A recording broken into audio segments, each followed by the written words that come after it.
Where is your business located? That's right, you told me. So I'm down in Maine. I love your industry. Maybe we will. 2, 3, 4, Five. Yeah. we can move. Yes, maybe we will move speakers here because on this panel it will be 5 speakers. So maybe it's better to move them there, or how it's The collection system it was broken. Хорошо? We had to give it to Сергей, or maybe moderator can speak there. Yes, And like, this is right. Может, This is модератор right. It was там never будет? built. And they Как were вы думаете, да? we tell them we need this on the Тогда пересадимся туда, да? Хорошо. Okay, let's do speakers will be there. Because we have 5 speakers in this panel. Сергей, it's for you. Please, оденьте, пожалуйста. Да, и спикер, который будет говорить, ну, он как бы передает вот этот. Да, или можем его просто на стол положить, тоже будет. Да. Yeah.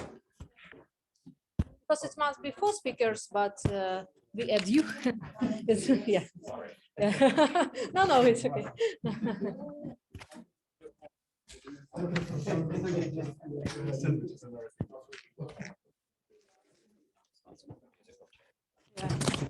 Yeah, musical chairs. Yeah.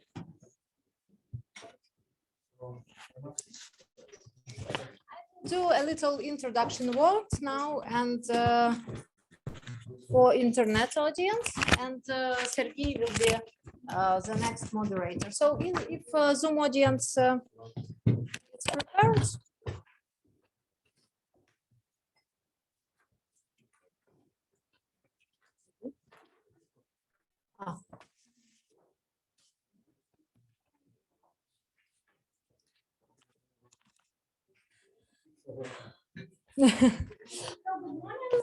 To our audience here in Press Club and to our big audience on Zoom. My name is Katerina Odarchenko and I'm from Ukraine. So today I have honor to open our meetings. It's a 6th annual meeting of IGAPA, International Government Affairs Professional Community. And our last meeting was in Brussels, then in Istanbul, and today finally here in Washington, D.C. because of COVID restrictions and so on and so forth. Unfortunately, today meeting it's not in the best time in history because, for example, I'm in IGAPA in charge for working with Eastern Europe and Middle Asia country and develop government relations industry in these countries, but from delegation of 30 people from our countries today only I, because like people from Kazakhstan, from Armenia can't get their visas, and people from Ukraine also, as you can imagine, can't go from country even now. So that's why I'm proudly will represent today Ukraine. I will also moderate panel about Ukraine and about advocacy of Ukraine, and I'm really involved to this work. And also, as we today separate this big, today our internet audience more than our audience here. So that's why we have specific moderator for our internet audience. It's Dina. Dina, she's a government relations professional from Kazakhstan, and she will help us with all questions from internet audience, with translation of these questions of internet audience, and passing these questions to our main moderator. So a little bit also about history, because mostly involved to this work, but some people is new, so I explain a little. IGAPA is not like a community where like in many international professional associations I'm also in some, for example, campaign managers and so on and so forth. It's a very flexible organization where people also work with each other, because I'm directly from Ukraine, and my father was author of lobbing law in Ukraine with other politicians. So we start this work in Ukraine from the beginning until 5 years. We have result 76 members, and I know Michael the same work in his country. Felix also started to do work in other African countries. So it's it's forward. That's why also many people from other countries, not I mean United Kingdom, United States, Austria, they need to find partners to work together, and also sometimes partners from United States need to find trustable company or trustable country.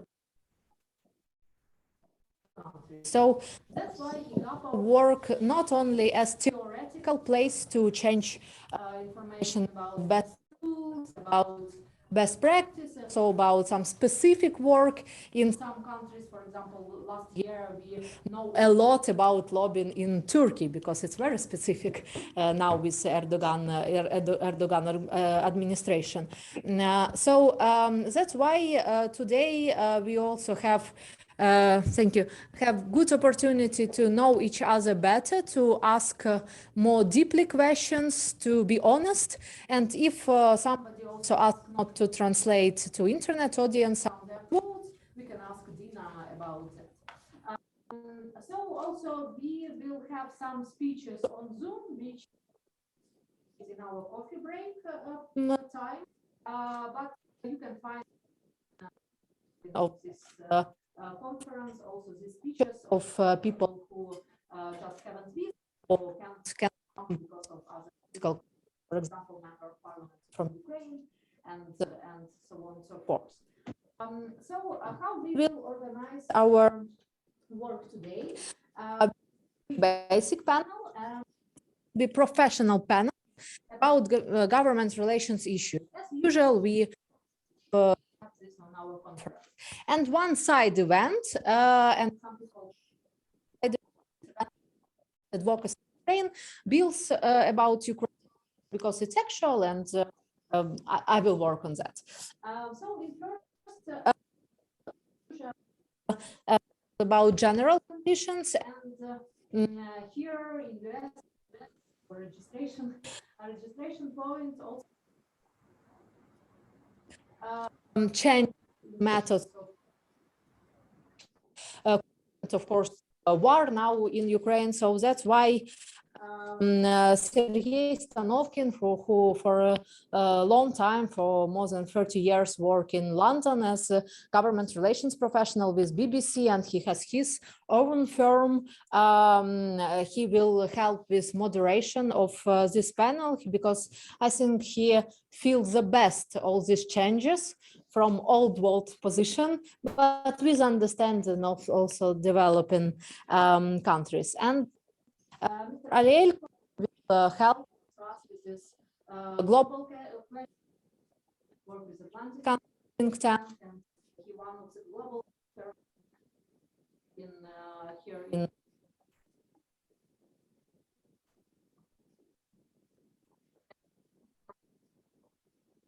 in European countries. He has office in London, also in Luxembourg.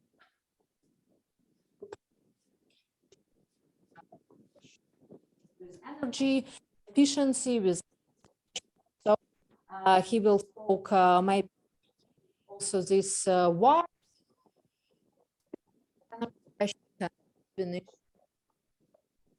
institutions, and it's also information about like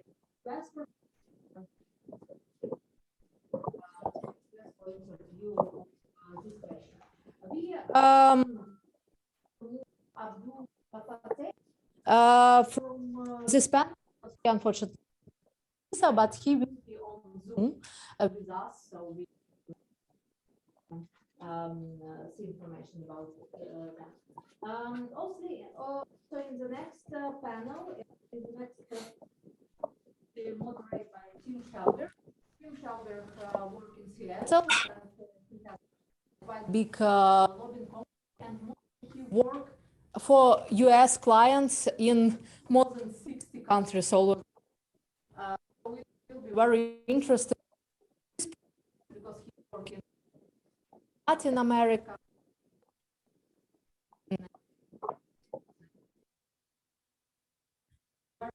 He will help us also from Florida.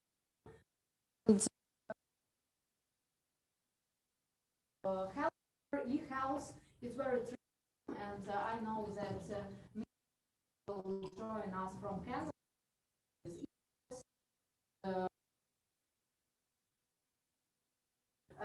Many people involved to this interesting.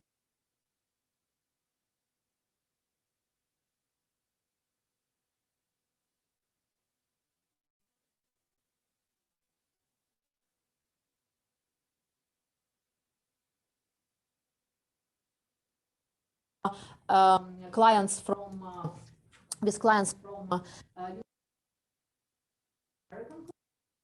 will be interested.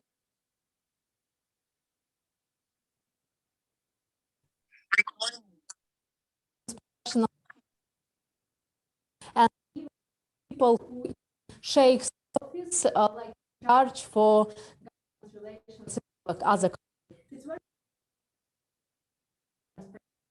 government relations that we have here. Yeah. So if you're interested, you can find more information. So how they communicate with the municipalities, how they communicate with international business, and how they do lobbying worldwide. Because now, as you can see, Qatar, for example, do a great work to sell their liquid gas to Europe, for example. Yeah, so it will be interesting to know about that from Adam Ressler.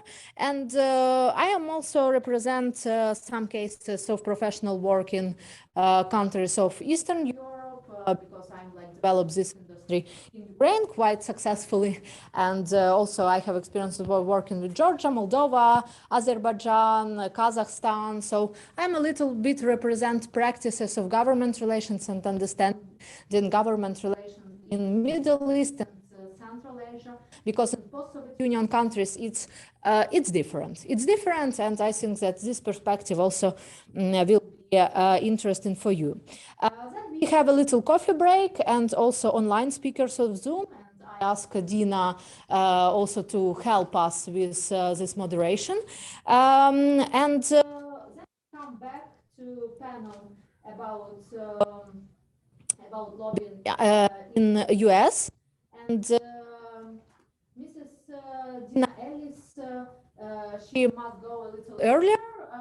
She's a great professional who has worked in US department. Now she works lobbying with blockchain industry, with bank system. So she has huge experience and can explain experience in details. And it's very horrible to know, so person which so systematic in her work. So she asked us also be in second panel.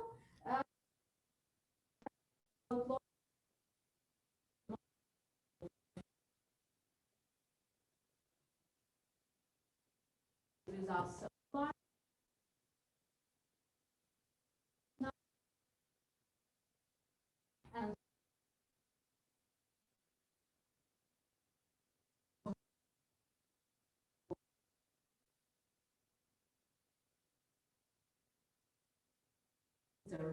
And here contract and it's better for an edit. So a little what is different for here, changes from my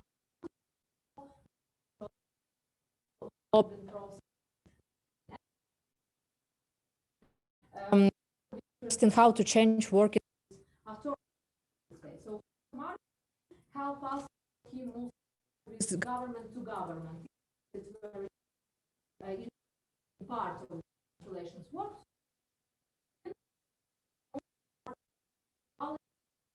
Represent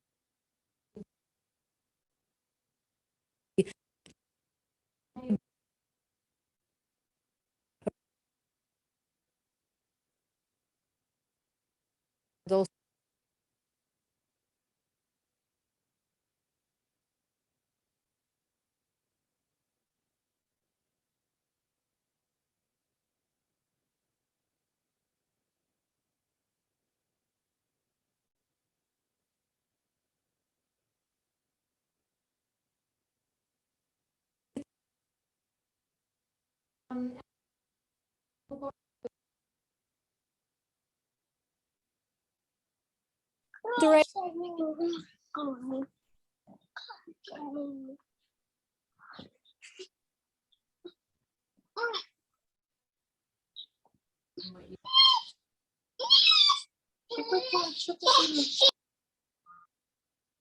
А что ты как подпихиваешь?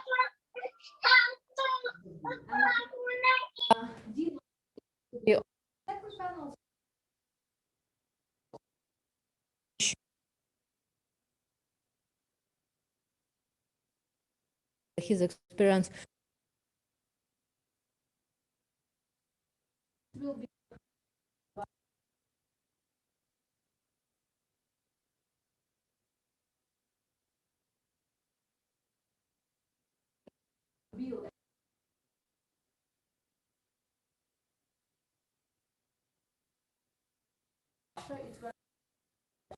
all the world. Ukrainian will be many.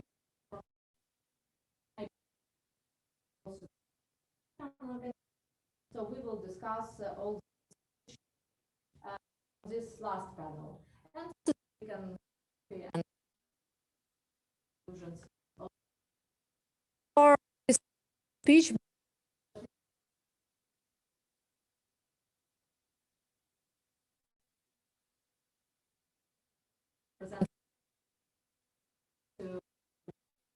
Operation, advocacy or lobbying work, so for good money together. So thank you one more time for the opportunity of introduction, and I pass the word to Mr. Something about you, please feel free to be online with internet. From Kazakhstan, who will help work with internet audience. Thank you and have a productive day. Thank you very much, Katerina. Actually, introduction, and you've done my job introducing my panel, and so I'm not going to repeat. I'm just very happy to be with everybody here in this room, and I welcome our internet audience, which is watching us over our Zoom. And you're absolutely right, Katerina, when you said that. Actually, probably I need to just to repeat one thing, is the name of our session, and then we'll go ahead. So the name is GR Community After COVID in the period of Russian aggression, modern challenges. And this is what I was going to say, not so much about myself, but about the general situation, probably, because the world is changing, and it's changing for all of us, and we didn't expect that it could be so dramatically changed. And yes, we're talking about professional issues today, but we're working just to make our life better normally, right? And lobbying and the government relations, it's part of the professional services. And as our life is changing now, obviously our practice is changing, and the challenges are new. And just mentioning about emerging markets, and Katerina mentioned Central Asia, in particular Azerbaijan, or countries of the ex-Soviet Union, I would call them. The practice of lobbying in these countries is not so well probably introduced or established, because a legal system is a bit different. So it's easier to work in the United States because your legal system is so well done. and it's medium to rare, I would call it, in that part of the world.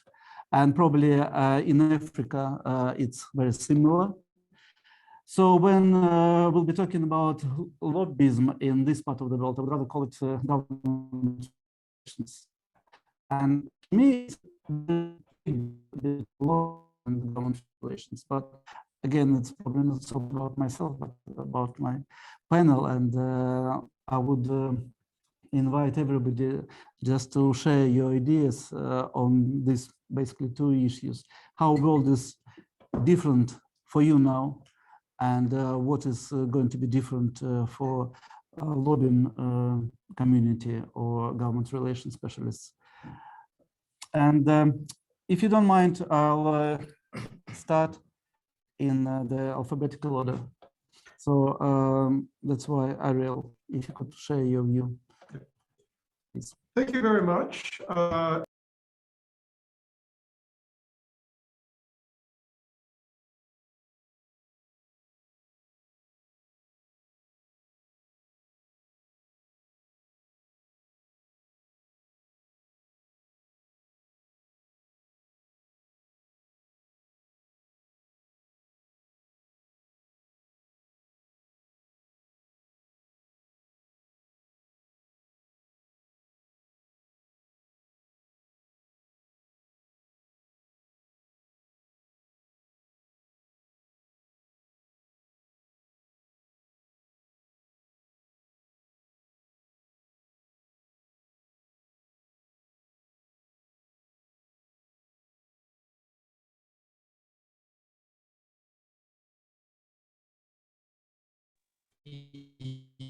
And US, plus Japan, Australia, their domination will decline, and Russia and China will be the hegemons, together or separately.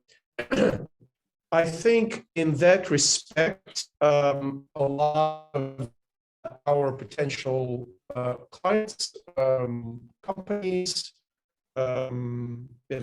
individuals do not have trust with law, for example, with some ultra high net worth individuals, commonly referred to as oligarchs, having their assets frozen, the yachts, the houses, their companies taking over. They did not realize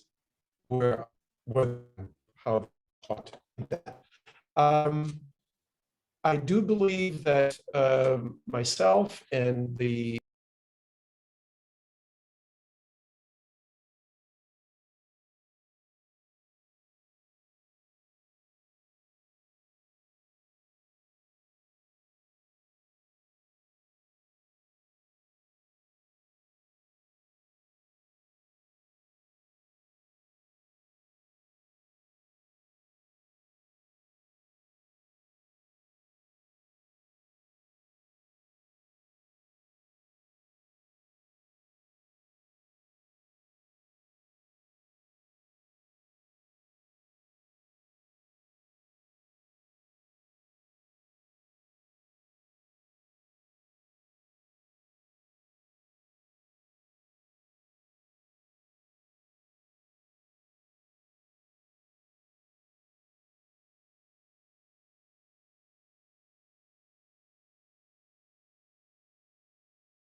in particular issues such as the assistance package to Ukraine, the future assistance package to Ukraine, or in energy transformation for many, many years, for decades. The Energiewende in German, energy transformation, was the mantra in Europe. All of a sudden, Europe wakes up and says, what we really, really need to do now is to replace the Russian gas with something. So what are they going to replace it with? My suggestion would be, if you're so serious about CO2 emissions and global warming, you have to boost nuclear energy. The Green Party in Germany says, oh no, we're going to buy more coal. How are you going to buy more coal if coal is the most polluting source of energy? But I'm sure the politicians know better. Just an example of a huge fight that will be going on for the next several years till Europe figures out, Europe and the US too. I mean, we have the Biden administration, which is very good on Ukraine. I just applaud it. But at the same time, it is of two minds on energy. It wants the energy transformation along the European-German lines, but at the same time, Mr. Biden is going to Saudi Arabia after he said he will never talk to the Saudis to beg for more cheaper oil so that the Russians will not get this revenue stream to continue the war. So these are examples where think tanks and the media are playing a key role in educating our policymakers, decision makers, political elites, and broad public, and educating them about specific issues such as, let's say, building more nuclear reactors in Europe, or redirecting American liquefied natural gas for the European markets, or why we should not be as nasty as we were to our Gulf friends.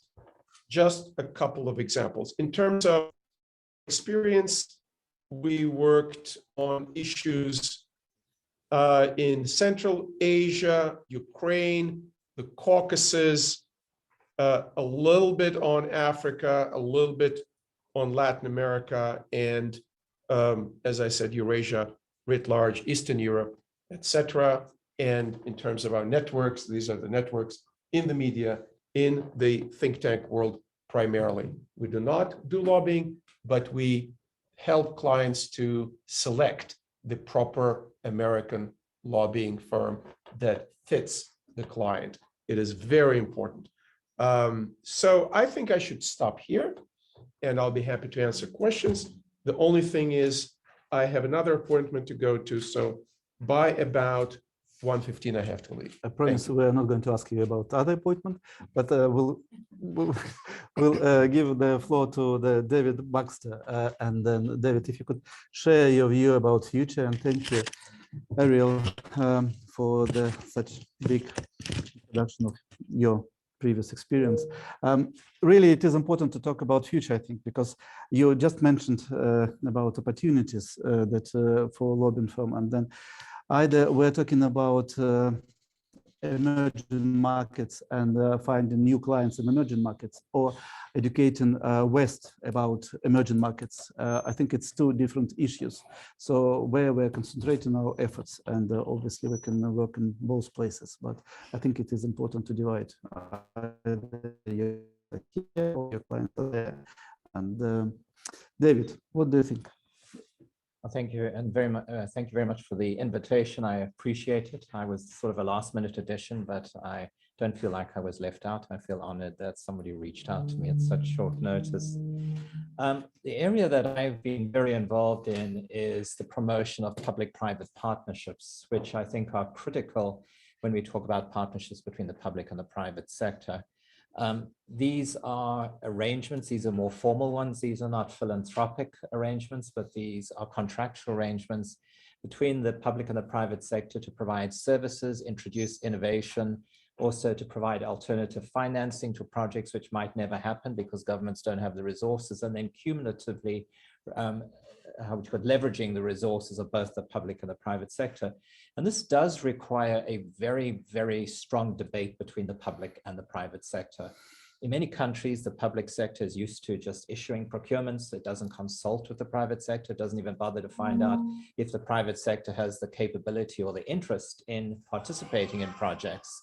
And so the result of that is that many times large procurements for critically needed infrastructural services go unanswered because the private sector is not interested in them or they don't have the resources. In the beginning of the pandemic in 2020 in May, I reached out to a very extensive network that I have and asked them, what are the impacts of the pandemic on your public-private partnerships that you're involved in? I got responses from 70 countries, which was quite a good response, from PPP practitioners, both in the government and the private sector. And they said that, we are not really changing our focus on the types of projects that need to be done. The priorities are, and they listed, and I've got them here, energy, and by that being renewable energies, because there's a realization that we can't keep on relying on fossil fuels forever. Healthcare, which was pretty obvious because during the pandemic, the healthcare systems were falling apart all over the world. Even here in the United States, we had a catastrophe. And then transportation, but not the old type of transportation, more transportation that was focused on smart type projects, innovative projects. And then what happened was that over time, this debate evolved.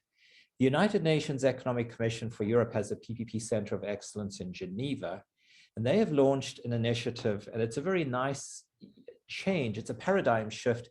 Instead of just doing public-private partnerships as procurement methods for large infrastructure and relationships between the government and the private sector, they've launched an initiative called People First PPPs. And what they're looking at is leveraging PPPs also as a development tool or a development mechanism. So what is the focus of this? It's helping countries to use public-private partnerships in partnership, and I want to stress this, with the private sector to help countries achieve their sustainable development goals. This is critical. It's also now with the European taxonomy and the Securities and Exchange Commission here in the United States beginning to emphasize ESG. This is also becoming a consideration. And so what we have is a new approach, which is not just focusing on the old situations of value for money, that was a big focus of projects, but also value for people. And we need to be honest, when we're doing projects, we're actually doing it for people. We're not doing it just for the sake we can do it. And the other is value for the future, which ties in very closely to what we're talking about. And value for future being another term, future-proofing projects. So this is introducing considerable amounts of demands or requirements or understandings for sustainability and resilience. This has resonated very well with the international community. And so even United States-based organizations that are focused on international development, international aid, we know who they are.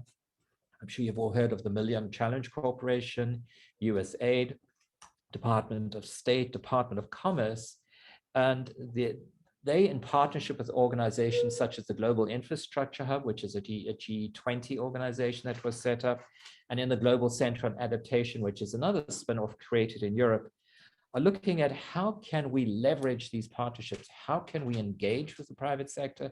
So what is happening is it's kind of almost a reverse lobbying because, the private sector has always been pounding at the doors of government and trying to get it to be heard. Now, some governments are pounding at the doors of the private sector and saying, we need you as partners, we need your insights. And this has, become really prevalent in emerging markets. I do a lot of work in the Middle East, and I've supported the governments of Oman, the United Arab Emirates, Kingdom of Saudi Arabia, and the Islamic Republic of Egypt.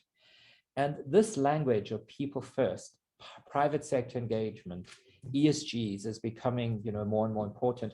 Just this week, in partnership with the World Bank, the government of Egypt has launched a whole new initiative for sustainable and green PPPs.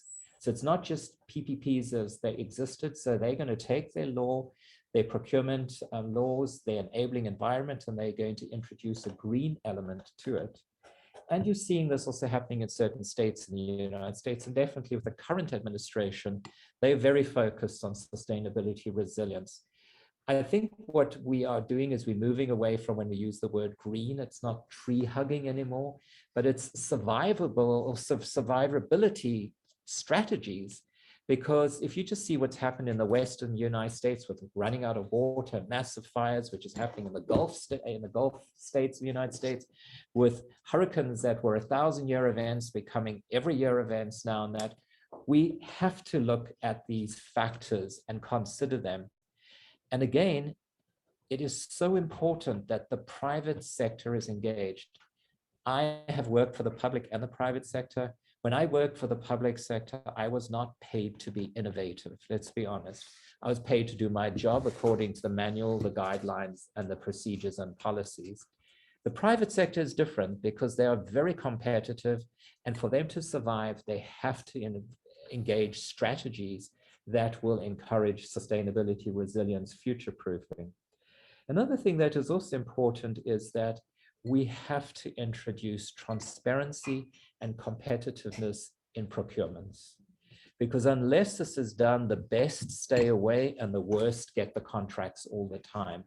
And this happens worldwide in the United States and you name it, Europe, Africa, where I originally come from. I know I don't look typically African, but I'm a very proud African from South Africa.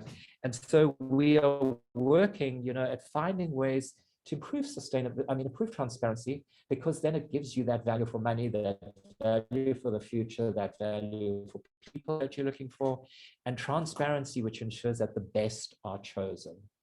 Companies that are embracing this are also pushing governments to set out their guidelines, their practices, so that there's a standard approach.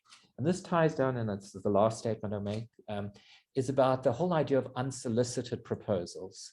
This is a red herring for many organizations. So in the situation, typically the government initiates a procurement, but what is happening now that many private sector institutions are going to governments and saying, we've got a great idea, we've got a great practice, a great policy, new technology, we would like to engage with you. Governments are trying to find ways to accept this, but making sure that there's still competition, because otherwise it becomes just a sort of a how would you call it, just another one-sided event, and we don't want this to happen. So what I would just end off with saying is that there are great things happening. The pandemic is not a disaster. In actual fact, I think it's been a great generator, of new innovative ideas. And then also the war in the Ukraine has just made countries around the world very, very aware of how fragile their supply systems are, the sources are, the economies are. And with that in mind, I'll just make one little statement that I'm working very closely with the Ukrainian PPP unit in Kiev. We're working with the head of it. And through an organization that I work with, the World Association of PPP Units and Professional Practitioners, we have created a task group, and we've offered our services to the government of Ukraine to ensure that there are new ways of introducing and doing infrastructure projects and service projects better. We've heard in the United States, let's build back better. This should be also, let's build back better in the Ukraine as well. So what we're doing is identifying new priorities, project pipelines of viable projects that are commercially and economically viable, which will attract responsible ESG-focused investors to build a better world. Thank you.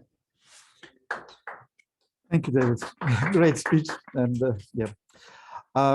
so Felix, please share. Great. Thank you so much. Greetings from Ghana, a very formidable and democratic state, which has become the gateway to Africa and the destination as well. I want to thank the organizers for inviting me to such a very important program. And lobbying, which is a specific component of every institution's communication strategy, is gradually becoming a multi-billion-dollar industry.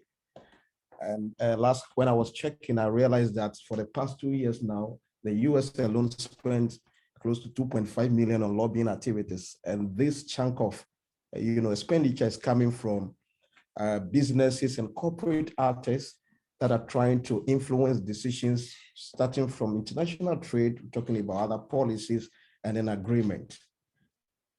And one critical aspect of this is that political scientists recognize lobbying as one of the legitimate, uses in democracy, because it gives the citizens, and corporate institutions, including groups and labor unions, for their voices to be heard in the political arena.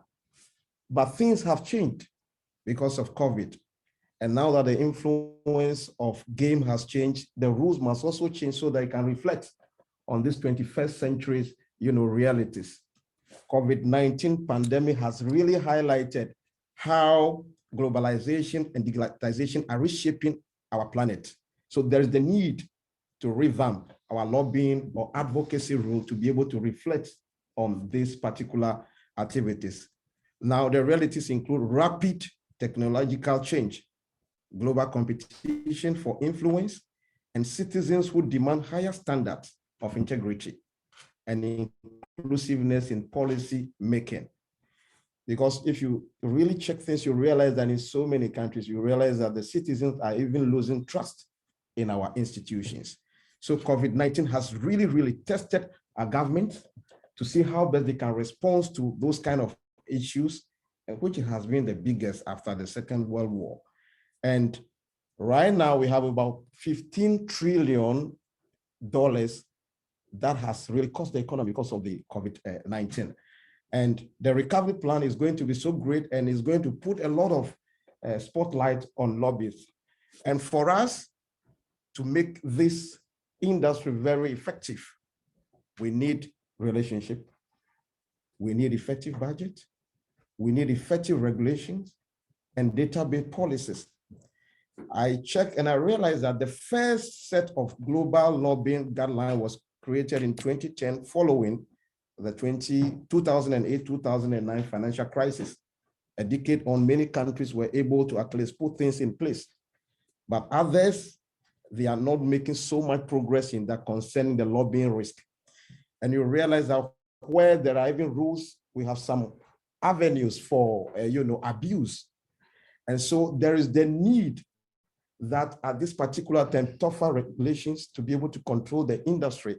And if you look at other parts of the world, what is emerging now is what we call citizen lobbying. When this thing started back in the media time, everybody said, look, these guys don't mind them. I mean, people just take their mobile phones and then put things out there. But now it has catch up.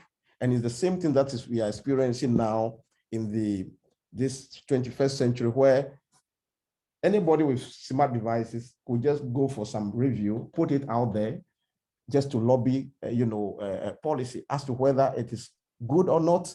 Sometimes these are falsified informations. And therefore, there is the need for us to be able to make sure that first, technology and digitization has transformed influence from handshake to hashtag. And we got to utilize all those things as citizen lobbying has also become the order of the day.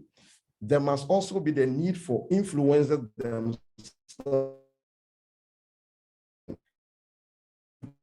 Most of the time, concentrate on a larger market. Now we have a few players that have been concentrating on, where the NGOs, the foundations, the think tanks, people don't really, include the activities in whatever normally that happens. I want to say that transparency is key in whatever, lobbying activities or public, affairs activities that goes on in every sectors of the economy, and so that we can have a broader stakeholder, engagement to ensure that all the things that are happening globally, there are so many things that are happening, but we could be able to venture into it and make sure that lobbying or GR activities become so legitimate for others. All right, Felix, thank you. So Yeah, I like very much from hashtag to handshake, or actually from handshake to hashtag, I think, but it's great. We'll try to answer questions if we have them from internet community, as we're talking about hashtags now. But so please prepare them if you have them.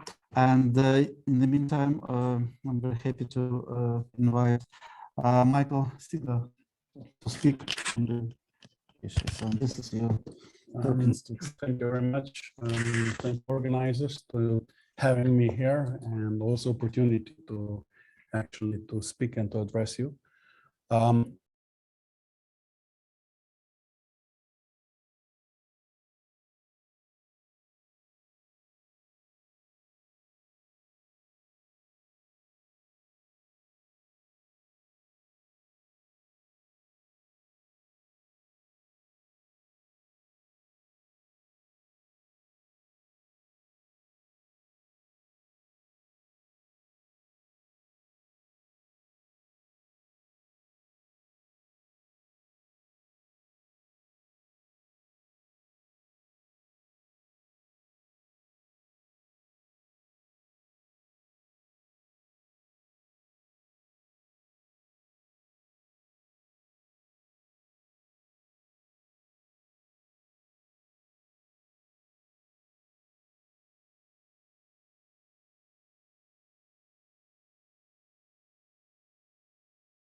I give you a higher price and that it will go. This is our problem. That's why we wish to have all secure, how to say, pipelines out from Russia, right? It's always the same price.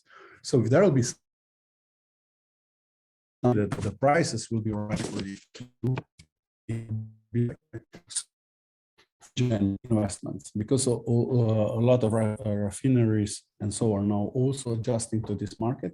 Hydrogen is important. It will be for transport. It will be for airports. It will be for buses, for public transportation, and it is actually also the solution, not just for electrifying the European Union.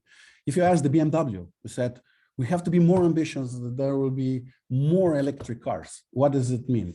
It means that they will simply, in Northern Africa, they wish to put solar plant and then, how to say, import all the energy out from the Northern Africa.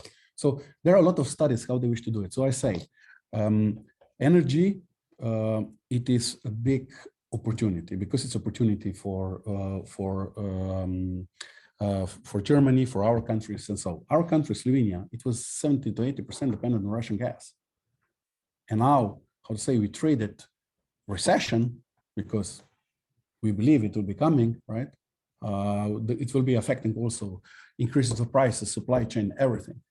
And Europe, in this respect, is a victim, right? And of course, that is opportunity that we stand together, we lobby for the things that we grow and we have same energy solutions.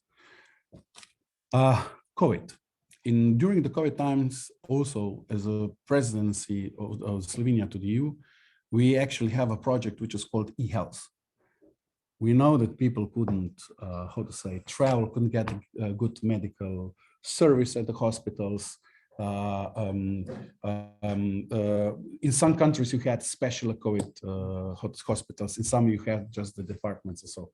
So for e-digitalization and for, how to say, that you do a personal, how to say, meeting, the MD or general practitioner or the family doctor more with their patients regarding their symptoms, and this telemedicine is very important.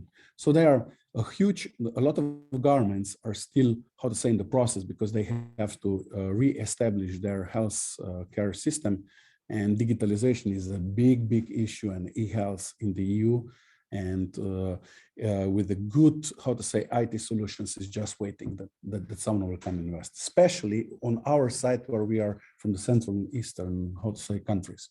So that's what we see as well. And then, of course, when we have the outside of the EU, those are the countries which are surrounding us, like Bosnia, also Serbia, and those who are all, they're not supporting the sanctions towards Russia, and they should, right?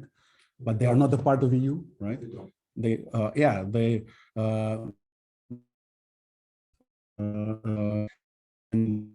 and is that actually to speak as well, to get them on Western dialogue, to lobby that, and how they could gain out from the Western as well, Western investments and all those things. So here I will stop, and then I'm ready for questions. Thank you. What I noted that in common, we all agree that crisis is an opportunity for somebody, and we talked a lot about energy, but at the same time, I'd like to add a little bit about logistics, that the map is changing on the world. It's not just political map, logistical map is changing. So there are a lot of opportunities for not just emerging markets, not just for transport logistic companies, but for lobbyists and the government relations specialists, because I spent part of my life bringing container traffic from container transit from Japan and Korea into Trans-Siberian Railway. I can see now that obviously even the huge opportunity is lost now, and nobody is going to, in the near future, probably send containers from Far East to Europe through Trans-Siberian Railway. There are many other routes which are changing now, and it's not just for railway transportation, but it's for aviation as well. We do have a lot of questions and few minutes to answer questions from the internet, and I'll try to choose the most particular questions and very simple ones. And then the first question, if Felix, you don't mind, I'll ask you. What is the name of the largest lobbyist companies in Ghana? For Ghana, we don't have a well. That's why I said it's a very simple question. We don't have a well-developed lobbying system like that of the US. And so it's some kind of an individual kind of thing that people do. And even if you go back to the country and you mention lobbyists, people look at you as some way, as if you are doing an illegitimate kind of business. So it's not, there's no regulations, governing that industry in Ghana, and we don't have such robust, system. So it's an individual. You mentioned that there is no system in place yet, but so just I wanted this is one of the questions which we have got through Zoom, and there are many questions on Facebook. I can't ask them, unfortunately, but thank you. So I think it shows that area. So I mean, it could be explored. Exactly, great opportunity, I think, for this. Talking about think tanks in the US, would you like to add anything? Question to David. You mentioned think tanks, and we have got quite a few questions about think tank of lobbying community. Ariel, if you wish, you can help David. The think tank purpose is to articulate policy. It's not to lobby. The lobbyists are for lobbying, and they register and they do what they do. Now, by the law, 20, if I remember correctly, 20% of think tank activity can be done as lobbying. My organization doesn't do lobbying. The organizations I worked with before do not do lobbying. There's a clear line. However, having said that, the think tank is a 501c3, paragraph 501c3 of the tax law. 501c4 can be a lobbying organization. So if somebody has an agenda that they want to promote, they can register an organization relatively cheap and relatively easy in order to promote their agenda. And in that case, they can go and lobby. This will not be recognized as a tax-free contribution. So you have to work with an appropriate law firm that has the expertise in the lobbying realm in order to be within the scope of the law. I am a lawyer in a past life. I don't practice in the United States, and I'm not dispensing legal advice. Having said that, there are numerous other laws that regulate what individuals and entities can do. And my advice to everybody is to follow the law and not cross the lines. If they do, that will be upon their head. We have a question from the audience, right? So did you ever tell this to General Allen at the Brookings Institution? I never met General Allen. And it seems to me that he's got a bit of trouble now as a secretly lobbying for, he's being accused of secretly lobbying for Qatar while he was the head of. I think you and I read the same newspapers. I would also point out that in this country, a person is innocent until proven guilty, especially somebody like General Allen. Especially the Democrats. Right. Okay. Shall we? Our colleague here wants to. Yeah, I can see, but I'll give the floor to the internet first, and then I'll come back to you. Just and yeah, hashtags. Question to Michael about EU. In what EU countries lobby is legal?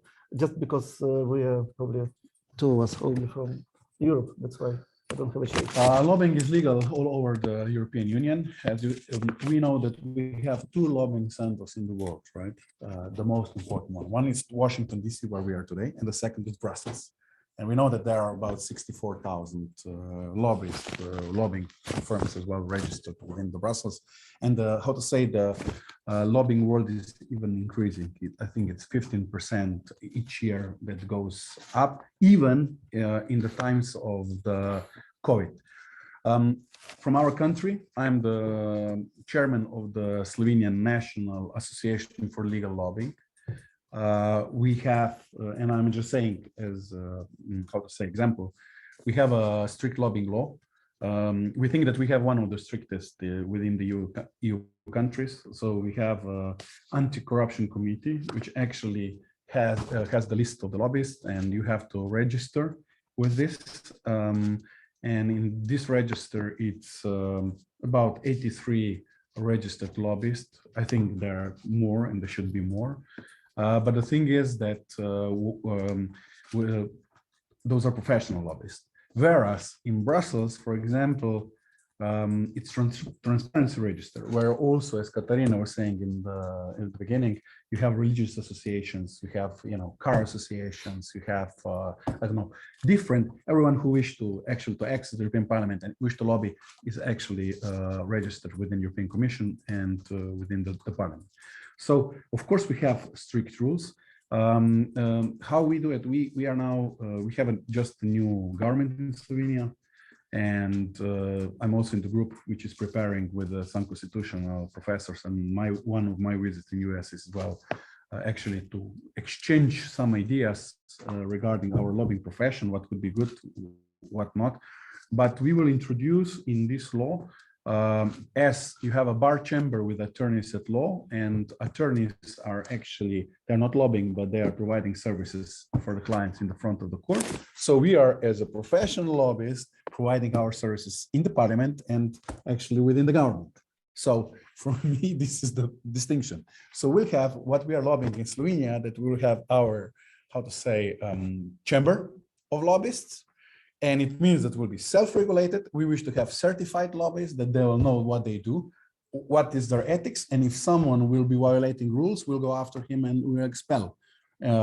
So in this respect, we'll go. And as well, what we wish to have, it is in the National Assembly, we requested that we have a room for lobbyists. If the journalists are having their own rooms, and the politicians, and we are the lobbyists, and this is democracy, and wish to enter, we wish to have our own room so that we will meet the legislators there. And we said that we will fight this to the end. For us, lobbying, I know it's you say negative word, or governmental affairs, someone use it, or public affairs, but as we have lobbying, and I'm proud to be a lobbyist, right? That is the word which we will use. Oh, thank you. Yeah. Actually, just the question, David, I'm going to ask you, because internet asked questions, and then we had questions from the audience, and I have a lot of questions. May I ask just one, a very simple one? How to choose a lobbyist? You're a specialist in procurement, so right. This is what you said in your bio, and so it's very. I'm a very simple person and simple question. So I would tie that, specifically to where I'm heavily involved in unsolicited proposals, because in a sense that's a form of, I would say, direct lobbying for specific types of projects. And what is important that I think for both parties, that the company's reputation needs to be really determined through due diligence. So when there's these lobbying organizations that come along and say, we have a great project for you, you need to find out a bit of the history, not just the history of the company, but also the history of the office holders, because what happens is so many companies get disbarred by organizations like the World Bank and that from performing. They change their name, and the same bad guys or operators are then just there under a new name and trying to get in. So this needs to be addressed. The other is, in the sense of that when lobbying takes place, specifically for unsolicited proposals, I think it's quite fair for the government to at least set some ground rules, and say it's going to be a competitive and transparent procurement if we believe in transparency and competition, and also that we are only going to allow certain types of lobbying for certain types of projects which are identified as national priorities and national needs. Because if we don't do that, then governments get so overwhelmed. David, sorry. So you're talking about process and procedures.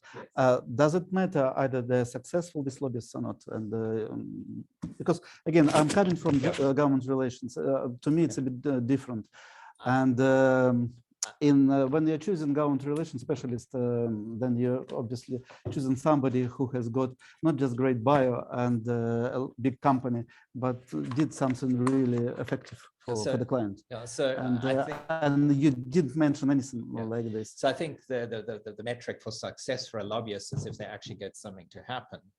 I would say that sometimes it might not happen as quickly as you think, but it does introduce new ideas, new opportunities to governments, which then over time, I think, change the milieu, the thought patterns, the things that are happening, and that can be an influence. So depending on which side, you know, if you're a high-powered lobby and you promise to push something through for a company, and you don't do it, that's considered failure, but it might introduce some new ideas as well. I just wanted to make one very quick comment on, you know, the think tanks. I think what's happening with the policies, think tanks are great at coming with policies, less great at coming up with strategies, and even worse when it comes to implementation.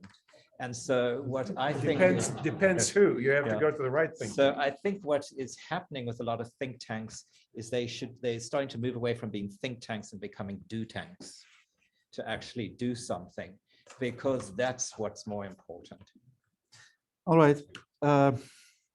It's the right time for you to talk about. Have you had, do you want to ask a question from the audience, or not probably at the moment? Right, Katerina, I think we need to finish on time. Or is it okay? Have you, all right. So I think it's the end of the session one. I realize finished already for us. But what I was going to say that what I noticed that few people mentioned that image, if you wish, or branding of lobbying is not great in some countries. And it is a bit strange because lobbyists are creating great perception for their clients, and they are not able to create very attractive image or brand or whatever for themselves. So, and probably they're in a hurry all the time, and think tanks are disappearing when they're really required.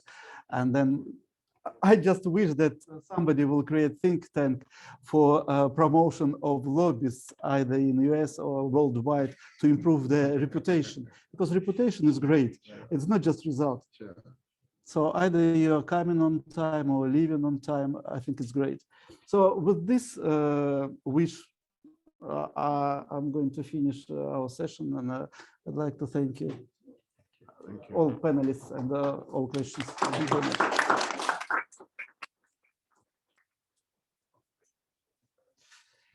Thank you, Felix.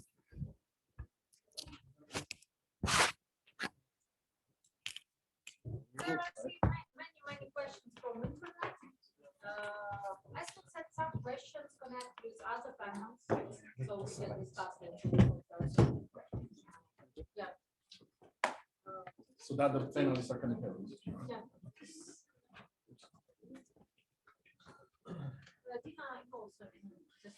Yes. When is it? Right now? Oh, okay.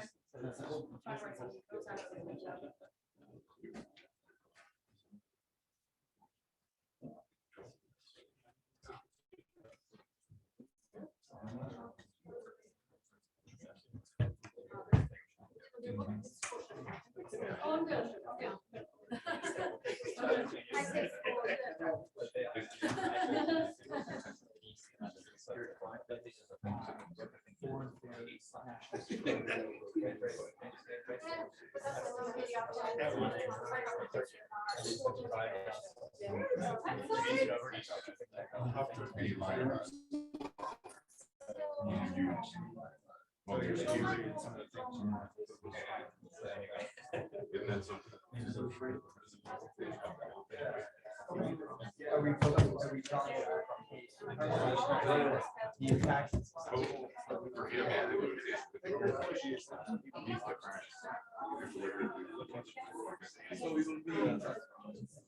Because you're just one hour.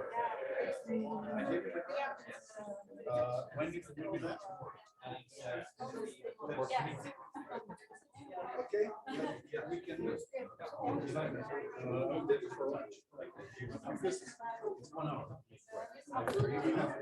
I'm here. Oh, I did it too. meet you.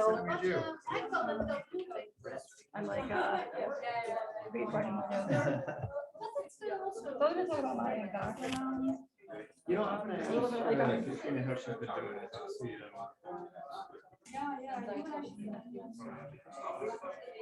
Yeah, thank you so much.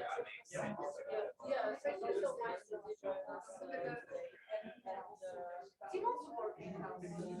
Not directly with e-health, but do you stay here? Yes. No.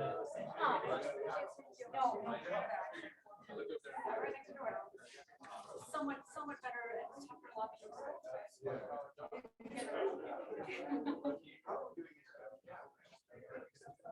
Emma, why don't you explain how all our participants in my first speech? So I'm so they all kind of introduce themselves. I think I need to like say what I did. Because I introduce somebody what I know.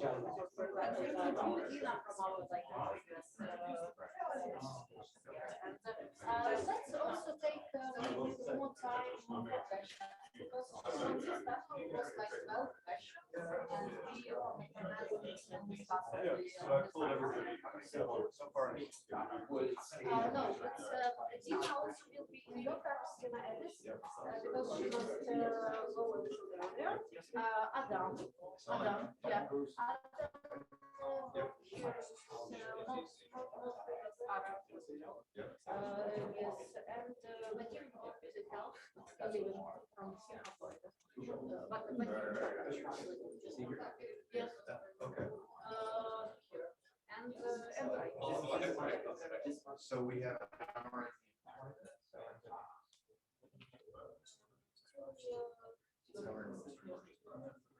So I think what we're going to do is everyone can.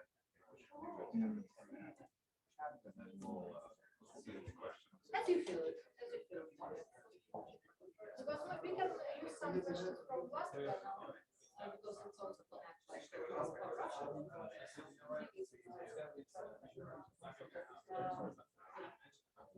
And because we also like one human she translate questions from because my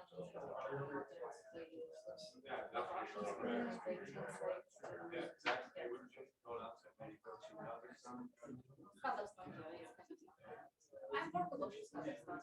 Yeah.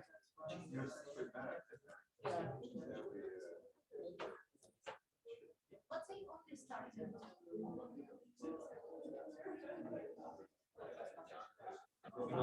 They were hoping. They really would get it before the break.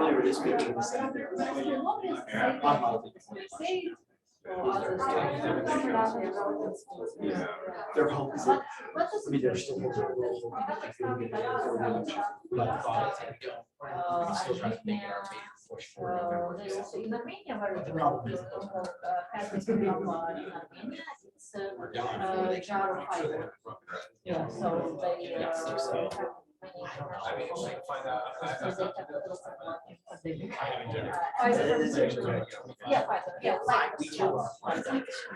and they will even run about considerations from don't build into your strategic so that it goes far, Yeah, exactly. Right, check this. it's hard government, Yeah. If you get it great, if not, there's tons of mandatory.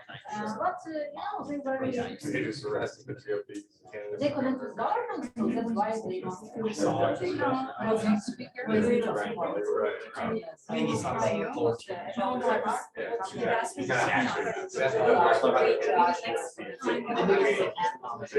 I saw the alert. Right, exactly. They don't even They haven't even written it. If they even bring them. How do you guys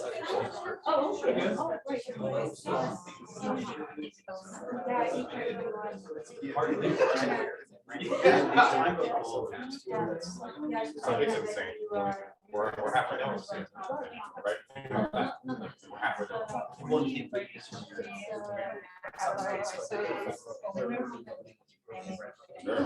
I mean, if you go off. I was like,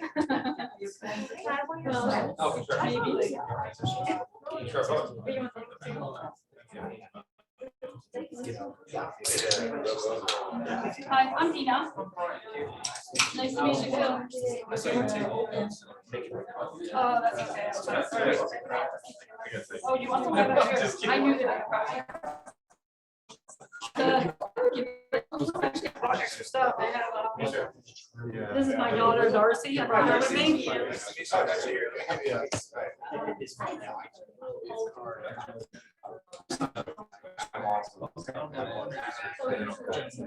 I have like soda. I'm sorry.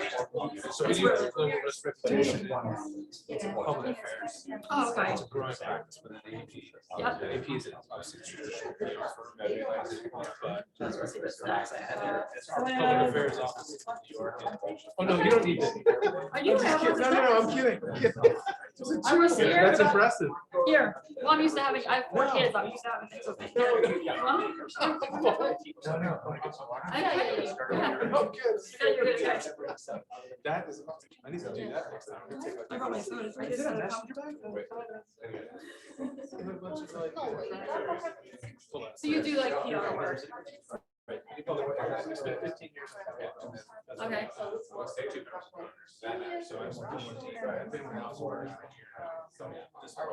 Did you work with someone else?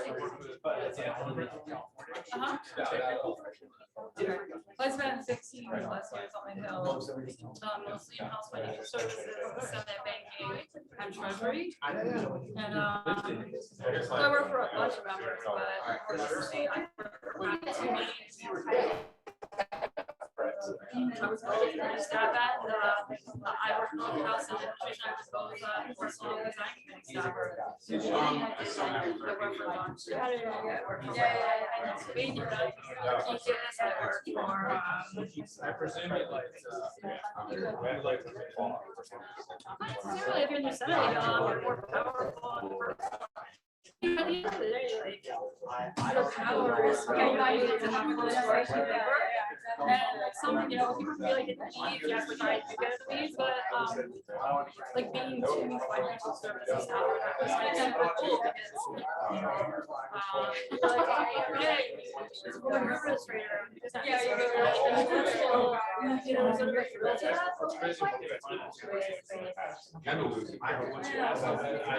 No, he's like really smart, but we just he's just really smart. We complement each other because I'm a lawyer and you know we're in retail finance and banking and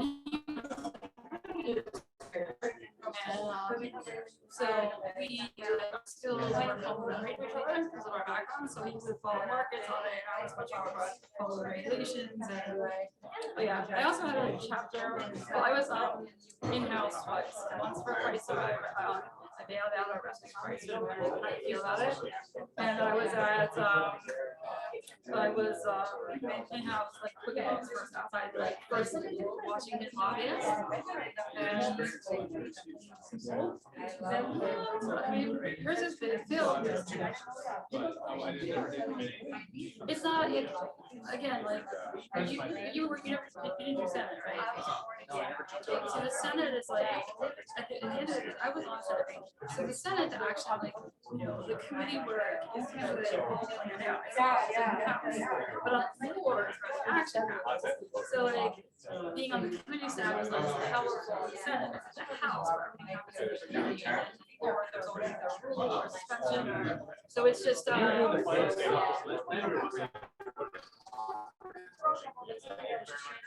I usually I was on Senate banking and house financial services.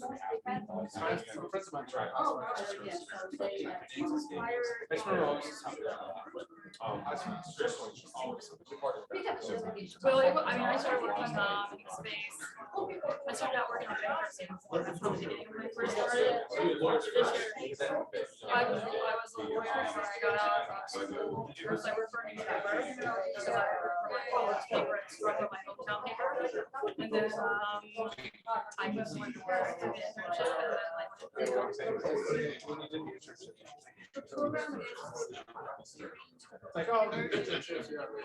Oh, no, I wanted to see what they do. Like, I was already an attorney. And I learned, I improved some more for my job, and then I saved a bit of money, and I could I started to get a sense of like, I had no idea why I wasn't what I do, the way we are with like, on everything now. So you literally, walk door to door. And like say, hey, I'm 25 years old, I'm out of law school, I'm going to jail. So I had an answer.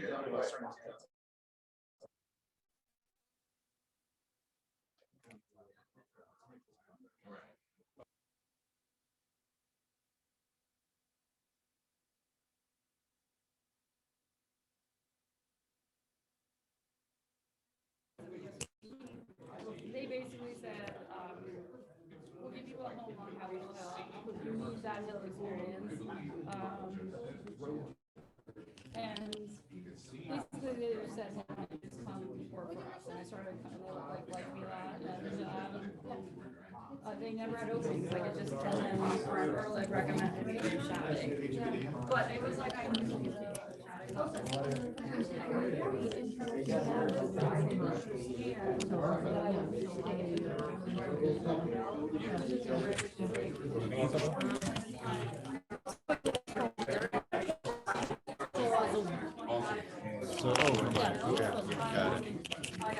And it will pass. We will pass. Yeah.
Oh, thank you. Vadim.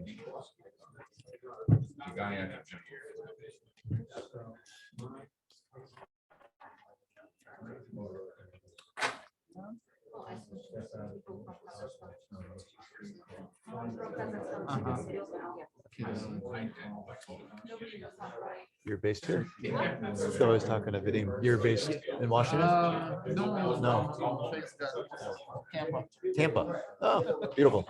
And what's you doing? Government affairs. Yeah. We do DC lobbying, state lobbying, and then some international work. It's just why I know Katharina. Yeah. How about you? Digital health. Digital health, right? I'm like a little bit aside from lobbying. Sure. Sure. And again, my expose to government relations was like during the last 2 years with working with CDC. Yeah. Not very helpful. Sure. I will sit near you. That's good. That's great. Like I see you guys. Madam, you can sit there near. Near moderator, so it will be 2 and 2. Okay.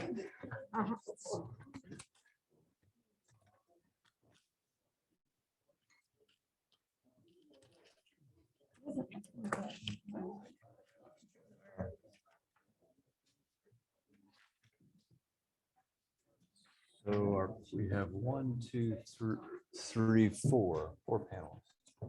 Yeah. Dina, we add Dina because she must go a little earlier. So. And I think we lost Sergey. He's not on the panel anymore. Sergey? We switched. No, it's, I think. Yeah, switched, yeah.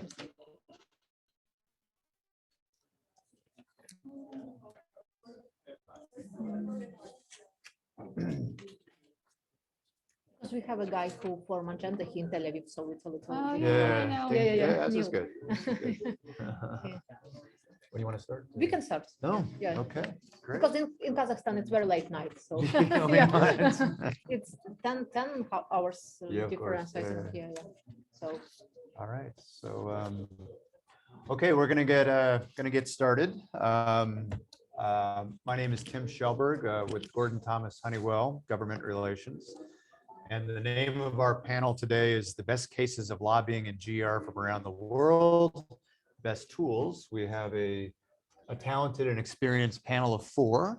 So the way we're going to do it is that we're going to just turn it over to them and let them kind of give 8 to 10 minutes of some experiences they've had in their jurisdictions working on government relations issues. So our international guests around the world can get some ideas of the types of issues they work on, the types of solutions, and some of the best practices they may want to implement in their field. And then we're going to listen to questions. Maybe I'll pull out some things to debate over and discuss. I come at this from a perspective of I got my start in a state lobbying group in the state of Washington State on the West Coast.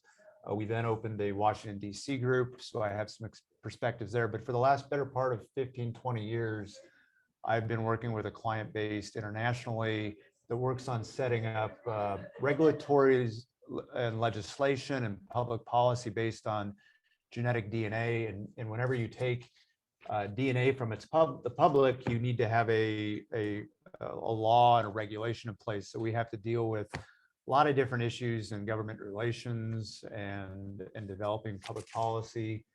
So that's my perspective, and we've worked in over 40 countries doing that.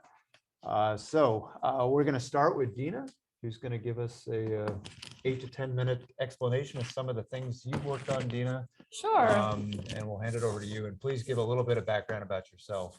Sure, I think that makes a lot of sense. And Tim, thanks so much for the nice introduction. Katerina, thank you so much for having me here today. It's a great honor. So currently I work at Paul Hastings in the FinTech practice. I spend most of my time working on, I would say, the future of finance. So my clients are FinTech, cryptocurrency, as well as blockchain space. But I handle a wide array of issues at Paul Hastings, and that's because I am one of the only people in the firm that actually does government affairs work. And so when COVID hit, you can imagine with the level of legislation that was passing, that ability to be able to get legislation in advance and get input from offices, every single client was scared. And so I worked night and day for my firm, helping out all those clients. So now I do a whole host of stuff. I would say when it comes to advocacy, there are different things that I do at my firm. Let me go backwards, I'm sorry. So I was going to say, I spent about 15 plus years on Capitol Hill.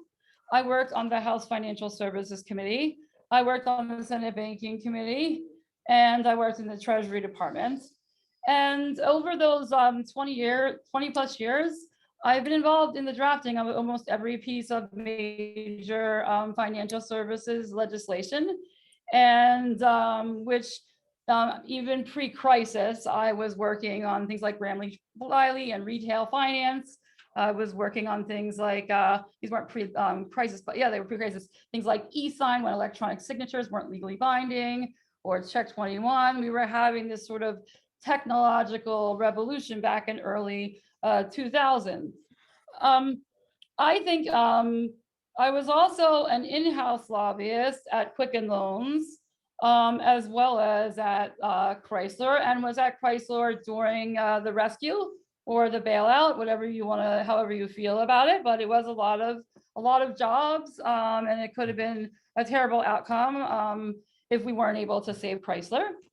And then when I think about what I do, I have learned over the years that there's really more to lobbying or advocacy than just advocacy. So yes, I mean, I do advocacy work for clients.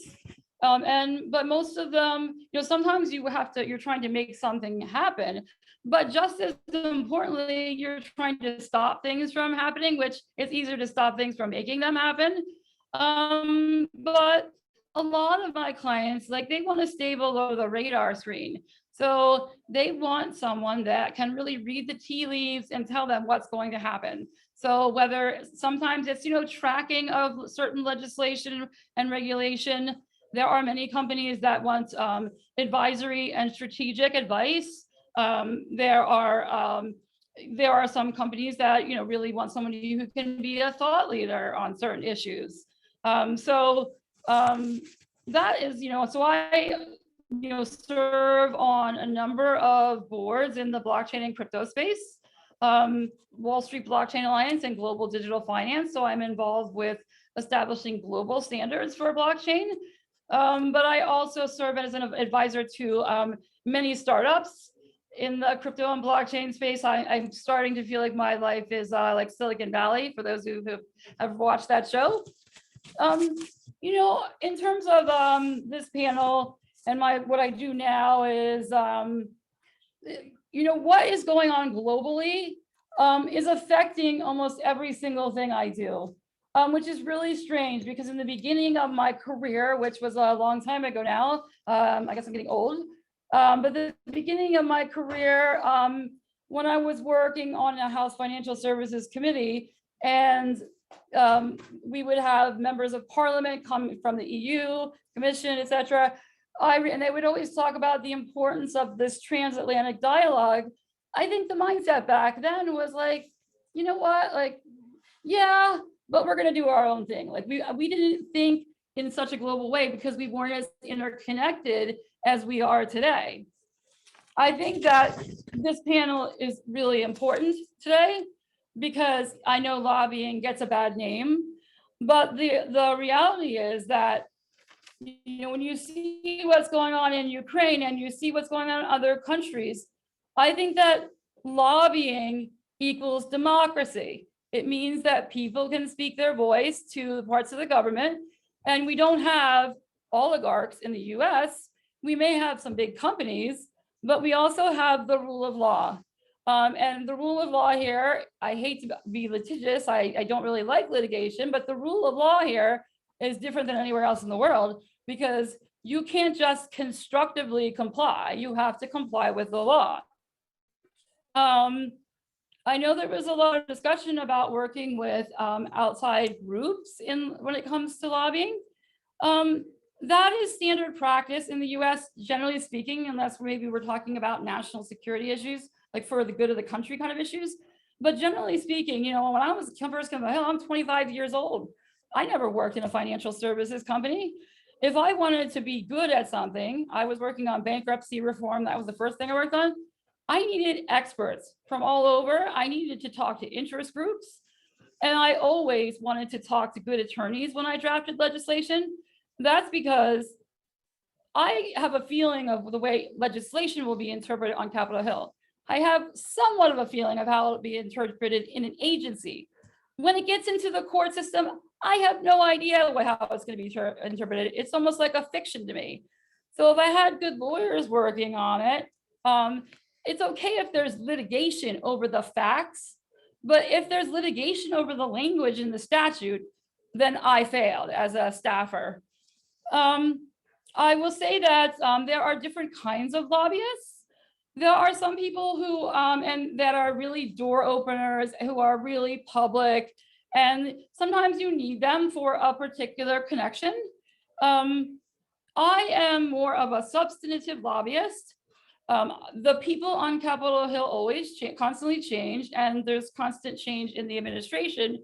So sometimes you hire your special person because they know this member or that member, but you really also need people who are substantive, know their stuff, take the time to really learn your business, I personally read several hours a day. And I always tell my daughter who's hear this, because the news has become more biased, when I read on a topic, I read at least 3 articles on that topic to try to make sure I'm kind of getting close to the truth. So I will then say that lobbying in the US is very different than any other country because of the system that I just talked about. But we have, obviously we have the checks and balances. We don't, when I worked at Chrysler, when we became owned by Fiat, you know, our CEO, Sergio Marchionne, he didn't understand. He was like, I just pick up the phone and I call the prime minister. You know, I can't just pick up the phone and call Joe Biden, right? So it's a very different thing here. And the other thing in the US is that we have the most robust private sector in the world. And so we have to interact with it. Most people in government, they have sort of policy expertise, but they don't, every company is different. And they need that input from the private sector to be able to effectively do their jobs. So I can decide something else real quick. So I don't want to take everyone's time up, but I was going to say when I think about blockchain, I just want to say it's very global. Obviously, you know, there are geopolitics involved with blockchain because of anti-money laundering and sanctions. There are humanitarian aspects. ESGs come into it because of energy uses. So central bank digital currency, every single international issue pretty much comes up in that context. So it's interesting times. I thought should talk just in general, really quickly about some tools in terms of being a good lobbyist. And as I said, there are different models of lobbyists, but here are some of the tools. First of all, number one tool in terms of being a lobbyist and doing advocacy long-term is trust, integrity, honesty, and reputation. I will not go to the Hill and lie to people. If I'm going to lobby on a product, I try the product first, because if I don't have my trust, I don't have the value. Some other things important: being very responsive. If you get an inquiry from the Hill, don't be confrontational. It's not litigation, it's the Hill. You know, make friends with the people you're working with. Your physical footprint, like for instance, a lot of times foreign companies want me to represent them, but their physical footprint in the US is very important, and tying them to a US state or district is extremely important. Know your stuff, read. When you're representing a company or whatever it is, have a good origin story about how the company started. Like, was it in a garage or something like that? If you're large enough, be involved in some kind of philanthropic cause, or, you know, have corporate responsibility. Make it easy for congressional staff. If you want them to introduce a bill or change language, give them the language and give them a description of the language. You also, I think there was someone here, you need PR and messaging, grassroots, think tanks and academics are very important, working with them, aligning with other similarly situated companies is important. And then I will lastly say, and I hate talking about this, but unfortunately, I mean, it's not unfortunate, but there's the political spending and the PAC spending, and money does talk. I have managed PACs and personal money before. You want to be very much in compliance. I'm not doing a lot of that right now, but I used to spend 60% of my time figuring out what events to go to and where to travel. Whatever you do, comply with the law and be strategic. You don't want to be like a unguided missile and like give money to someone who's like not an incumbent that's going to lose, and then you have that person who's in a key position, who's chairman of a committee, very angry. So that, I mean, I think I should probably stop there. But those are sort of my thoughts. And if you want me to give an example, I can do that later. Great. Well, I thank you for staying in our 10-minute window. I appreciate Okay, that. good. I thought I did. Right on the mark, actually. Perfect. Okay. So I think from your description, I think you really landed on a key component of modern government relations, which is expertise.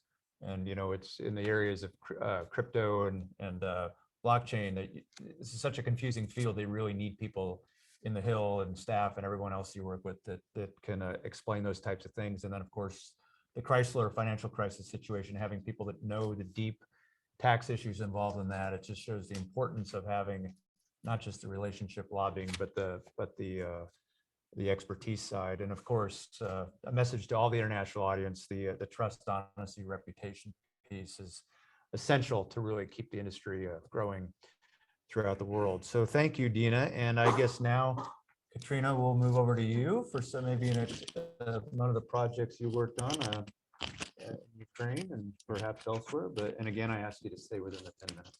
Yeah, sure. Will be shortly. So for many people here interesting was the main difference between these practices, because as Dina mentioned, this Italian understanding that connections, it's the most important in lobbying, more important than good text of law and so on and so forth. It's more deeply problem in countries of Eastern Europe and Middle Asia than Italy. But we have something in common in mentality. So thank you for this example as a very bright example. So I'm explain my company, C Group, originally work in Ukraine firstly with campaign management. And I know that, for example, Michael's experience also the same. So many people from campaign management who manage big election campaign and who have like also connections and understanding of decision-making process, they go in countries of Eastern Europe to also run government relations practice. Why? Because it's really understandable. You have staff, you must pay salary to staff, and after elections, you must to find new contracts for them. But first issue, which is really important for Ukraine and for Kazakhstan, Uzbekistan, Georgia, Moldova, Turkmenistan, Azerbaijan, which I have experience to work, it's that firstly in our country, you must create industry. So firstly, you must create institution, then to sell this lobbying contract. Even I, for example, work with Ukrainian aviation system and Ukrainian aviation company, with Ukrainian steel company, with Ukraine farm distribution company. So it's the biggest players on Ukrainian field.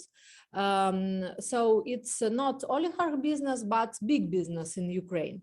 And directly this business don't understand the difference between, for example, really financing elections in Ukraine, the same in Moldova, the same in Georgia, and tools of lobbying.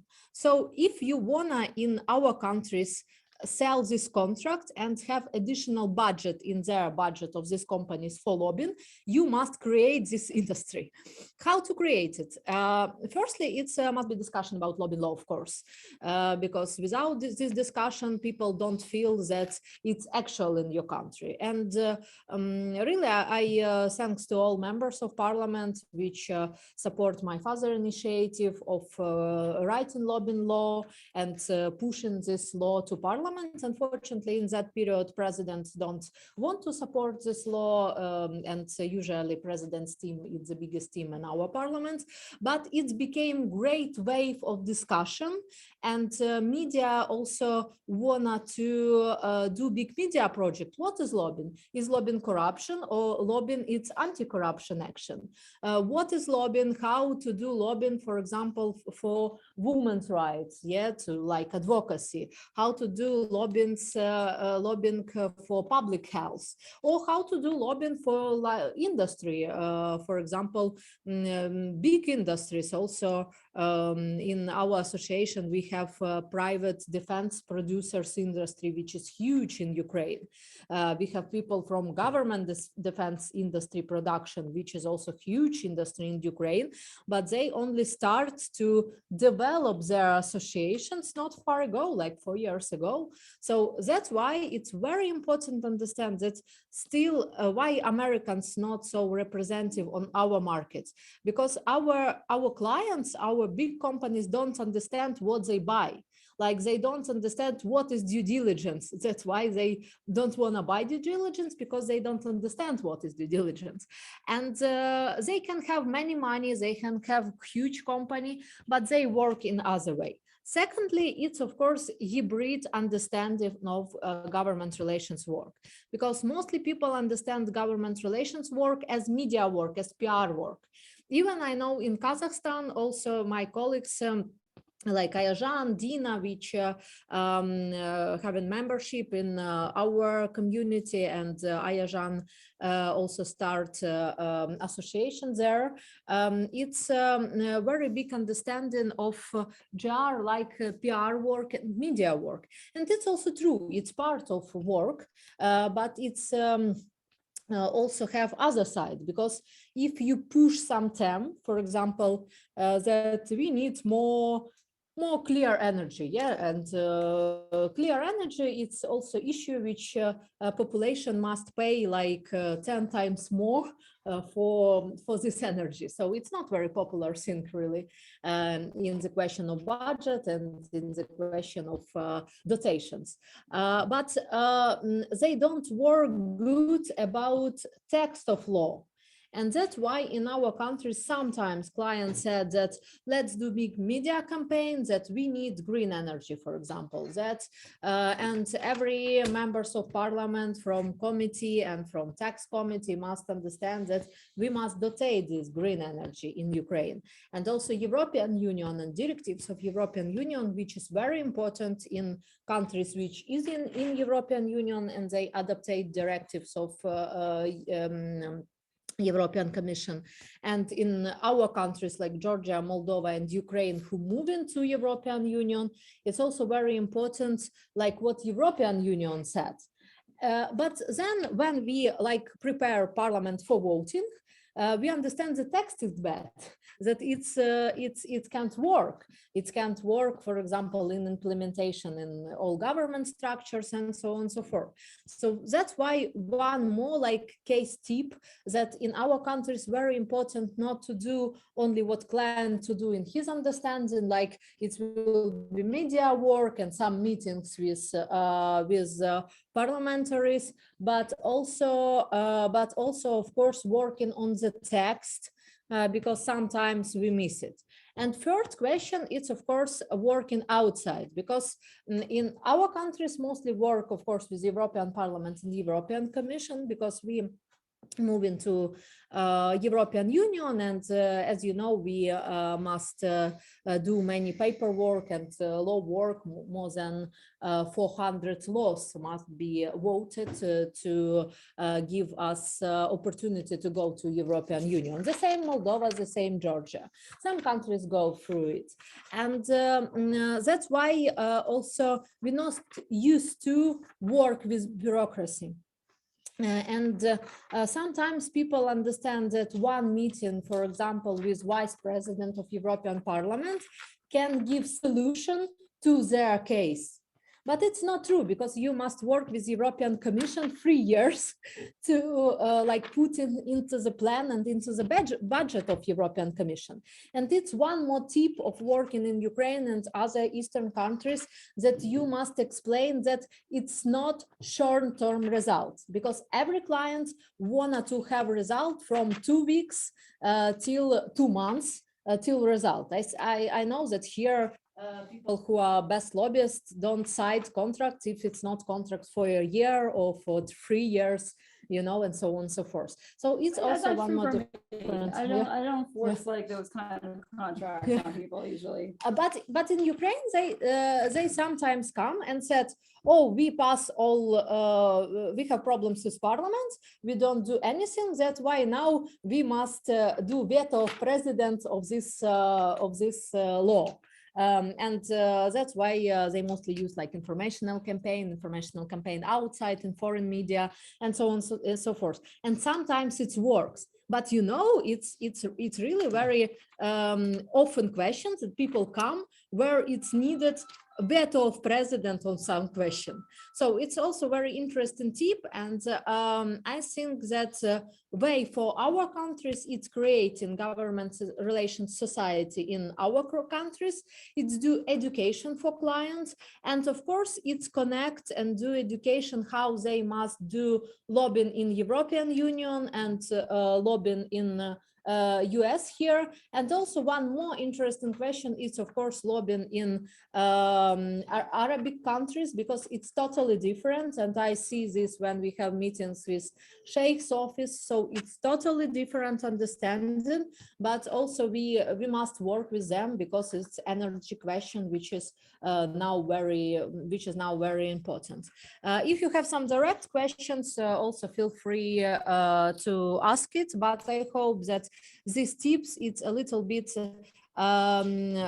create understanding of our market, and now it's more similar to African markets than to market of lobbying in United States. Thank you so much. Yeah, thank you, Katrina. It sounds like your a lot of your experience comes from Central Asia and some of the expansion of lobbying practices into there, and that the value. One of the things is that being that they don't have lobbying registration requirements, laws to do this, their experience with lobbying is lower. So you're actually spending a lot of time trying to explain the value of how that could help them and the benefits to making better policy as a result. You know, and not having that lobbying legislation or policy in place is a problem. And we've experienced that as well. And particularly it hurts us when we're looking for partners in other countries. And you go into a country, and I don't know if any of you around the table have tried to do this, you know, try to find somebody that does government relations in Central America and Southeast Asia, places like that. It's not, without a lobbying law, people aren't advertising themselves in that field. And you spend a lot of time trying to find people. We tend to work with the US Embassy a lot through commercial services, trying to dig down and find out who's out there doing consulting, but that would really help if we had lobbying registration rules. It would bring up the marketing of people for it to be identified. So I just was going to say real quickly, there is a you know, a lot of times with a client like this, you have to really draft up a comprehensive plan of what you're going to do. But the reality is, if you are lobbying for a new entity that has, you know, no presence in the US or has a small presence in the US and it's never lobbied, you have to brand yourself, and that takes some time. You have to like brand the company, have the origin story, have your 2-pager, and Hill staff are so crazy busy and people in the administration are so busy that you have to, you feel like, okay, did I get anything out of that? Like, you have to do it repetitively before it starts to stick. And that can be very frustrating, but that is just the reality of like how things work in the US. great. Okay, Vaden, over to you. Thank you. So I will talk about topic of digital health. And my company, Care21, built one of the leading digital health platform. We're targeting one of the most important, one of the most expensive part of a healthcare. It's health issues of people with chronic diseases, especially seniors, and even in US, as a development world, in US and Europe, 65, more than 70% of them have 2 or more chronic conditions, and very much this handling these conditions, caring for these people, it's the biggest part, the most expensive part of a healthcare budget. we built platforms that patient-centric and combine remote patients monitoring, chronic care management, telehealth, and in US market, which was very important, there are also monetary compensation for doctors who doing preventive care. So we built also part that combined this budgeting and financial issues into system. So system like our clients can monetize their effort and receive compensation from Medicare. As a company, we're partnering with Dell Technologies and Nippon Telephone and Telegraph for expanding into international market. In particular, with NTT, we working on Australia, New Zealand, and Southeastern Asia market. Dell help us as a technology partner where our system running on the Dell servers. And one of a very interesting issue as regulations in the healthcare, because and with the digital health, these regulations became more important and sometimes cumbersome because questions how data transferred, who own medical data. HIPAA regulations in US not covered all of them, and a lot of things became as a gray area because by HIPAA regulations, for example, patient own their own data. At the same time, electronic health record systems trying to not to share information. So there are new laws, new regulations that facilitate this data exchange between medical organizations. But still, the most important, let's say, electronic tool of exchange of medical data is a fax machine. And with the fax machine, when it's a paper coming to another office, it's again data entering and a lot of mistakes and a lot of problems. And this is why by Johns Hopkins Medical Journal, medical mistakes actually coming as a third leading cause of death in the United States. So we're talking even about United States. In European Union, despite the fact that it's a European Union, every country has their own medical regulations and own requirements on data exchange and data sovereignty. So let's say if we would like to start our system and provide it to customers in Slovenia, we need to install servers in Slovenia. And the same is right for a lot of countries. Again, different countries has different regulations. So this is very important for us to know what's the regulations background for using in a healthcare. And one other area that I would like to touch today, it's actually proliferation of a huge number of medical devices. And medical devices coming right now everywhere. And we as a company integrated right now more than 200 different devices.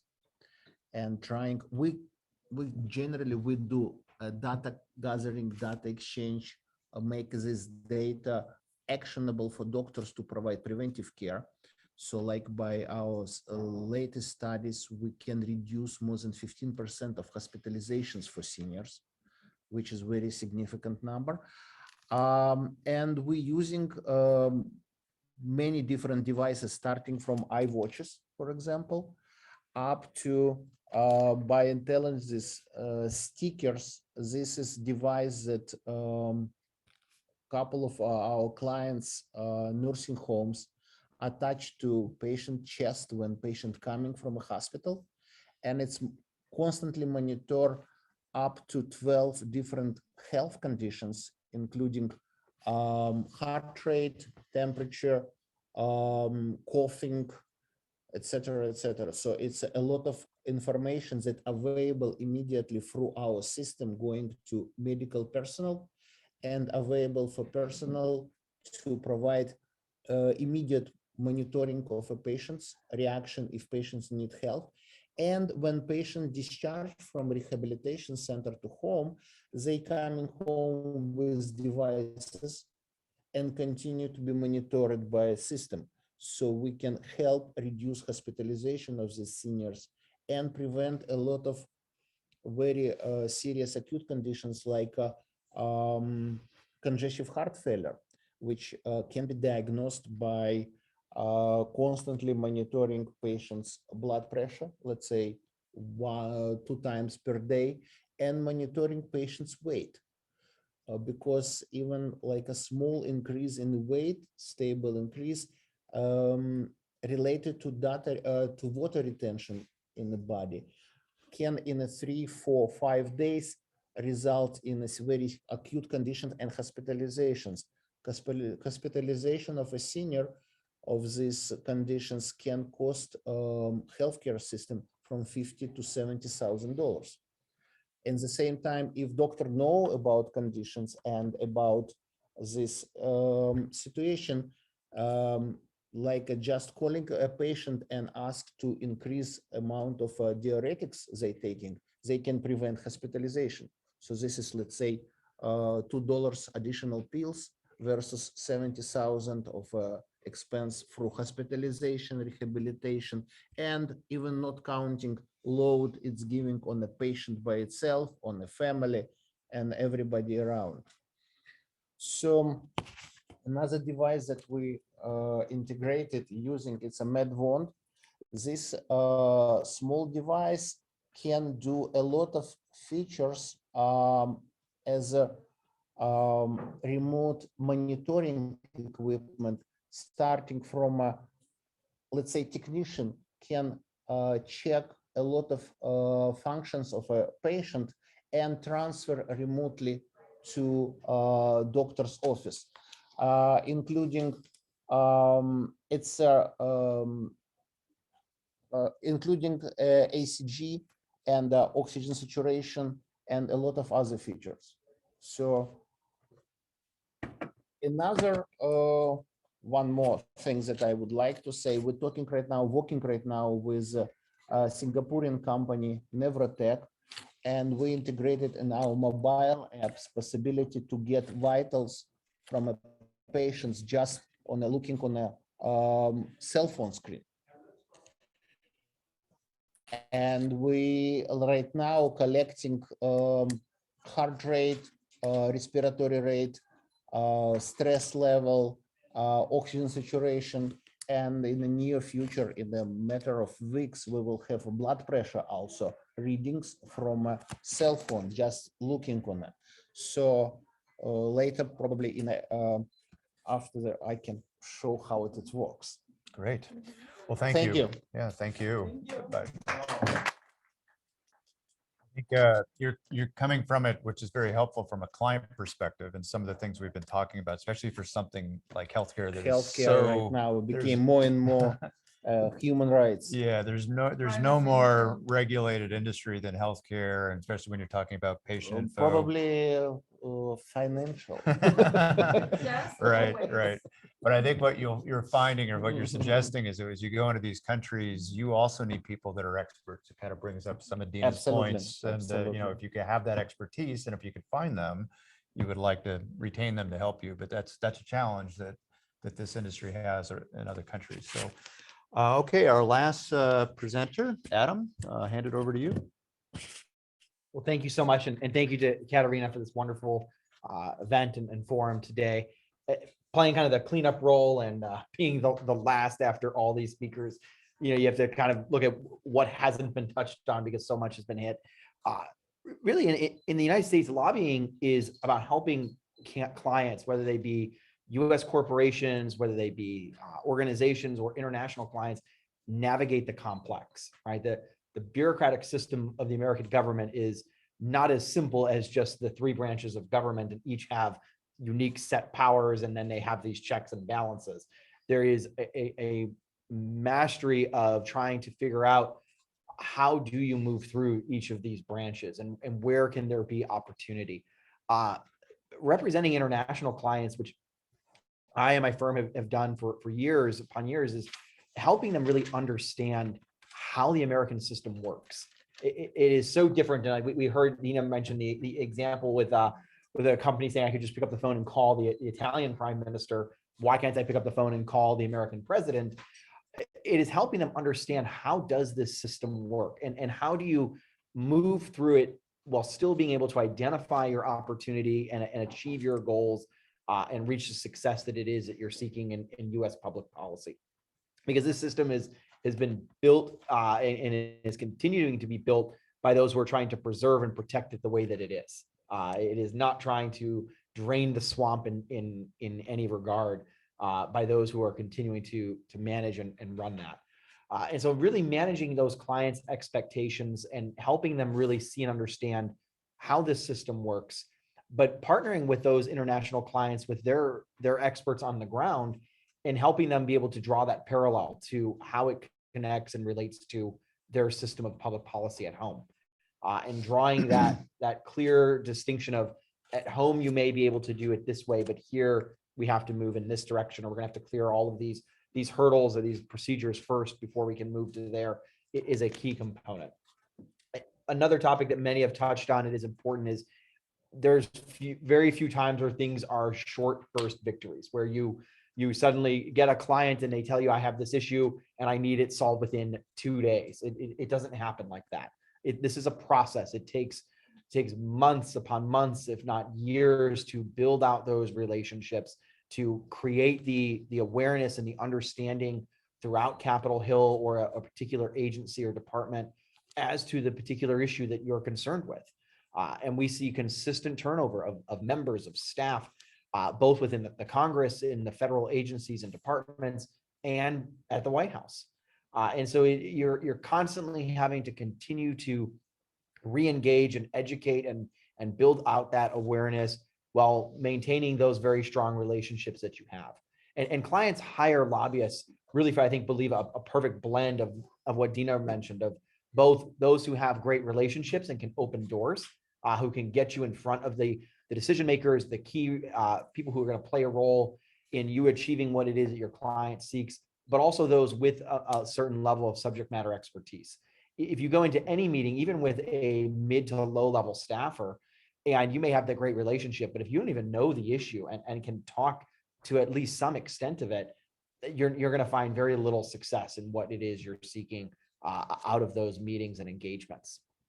A final point that I would mention is, regardless especially in the United States, regardless of who's in power, and does one party hold complete power?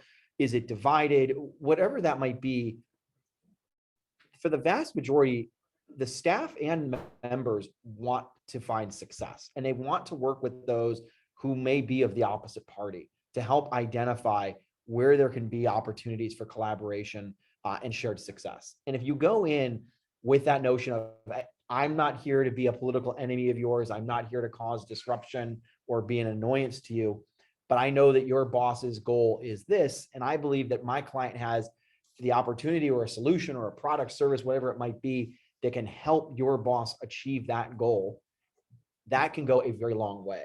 And especially if you can also approach it from, and your boss can take all the credit. I don't care for the credit. My client doesn't want it. You guys can take all of that. We just want to be involved and play a process in this decision-making role. It can really help open up an immeasurable amount of opportunities when you go in with that cooperative spirit, but not going in with more of the daggers and shields up, ready to try to create a political battle or war. No matter what the gridlock is in Washington, there is still always opportunity, but that gridlock can slow things down. And progress does not always happen as quickly as clients would like. And that's why it's important to help, as I go back to, again, managing that expectation, helping them see and understand what we're accomplishing and achieving. This is why these sets of meetings were important and what they delivered. And through that, we're now going to move to this next stage. So really helping them navigate that by giving them a very detailed and thorough roadmap of what you're going into, but helping them also realize that that roadmap can change at any moment, right? Issues arise and come and go in the United States very rapidly. 3 weeks ago, nobody would have ever thought that Congress would be voting on a series of gun legislation. And now here we are, as Congress is just a few blocks away from here, voting on a series of packages relating to gun rights and the Second Amendment in the United States. But again, a month ago, the gun lobby was relatively kind of breathing a sigh of relief, thinking, all right, we're not going to come up before the midterms, we can take a break, and then you get plunged into it. So and same with energy, right? With the war in Eastern Europe, things change very rapidly here. And that can delay things that you're working on because that may have been a priority, but as these new issues arise, it can start to sideline other efforts and priorities that were set out initially. And so it's just being patient, but also being very creative and being willing to challenge that status quo. And just because it's always been done this way, you don't want to offend anyone and completely overstep, but step outside that box and look at it from a different perspective. It can really help move things in a different direction that can usually yield some positive results. Can I just follow up on that really quick? I think that I agree with everything that you said. Really, everything is true about that. You do have to have a detailed plan, but even though there is that gridlock and things change all the time, there are people on the Hill, especially as you get into if you stay up there for too long, like me and other people, that behind the scenes they quietly get things done, and they get along on a bipartisan basis. So things do get done. It's just done in a way that is very quiet. And sometimes you build it very slowly. The navigation of Washington is really important because you need to be making sure that you're bipartisan. You're going to see the right people on the right committees. You're going to see the right people in the agencies. You're going to see them in the right order. How you build your legislation and the support behind it. If you get a bill introduced, for instance, and it's some random freshman senator or congressman that's not on the committee of jurisdiction, yeah, you can point, the lobbyists will say, oh, look what I did for you. But it's meaningless in the US, right? You can point to it back home, but it's meaningless. So you want to make sure that you're working with people that can actually, that know how to do that. And aren't just flashing like proof of, oh, I got this legislation introduced. Well, it doesn't have any shot of passing, right? Or I got this letter for you.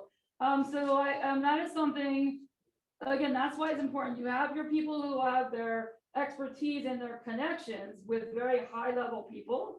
You have some people who are doing the political work, which does help with access to the members. And then you really have your, not subject matter experts, but as was just said, it's like being an expert on how to navigate the US government and understanding each area is a little different, but understanding that the agencies and the Congress are, even though they're separate branches of government, they are very interconnected. And you have to understand that they influence each other, and the agencies are full of former Hill staffers. And people who are in the administration have to be confirmed by the Senate. So there's a lot of interconnection there. So anyway, I agree. I agree with everything you said. Yeah. Thank you, Adam. And we're going to move to the questions part of our panel today, but just some of the takeaways that maybe we get some of the questions from Adam's talk is, you brought up the complexity of the system. And I think that if you have US clients coming in with your firm, of course, it's even complex to them, but imagine your foreign clients must just think it's even incredibly insurmountable. So I think government relations and the ability to help with being a technician to explain that process is extremely important. And I also caught on to this idea that you're always looking for the partnership concepts that you can bring to the table, whether it's a politician or somebody in the agencies.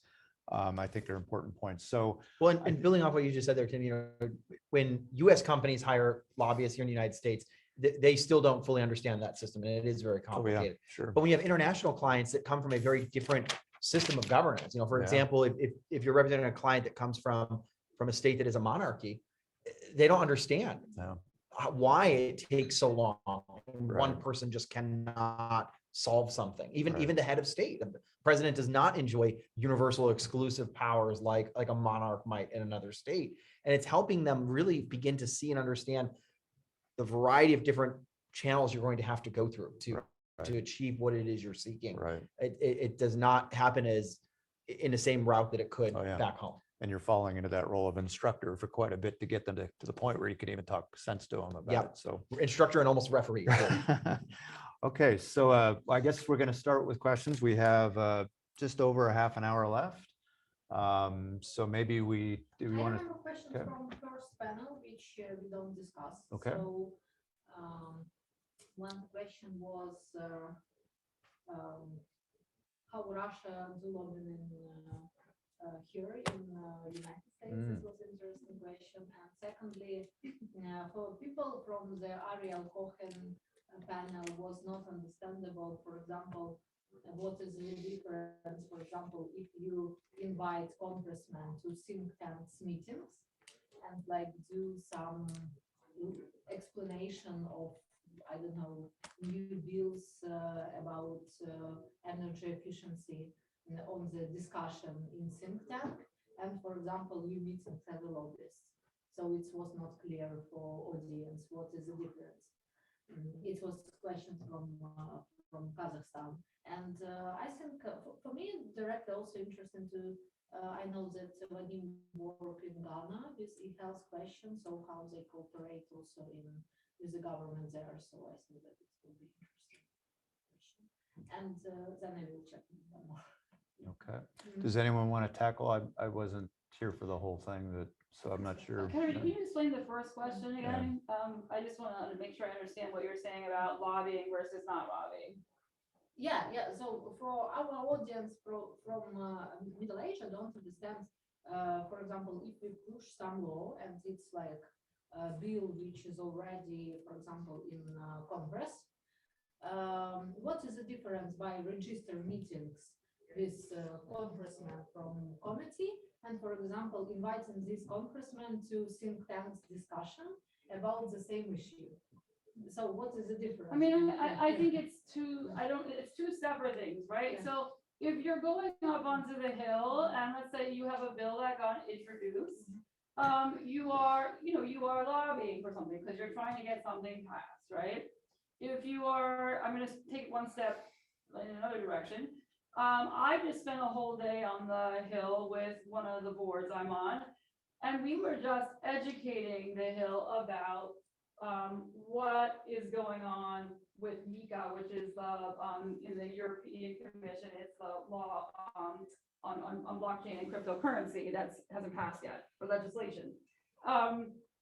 If a congressman is going to a think tank, most think tanks are structured in that they can't lobby. The congressman may be going there to meet. There's a variety of reasons. They might be speaking on their bill. They might be getting educated by the think tank. They may be working closely with the think tank because the think tank is doing research on the topic. If you're doing advocacy work, you're lobbying and you have to register. But for example, from my perspective, for example, I was 5 years ago on meeting in Hudson Institute, like popular think tank, which was developed on China question. But there was not only about political question, but also about export-import laws which connect with China. Is it, for example, but in political campaigning, it's called form communication, when you form some position from experts,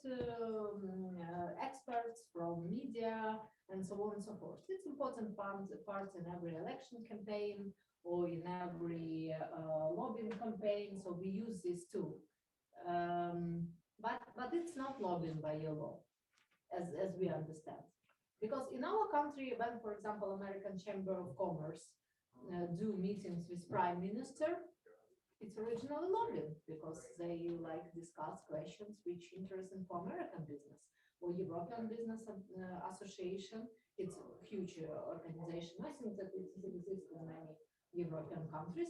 They also have a meeting, for example, with trade minister, and they discuss issues of canceling some import fees.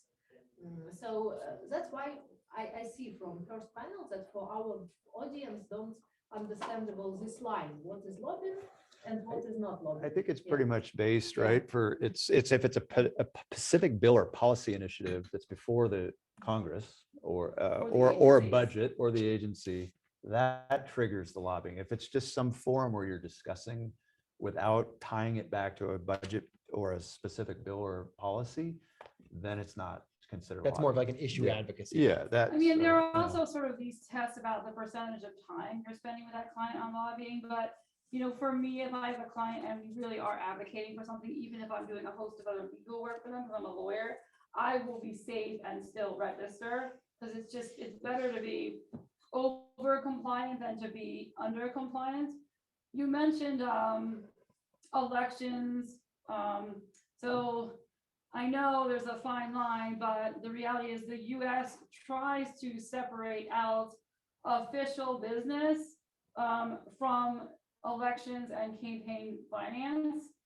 So we draw a wall, and it's not a perfect wall, between the two. So it doesn't really get, and it's different set of staffers typically, or if you're going to use a staffer from the Hill, they've got to take time off to do that work, and it has to be, you know, they have to agree to do it voluntarily. So we try to put up this wall, and in some offices that I worked in, they had really rigid walls between, you know, any kind of political activity as what versus official activity. And others, like, you know, more, I would say in the House, there is less of a wall, even though there's, just because they're smaller and it's not as noticeable. But yeah, it's very much, it's supposed to be two separate things. You're not really supposed to be lobbying at a fundraiser, which is a breakfast, lunch, or dinner, or you travel with members of Congress. But you have to be careful what you say and how you say it, but some of it borders on lobbying. So yeah, we'll do a mix of questions from the internet and then questions from our guests. But one question I'll bring up that kind of came up on the panel was through a bunch of us was the importance of expertise in the new lobbying world. And you know, when I came up lobbying in the state legislature in the 80s, I heard stories about the 70s and 60s where it was simply relationship lobbying. In our state, I think there were 10 lobbyists in the 60s and 70s. One was Boeing because they're headquartered there, and unions and tobacco and those things. And it was mostly just relationships. They rarely talk details and expertise, but it's kind of transitioned now. But what is the mix now between our panel on the value of access and relationships versus expertise? I know it's a combination of both, but do you want to have any perspectives? Maybe start with Adam. They perfectly complement each other, right? You could, if you're the world's most foremost expert on cryptocurrency, but you don't have any relationships on Capitol Hill or in a particular agency that is working to evaluate or regulate or whatever it might be on it, then it doesn't matter what you know. You know, unless you've got a great media publicist that can get you on every media show in the country, then it just doesn't matter. But at the same time, you could have the world's greatest Rolodex and get access to everyone in Washington, D.C. But if you don't offer anything of substance and value and connect the dots to that office, to the member, and how it relates to their goals, their vision and priorities, to that they're seeking from the office to represent their district or their state, then you're really just having kind of a social, you know, coffee or beer at the end of the day. So you have to have that delicate balance, and you have to also be able to know how much of the expertise you can really push out in each individual meeting, right? You've got to be aware of your situation and surroundings. And if you see that what you're saying is completely going over your audience's head, then you've got to know how to pull that back and reevaluate and repurpose the message that you're pushing. Are you seeing in the DC lobbying firms kind of the just relationship lobbying types are going away, and more it's that balance people that have both? Is that kind of the? I think it varies by firm. Yeah. Some firms want a mix, some want one of each. I was Like gonna say, I can it talk varies. about what it was like in-house, because I was in-house twice, so I know kind of who we retained and why. So first of all, when I first went to Chrysler, it was the first time I went into lobbying. I was like, oh my gosh, I don't know this person, I don't know that person. Then once you realize, first of all, when you're around a lot of people, like somebody else knows you, I realized, like, especially when we got into the crisis and I had to help rescue the company, which was like a spiral where we had to get all sorts of things done. I realized, you know what, if you have the right personality and you know how Hill people think because you've worked up there, you can get into the offices. Now, getting into the member or getting in to see the president, that's a whole different thing. But I think you need a mixture. So, you need, for instance, at Chrysler, my background is in financial services, so I was definitely on a learning curve on like some of the other issues, right? But so I had very weird tax issues that I had to lobby on, and we were owned by private equity, so we were unique among the big three. I was using subject matter experts on the tax lobbying. I would have been a disaster on Capitol Hill. However, I needed firms that kind of also knew people or knew how certain institutions work. Like they were outside the room when the senators had their weekly lunch and then said, I found out X, Y, and Z. Or maybe I would hire someone for a particular project because I need a specific senator or House member. I had to deal with financial services, ironically, during Chrysler's rescue. I would have never thought I would be in my own committees. But I kind of knew, like, and asked around, who is the person that's the best connected? So you really do need both. And I don't discount either, but I also think, I'll say this, that for me as a lobbyist, and for those who like have that relationships, I'm a big believer in knowing your stuff, but also trying to do things quietly, not publicizing it. Like I can see, like, I'm involved with an industry right now that's going around bragging about how much money they're raising for their industry and how powerful that's going to be. Well, that's a terrible lobbying strategy. Like, so what you do, you want to try to do it in a low key way. I try not to be in the press unless it's about substance. I do not want to be in the press because of a connection with someone or a company that has problems. I think so that is something that's really key to me in terms of advocacy. I want to add a point I think that we forgot, because I know people hate, I'm a lawyer and people hate lobbyists even more than lawyers, so I'm a little lawyer and a lobbyist. But when I was listening to the talks, right, you talk about sort of energy companies, which I have no problems. I work for a car company. So you have the energy companies that represent energy, right? But you have the environmental groups who are, representing other interests. You have groups that are representing teachers. You have groups that are representing unions. You have, all the groups. My father unfortunately had ALS years ago. I've done some advocacy on a pro bono base for ALS. So that's why lobbying is not a dirty work. That's why I say regulated lobbying is a part of democracy. It's a way for people to voice their concerns in a way that is accessible, complies with the law, is safe, is ethical. I'm sorry for going on, but I'm a big believer in our system. It's not perfect. There are some ugly things about it, but it's generally speaking, it works well. Yeah, and I think that information is drives things. And by having a healthy lobbying community, you're able to move that forward the best way. Questions? I have a question in, let's call it less sophisticated societies, and I come from Africa, so, emerging economies and that, where lobbying isn't regulated. It's almost a free for all at times. And so you have this situation, where when you want to reach certain people in power to have a lobbying situation, and Felix, you might agree with me on this, there's the term of working with fixers. And these fixers, don't do it free. They want, introduction fees and, all sorts of things. And that really puts you at risk, with things like the Foreign Corrupt Practices Act and things like that. How would you say, for somebody who comes from that sort of environment, where they come to the United States, some of the when they I mentioned one of the speakers, if you come from a monarchy, it's completely different. If you come from a democratic republic, it's completely different. If you come from an autocratic republic, it's different.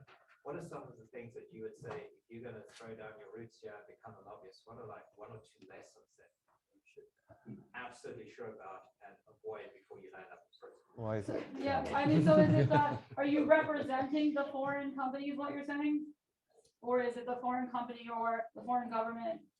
I'm saying loosely, you're a person who's been a successful lobbyist in an emerging economy, and you decide to, a company or you on your own decide to come to the United States and become a lobbyist here. What are some of the goals? So first of all, I'm going to answer that question in a very, maybe it's going to sound bad, but I'm going to say it for, about it. I would not, myself, I would never go and try to lobby the European Commission. I know people who are great at that. I would say that to lobby in the US, first of all, there are people in the US that think because they read the news every day that they can lobby. They're not super effective because they don't understand the intricacies of how the government works and how it interacts with each other. So I would not, for instance, I would never go and try to lobby in Africa, or in Europe. I know my limits. I don't think it's a good idea for a lobbyist who doesn't have that experience to just come in and think they're going to understand the US system, not without a lot of learning. And I always think you need either some form of either state government experience or federal, either of those. In terms of people that have worked for me, they've had one or the other. Most of the time when foreign clients come to us, Katerina knows this very well, we are a law firm. Usually there are legal steps that you should be taking before you do anything, depending on the country, right? So, if it's a country that's known for, corruption and things like that, you've got to look at things like sanctions and OFAC. You might have to do, so there's legal work. You might have to do, depending on who's involved with it, a FARA filing. You obviously have to comply with all the lobbying compliance, but you may also, depending if it's truly a good lobbying firm, they will, if it's, a country, again, known for corruption or other types of problems or doesn't get along well with the US, they should be doing some kind of due diligence and background check on you. Otherwise, it's going to backfire.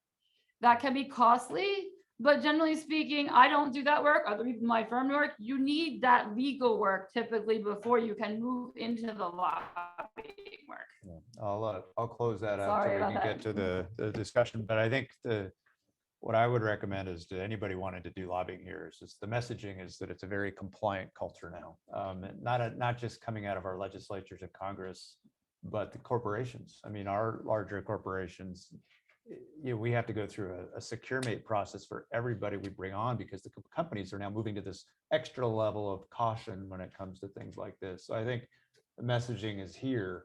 It's not like, we experience in other countries, and it's changing. And hopefully the rest of the world follows that line too, because we're all better for it if we take the corruption out of government relations. So I think we're going to take a question from the audience or from the internet, but I don't see Katrina. So maybe while we wait, another discussion point somebody wants to bring up?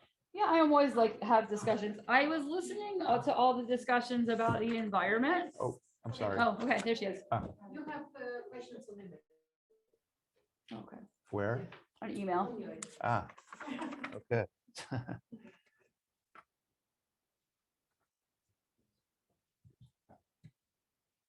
Okay, the question is coming in is, are elections financed by lobbyists? Is it the same in every country? So I think we have maybe talk about a point of the lobbyists being funded with funding their own money campaign versus clients, and maybe we hand it over to you, Adam, to talk about the difference of. I mean, US yeah. campaigns aren't funded by lobbyists, right? In the sense that I think brought up earlier, there's a division about when you're working with members of Congress in their office, where we can talk about policy and governance versus the campaign. If you're meeting with a member in their House office, you can't talk about the campaign. You can't hand them a contribution for their campaign in that setting. There's divisions to keep those two worlds separate. No quid pro quo. Yes. Now, lobbyists can donate personally, right? I can write a check to any candidate that I want, but that, just like in lobbying, right? You're disclosing the clients that you work for and the financial side of the relationship and the issues that you're lobbying and to who. In the campaign world, that is also disclosed, right? So if I do write a check to Joe Biden for president, I'm going to show up on his campaign's financial disclosure filings as someone who donated towards that. So you can be involved in both, but they have to be played in two different arenas. Right. And maybe I should talk a little bit about sort of PAC and campaign contributions. So, and I don't know every single thing, and it's been changing and actually getting sort of looser in some ways. So, it's not some lobbyists or lobbying firms do spend either they have PACs or some lobbyists will spend their own personal money to write personal checks in terms of getting access and relationships.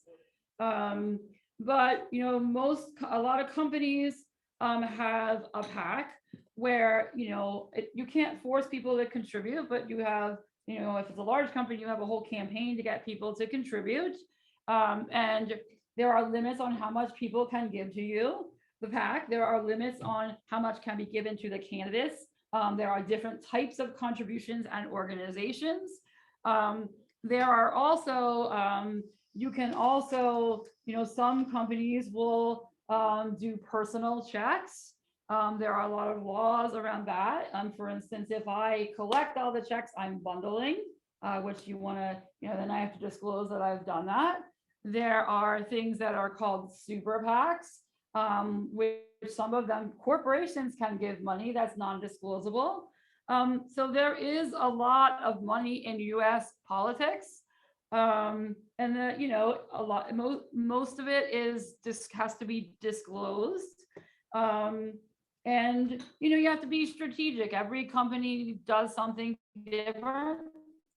There are some companies that say, you know what, we're not giving anything right now. And there are some companies that are very active.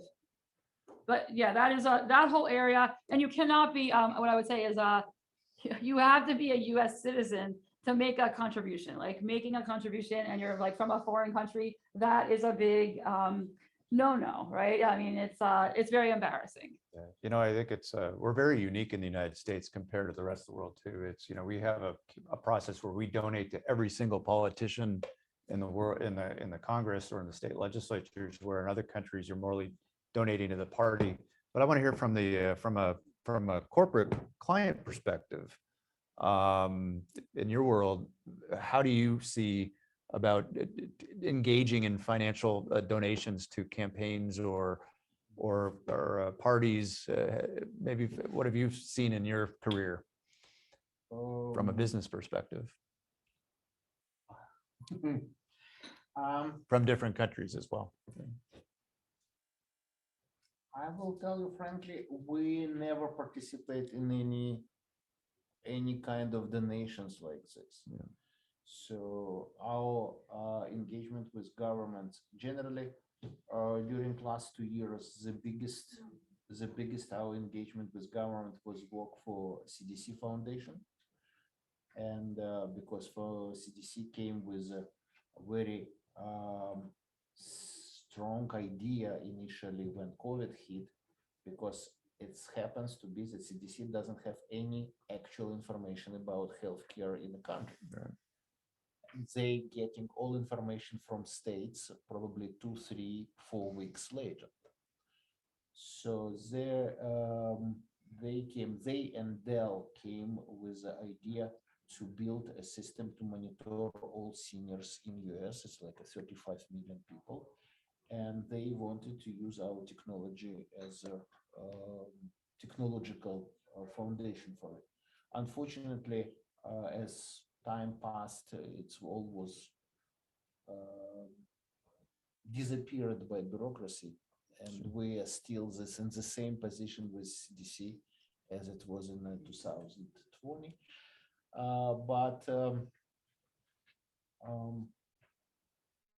Do you have a So perspective? I don't have right now any Sure. kind of You're aware of financial lobbying. no. But you're aware of how the system works here. You've been here to so does it kind of shock you to how the financial campaign system works here compared to other countries? Yeah. Not really, No. because I think it's a more good, and there are a lot of attempts in any case to prohibit corruption. Yeah. Yeah. Sometimes it's works, sometimes probably not. Yeah. Yeah. I have a question about that. I think that it's the same in the same country.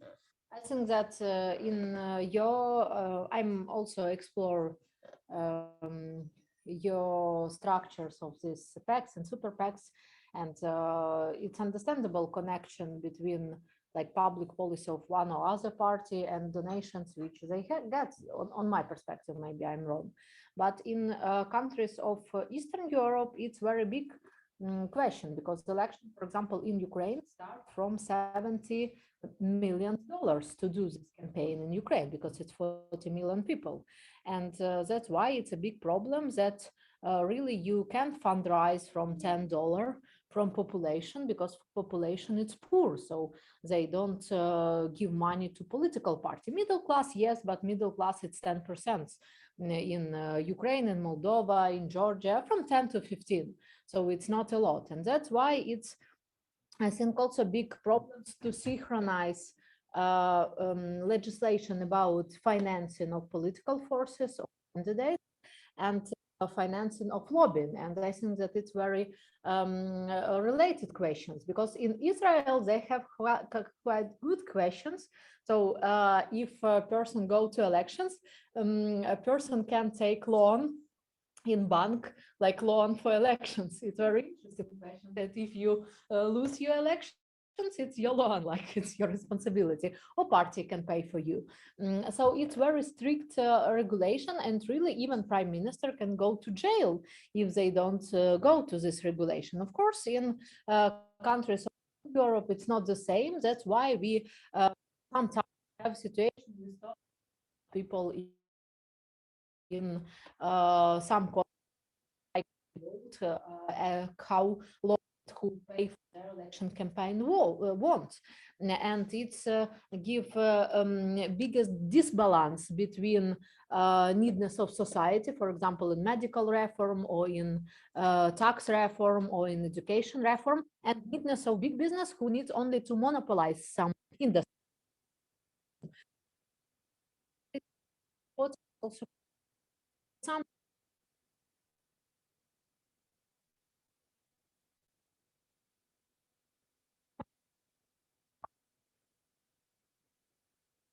right?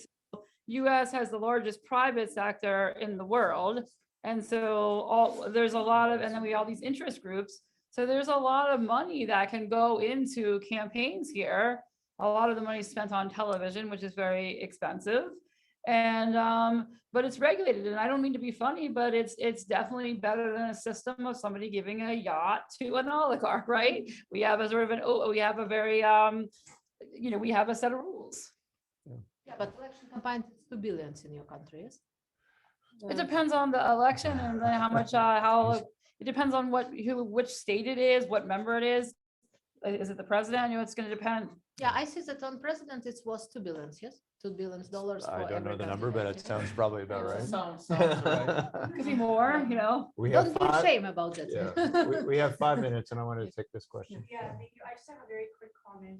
I think Tom from Canada, and arguably we have one of the most stringent government relations rules around lobbying. It's very refreshing to hear from our American colleagues that, stricter rules have been in place in the past, whatever, how many years, because we joke about you guys in in the North, but the fact that you have so much more leeway when it comes to lobbying than us. And it's like, oh, the Americans, like they just do it better. They've got so much more room to play with and work around issues. So from a commentary perspective, it's great to hear that, more is happening in terms of curbing corruption when it comes to lobbying in the US. I think things have gotten crazy in Canada. I could not believe when the protesters, I cannot believe that people's bank accounts would be shut down. That is just, I cannot imagine that. We'll have a conversation. I cannot imagine that in the US. It's just unbelievable to me. Yeah. Great. Well, I think we're just at about time. It might be a good time to stop since I know you're running behind a little bit. But I want to thank our panel. Appreciate your contributions, and I hope that it helped educate your international audience on some of the things that go on in the US and elsewhere. Thank you. Thank you so Thank much. you.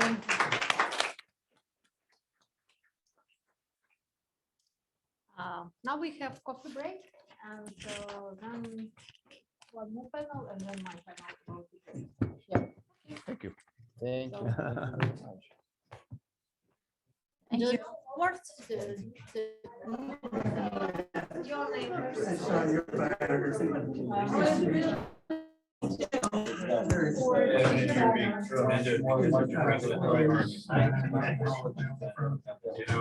funny. US companies, they didn't know they had to do it, so they did it. Like Microsoft.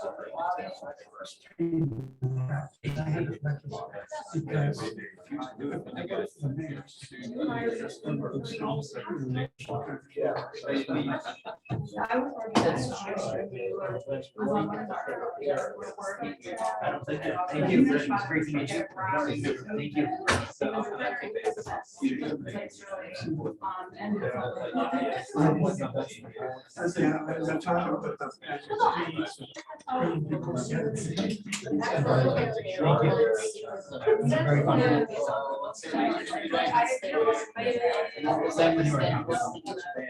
you. Thank you. It was good to meet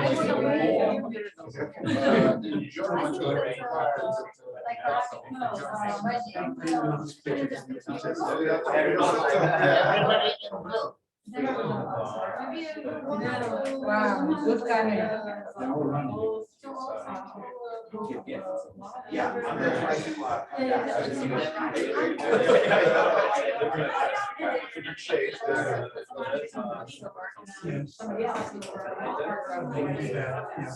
I am too. Yeah. Yeah, what brings you here?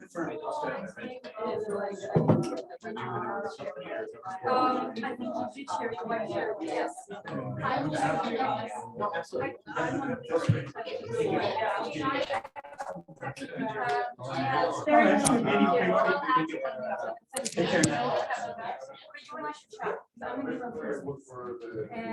Yeah, thank you. It was really nice to meet you.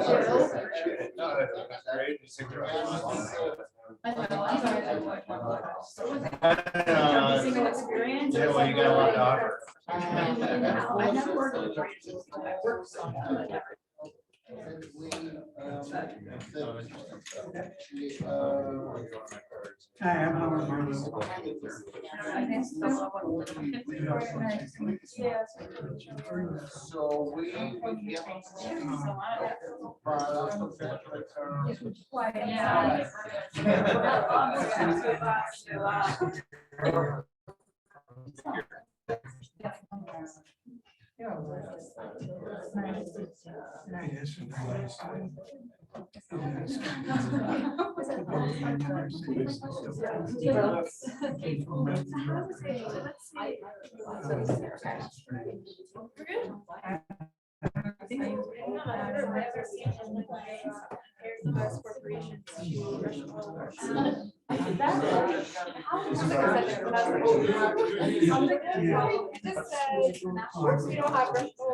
But I think I talked about the law right after. We have antitrust laws that take care of that kind of stuff. And so I thought it was fine. It's like, we have rule of law.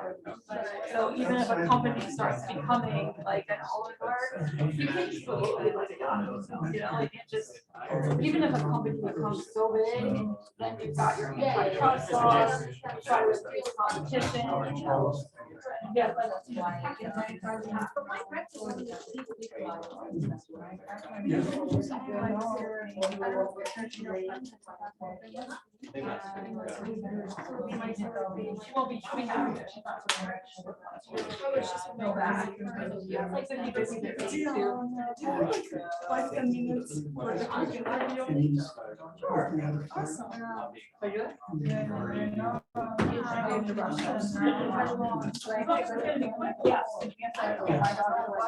Not this one, different one.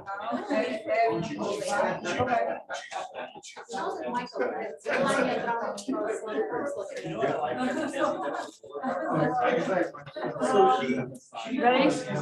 Oh. You just wait.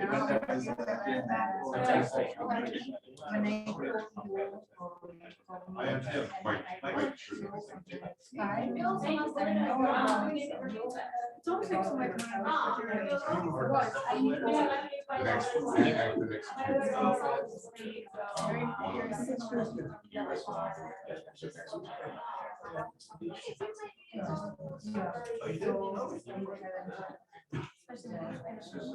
I'll be there. Let's meet up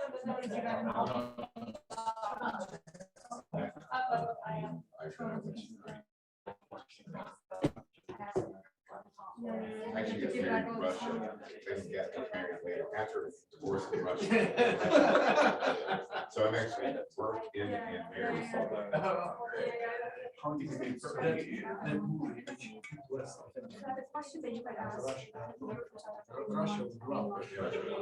Russia would love off time. Yeah,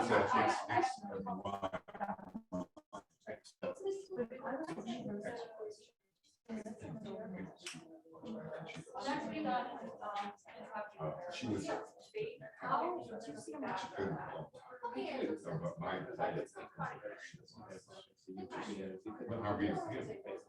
They were missing.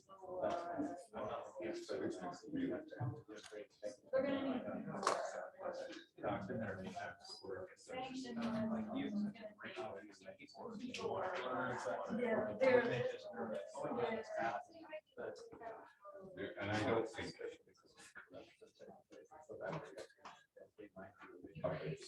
and Oh, yeah, you know, that part of the world is not always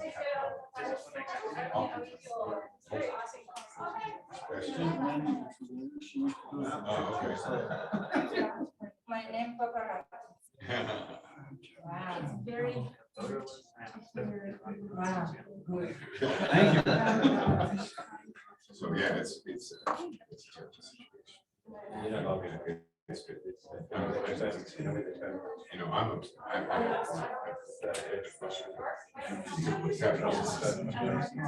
Oh, yes.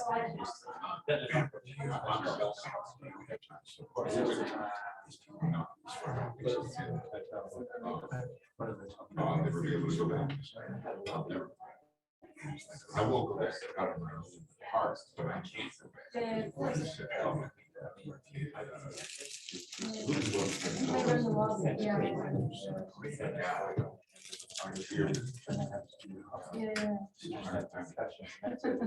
I'll miss it.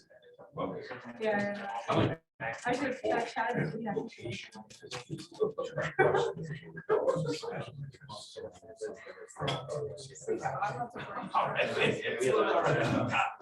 I would go under any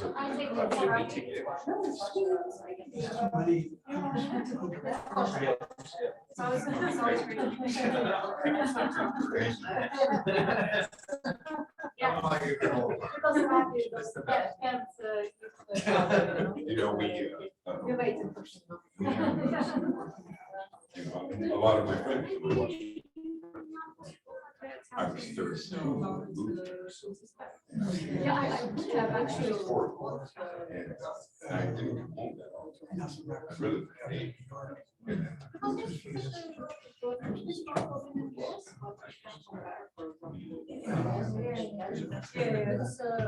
But then, of course, and he told us, well, maybe this will work.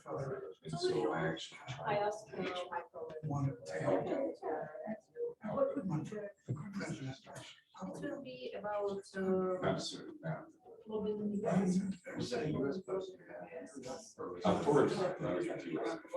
I read. Yeah. And then, I know the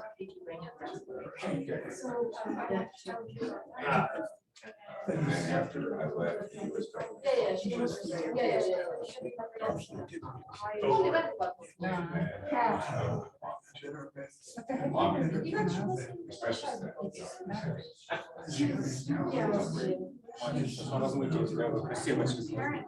Только не моргайте.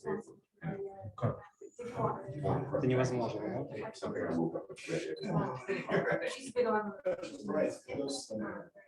А вы возле картины не хотите стать?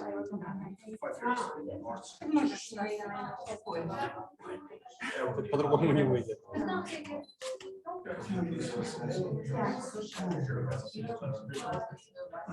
Сейчас счет сделаю, все, и вы свободны.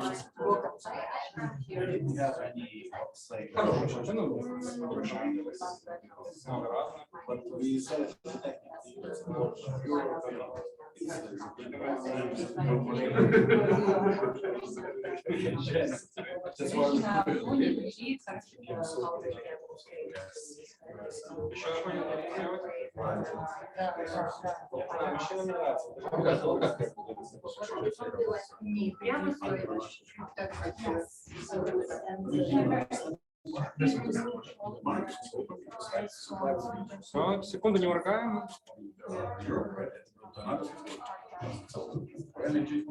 Что там можно выбрать?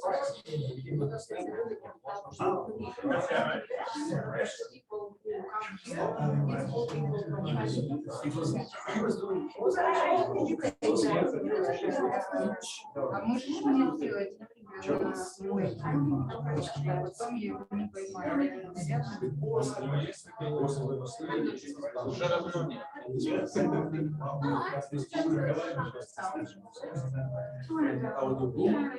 But it's Ukrainian, for example, Rabbi he was Ukrainian, but he was Ukrainian 100 years ago. So he originally Ukrainian, but because of, for example, many they Ukrainians, but they come in 1970s, and then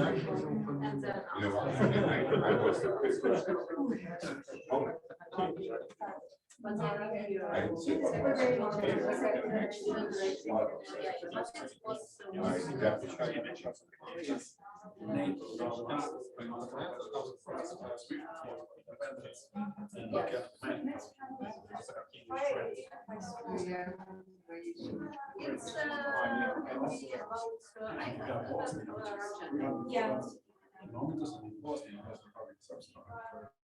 it's big Russian tensions. And all of them were trying to have some Russia and so supported in Serbia as well, which is, lots of sanctions against Russia.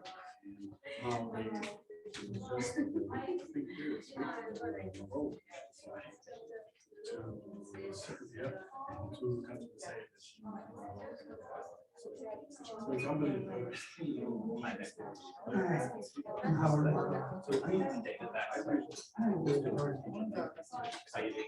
I'm very well, thank you. You're based in DC or? It's amazing. I don't, I actually do. Я ему визит позже твоих голов. Да.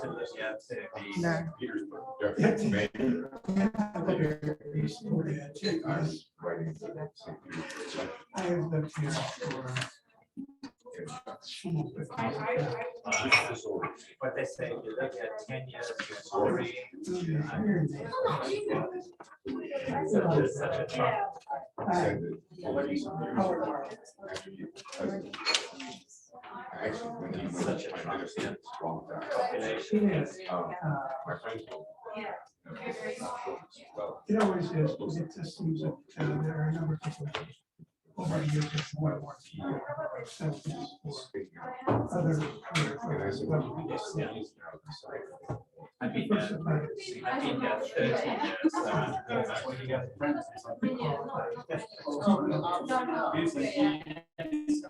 All the time,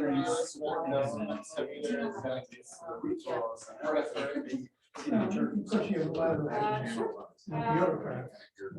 My understanding is this one. There's some.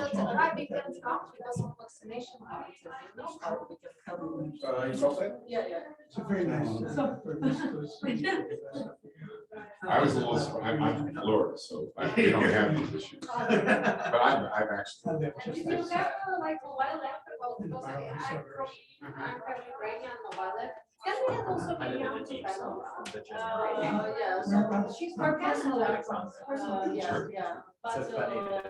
We may have one It's a extra big seat now, cultural really. sign, but it's free. It's not needed. And I lived 15 years. And the rest That of might help. Yeah, I'll bring it. My goodness, you must be from DC. You're carrying a test around. In Florida, we don't want to know if you have COVID. And it's not about I will go back. Yeah, close.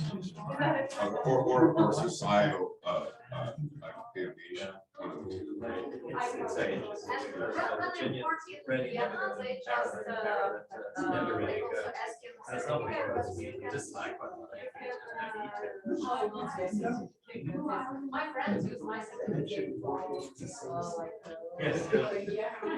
Well, here's you're in jail. I think it's a state. In Florida, you go to jail.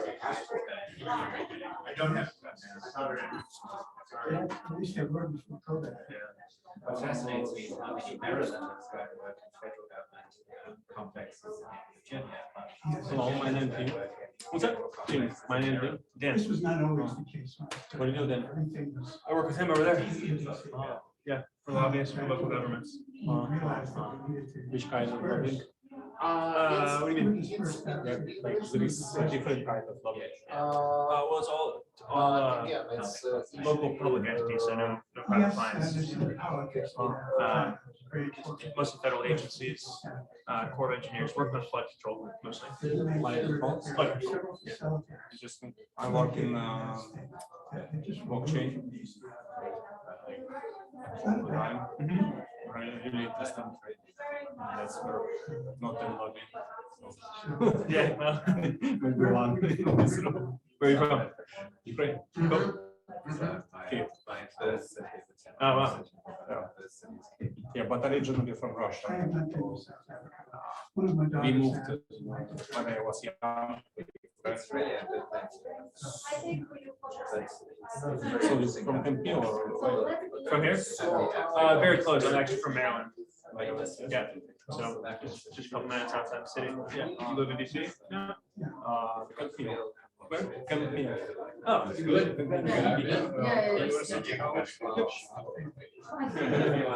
How long have you been here? I already got mine. 2 months. Oh, wow. Oh, so you came over. Cool. Glad you're safe. Yeah, that's great. You got friends and family back there? No, but they right now I lived in from Ukraine for a while, Russia. Austria to Kiev, was Kiev, partly, one part of my family. I sound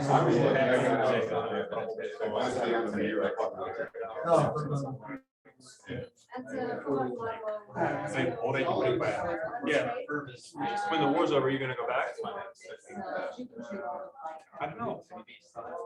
I think no, because my job is IT. IT? Yeah, IT, blockchain, so I can do whatever I want. I know it's the biggest problem that maybe it's difficult to use internet. It's just technical loss.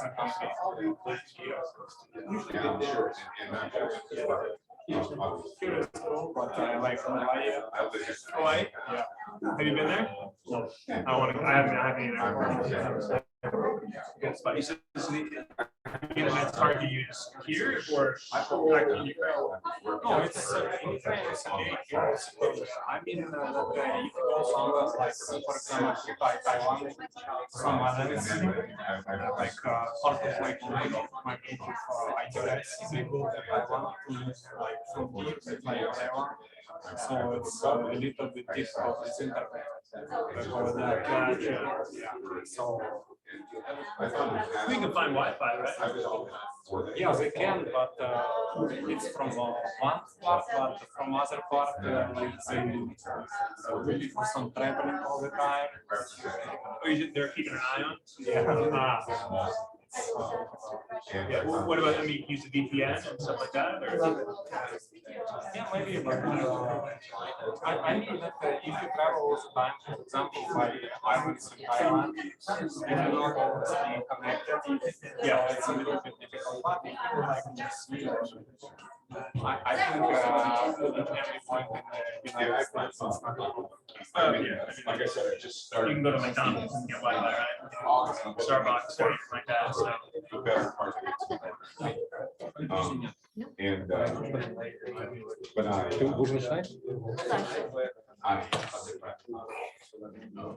so I can add this.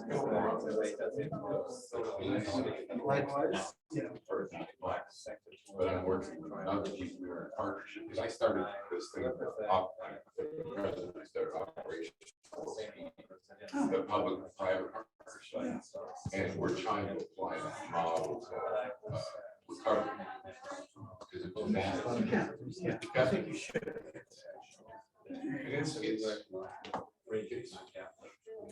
It's getting good response. It's different in Texas than it is in Florida, different in New Orleans than it is anywhere like that, you know. How true is that? Yeah. But I mean, I love to do it because preparation for this stuff is now pretty significant. You know, I guess the last 3 years, governments. So is it part here to wonder? How'd you get in? I mean, you work with someone who's established. Not that hard, but That's already covered. I think finding the client is not too hard. You know, if I went in there by myself, I'd treat them. They want to hire someone who's got the older looking face, his kids, things like that. You know, there's more. Just kind of have that feel about it, right? You know? I think as a younger person, it can be a little more difficult. There's just so much knowledge you have to have. I think a lot of the process, the legislative process, Congress. Honestly, it wasn't something I was interested in when I was younger. I haven't picked everything I learned on the job. Just outside. But Like there's Dallas County right next you know, door. like a lot of our things, I think it's right place at the right time. Knowing the playing field, knowing your opponents, competitors, things like that. Is it hard? Well, it's the density. So here it's more bureaucracy. It's what? Bureaucracy. No paperwork. It's like Paper, emails and phone calls, I think. For the most part, just talking to people. Because when I like that everything some signing some form all the time. Whatever you want to do, you need signing something. Well, there's a lot of administrative work you have to do even for any business, but for lobbying, you just have basic lobbying disclosures. You have a contribution, and then you have you report to your lobbying for. Just those two things, though, I think are the only annual requirements to stay, compliant. And no one ever really gets in trouble. We decided to locate and the area where we had the office. So I don't even recognize them. Don't even recognize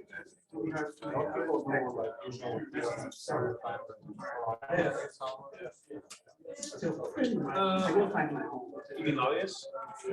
Well, August, everyone, members are out of office. They're usually back in their home states, either campaigning or just meeting with people. Where I live in Florida, Back in their home state, but yeah, usually August is a pretty slow time. I live outside. But especially it's election year this year.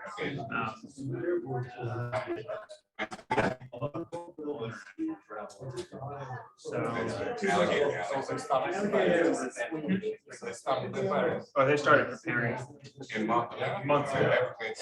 This whole year,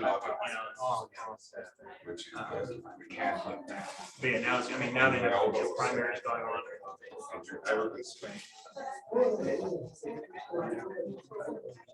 Long process.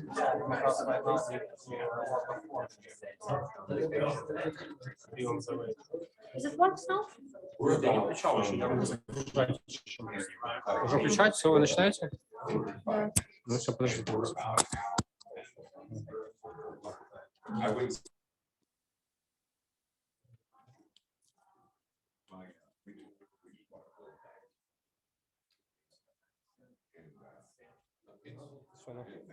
Один надо повесить тому, кто модератор.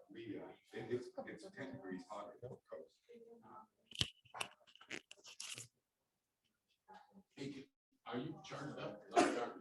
You need a thread? Yeah, I'm gonna go dark in a second. I didn't realize. I'll get that. Okay, good deal. Hello. May I ask you to put it on you? Yes, sure. You will do it, or As you wish. Why don't you do it? Right here? wherever.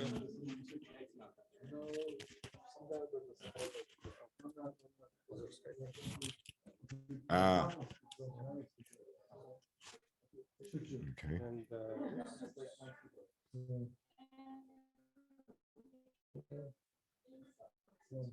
And just where it's we use for you. Okay. Thank you. Kendall's out for a few minutes. He just got an emergency call. You know, as a prosecutor, former prosecutor, those emergency phone calls come often.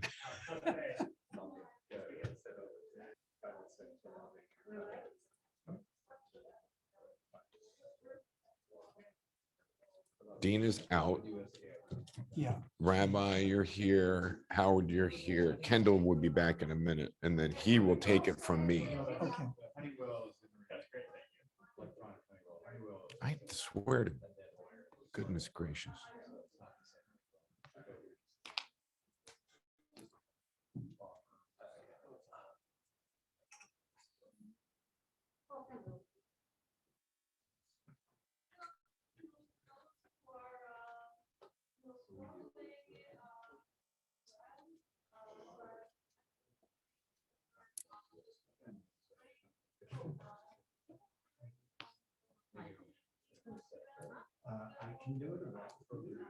Oh, you're in.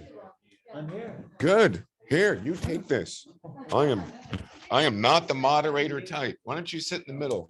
No, well, it's fine here. You sure? Yeah. I am not the moderator. Do we just get started?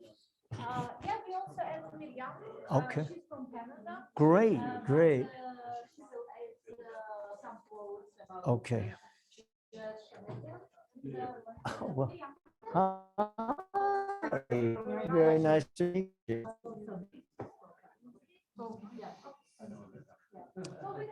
Okay, great.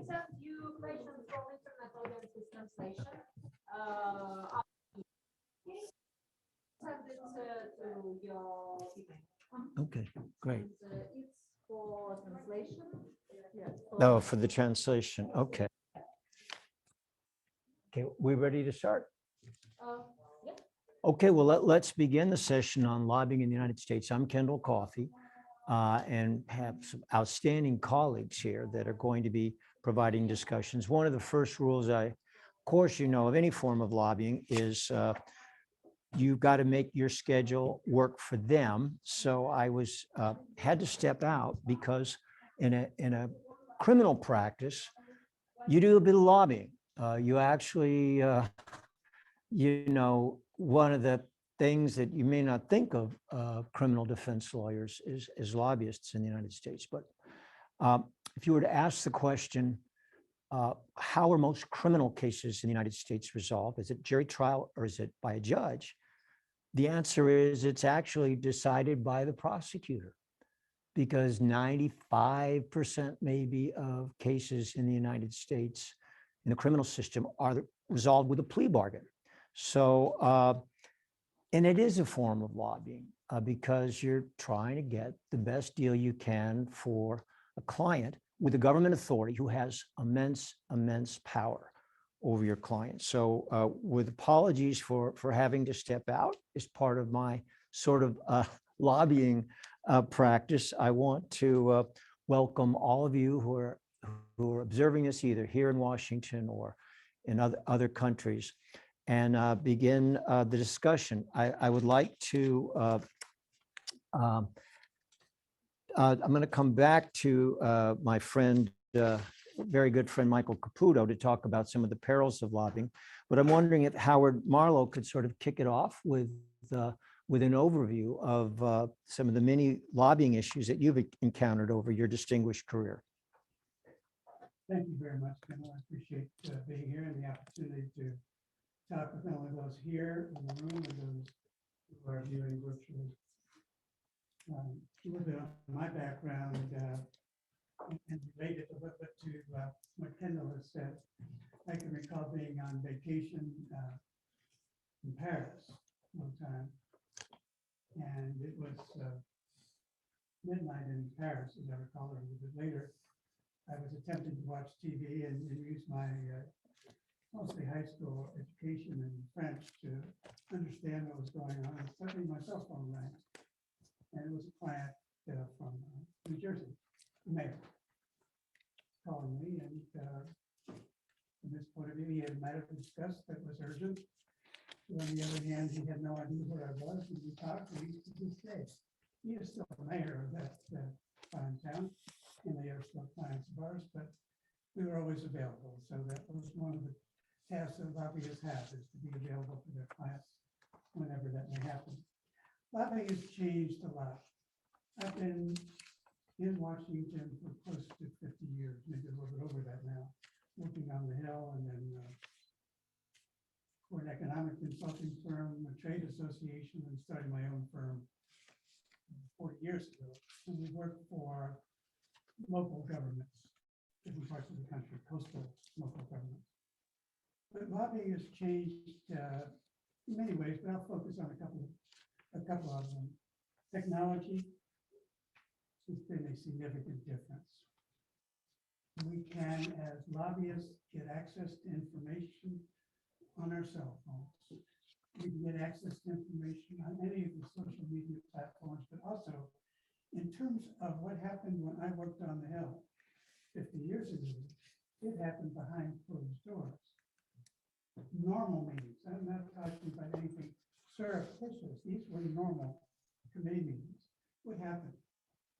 behind closed doors. And I worked for a senator, and we would I was his legislative director, and we would go to a committee meeting, a business meeting, and the senator would talk to me a little bit beforehand. I'd brief him, and he would say, "Okay, I'm going to see so and such a lobbyist on the way outside. I'm going to skirt around, tell them I'm going to do the best I can for him. I'm not going to vote with him. And when I come out, I'll tell him a try." You can't do that now. If you're going to tell them to try, you're going to have to try. Now, I understand there are various things you can do as elected official that skirt maybe what one person or another might call truth. But the access that we have from our living rooms, let alone our offices, to be able to see what is going on, to know who voted for what, who said what, the transcripts that are there, all of that. C-SPAN didn't exist. So transparency has been significant, and technology has all been part of it. It's still evolving. As some of you here around the table know more about than I do. There are also many more interests actively involved in lobbying than 40 or 50 years ago. Perhaps technology has made that, has encouraged that to happen. I'm not sure if there are other factors as well, but I think basically it's a good trend that has gone on. You find Washington loaded normally, if you take COVID out of the picture, loaded with one group after another coming to Washington to plead their particular agenda with their members of Congress. And I think that has changed. We used to, when I worked on the Hill, we might have 4 or 5 lobbyists, professional lobbyists, come in to talk with us. Now, I don't work on the Hill, but being one of those professional lobbyists is having meetings, we know that it is very difficult. With me today is my colleague Dan Chinalfi, who brings another generation into the profession, but we both know that it's difficult to get meetings with staff people who are perpetually busy. We also know that it took an anthrax person, whoever he or she may have been, to enable us to even use emails. We couldn't use emails of staff people because we didn't have access to them. We have access to emails. We have access to their business cell phones. We have access to all of that now. All changed, and therefore given us more opportunity and more groups, more opportunities. Some other things obviously have changed too with regard to Congress, the executive branch. At least I'm not focused on the congressional side of it. The things that have changed in technology for them also are significant, but the amount of issues that they are dealing with, even if the issues that, let's say, my firm is involved in are not the issues that make the front page of anything other than a local newspaper, and perhaps not even the front page there. These are not the critical issues. We are fortunate we're able to work on bipartisan issues. So that becomes possible for us to be able to talk to Republicans and to Democrats. People who I might not vote for myself, but that isn't the issue. I work for local governments. It's the mayor and the council who I represent. And they're the ones who decided what their priorities are. So Congress, however, has had far more technology. When we were following a vote earlier this week, and I was talking with Dan about what we'd have to do to follow a vote, we have those bells. If you've been in a congressional office, they have these lights, and they like to call them bells because there's sort of a buzzing noise that comes out with them and tells you there's a vote. We used to have to call the program and find out what's the vote on. Now you know this every, in the morning you get a list for majority leader, minority leader. Another thing which has been discussed in the previous panel, and perhaps elsewhere in this conference, has been the issue of money, which has been a significant impact, has had a significant impact on lobbying. I'm talking about legal money. It's all reported, or to the extent that the law requires it to be reported, and the Constitution requires it. This is all money. In my opinion, too much, but that's just my personal opinion. And again, we're in the fortunate position that our local governments can't give money. Of course, we can as individual lobbyists, but whatever they give is not coming in the form of money. But their power is not coming from that. Lobbyists today very often count on seeing that member of Congress and perhaps the staff member they want to see in a fundraising event, which are held all over the place. And during breakfast, during lunch, after hours, there are fundraising events that members of Congress are involved in. So you have to look at that as being a factor. When I started, there was no campaign finance law. And we have one case that we never talk about, where I am pretty sure that a member of Congress changed. I saw the member change his position on a significant issue. And there had to be a bag of money bills associated with it, quite frankly. Eventually, I might add, the senator, and eventually I think cost him his re-election or helped to contribute to it. But in terms of lobbying, though, there's some essentials that haven't changed. We need to have our facts. This is not, this is something that instantly changed in the lobbying profession. When I started working for a trade association, there were a number of lobbyists involved in ancillary groups who poo-pooed the fact that I had a fact sheet with a piece of paper. They didn't need it. They didn't need it. They had all the facts in their head. It was just very good. But we know that we need to have something that is a one-pager. You have to have the facts. You have to be able to defend. You have to have the issues and be able to say that they are substantive issues. You have to know the legislative process, when to contact the member, what bill you're talking about. You're trying to amend the bill. Where is it in the process? A whole bunch of things that are related to that. You have to know who to target. Who are your key players? We have 435 members of the House, another 100 members of the Senate, plus our non-voting delegates who nevertheless participate in the territorial delegates, Puerto Rico and the islands, the Caribbean and the Pacific. They participate and have votes in committees. Who are we going to target? I'm going to come up with an example of this in just a moment. Then you have to develop a strategy to get the support, implement that strategy. Things will always come up to change the strategy because something will come up that you haven't, it's the inevitable surprise. And then, you get the win or lose. And how do you know if you won or lost? Sometimes it's not always so easy to know. But I think it's important for members of Congress to be shown what you want them to do and why it's in their interest, the interest of their constituents, to do that. And I am a firm believer that that money can influence that. Campaign can influence it. Fortunately, I've been able to work in an area where I have not had to use that. And so I consider myself very fortunate. Let me give you a couple of examples of things that I've been involved in. I noted this down in my notes as one thing that is a change from the past, and there's a need to build a coalition or to get coalescing, to find friends and allies. And then I realized that the first issue that I got involved in before I started my own firm was I was hired to put together a coalition to stop the export of oil produced from the state of Alaska. And the Japanese at the time were the folks who wanted the oil, Taiwanese to some extent. We didn't have relations with the Republic of China at that time. And the Japanese were putting in big money. Our coalition was of consumer, labor, environmental interests.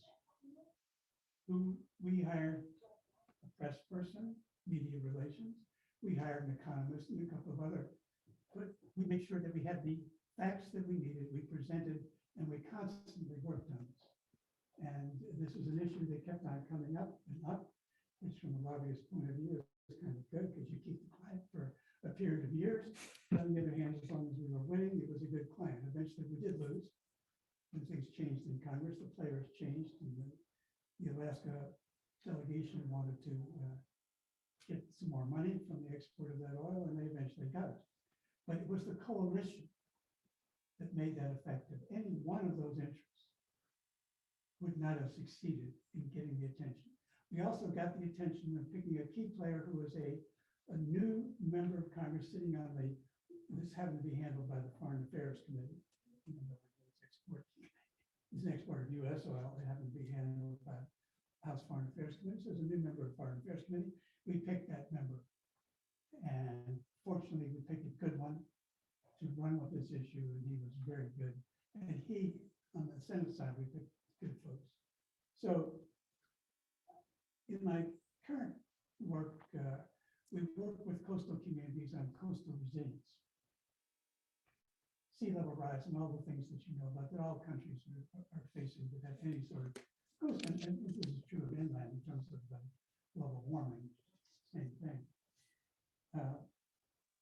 All the ones around the Myrtle Beach area of South Carolina, from North Myrtle Beach down to what is the Garden City Circle. Thank you.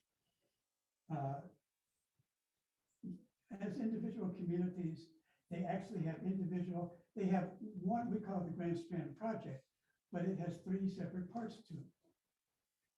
And they get started by Congress, and it's a long process that I won't get into, because anything to do with the Corps of Engineers, Army Corps of Engineers, which handles our water resources in this country, is very convoluted. We're experts on that, thank goodness. But the other end of that is that there are 3 separate portions of this. And they are really, when you look at just the communities, North Myrtle, down to Garden City, et cetera, and the county, which has a piece of that coast also. And they had the good sense, we started by working for North Myrtle Beach and encouraged the mayor there, who's still the same mayor, to form a coalition, which calls the Grand Strand Alliance. To this day, they have been successful in getting their post-disaster assistance, but also getting their pre-disaster renourishments that have kept them in good shape. Without that, any one of those communities, we have places that we represent where there are communities that are next to each other. We've had this in Florida where Martin County and St. Lucie County have separate projects. They have their separate lobbyists. They don't have an arrangement. This is true up and down the Florida coast, up and down the New Jersey coast. When you do that, you're fighting against yourself. So there are reasons to coalesce on a variety of issues. Many of you are involved with commercial issues. There are interests. I learned about years ago that companies that were once vital, like Sears and Roebuck, which is now Sears, and which is barely Sears as it exists, but they have employees, and they actually had organized a grassroots setup of informing their key players, their managers and others, as well as their employees, both from a campaign finance point of view, but from a grassroots action point of view, the labor movement, able to do that as well, to be able to say, we want to get action. Here's the issues we want to get action on, and here's where we're coalesced around this issue. It isn't. Now, there are times where you can't coalesce, but on the other hand, I think it's an extremely valuable lesson that I happened to learn by accident because it happened to be the first lobbying effort that I ever got involved with before I had my own firm. And I learned that we succeeded for a decade or more, precisely because we had shipyards, workers, builders, and the oil refinery workers, as well as the refineries. Everybody involved saying this was why it was in their interest. Therefore, you put those together and became national. So it's been a large part of my lesson of lobbying, that we try to make sure that our clients are always showing members of Congress that what they are doing has a support of, as regional support, we call it regionality. It has regional support and is something which is therefore in the interest of the members of Congress in that delegation. But then, of course, we have to deal with, and I won't get into details, but obviously we're dealing with committee members and their staffs who may not have anything to do with that particular area of the country. But why is it important to them? And we've developed long-term ways of alliances, getting alliances to communicate that message. And they're very successful. So I would say, Kendall, that that would be my message for now. I'd be happy to answer questions as they come up later on in the panel. Well, great message, and thank you very, very much, Howard. You know, we talked a lot about corporate lobbying and a lot of what maybe fits into sort of a traditional view of lobbying in this country. But there's also religious organizations, civic organizations, community organizations that at different levels are learning how to navigate processes that can include local government approvals, neighborhood support, a lot of things at the community level. And we're very fortunate to have Rabbi Waflowski with us today to talk a little bit about how neighborhoods and community, and in some instances, religious organizations build support for their goals of positive achievement. Whatever that mic is. Yeah, the mic is coming down.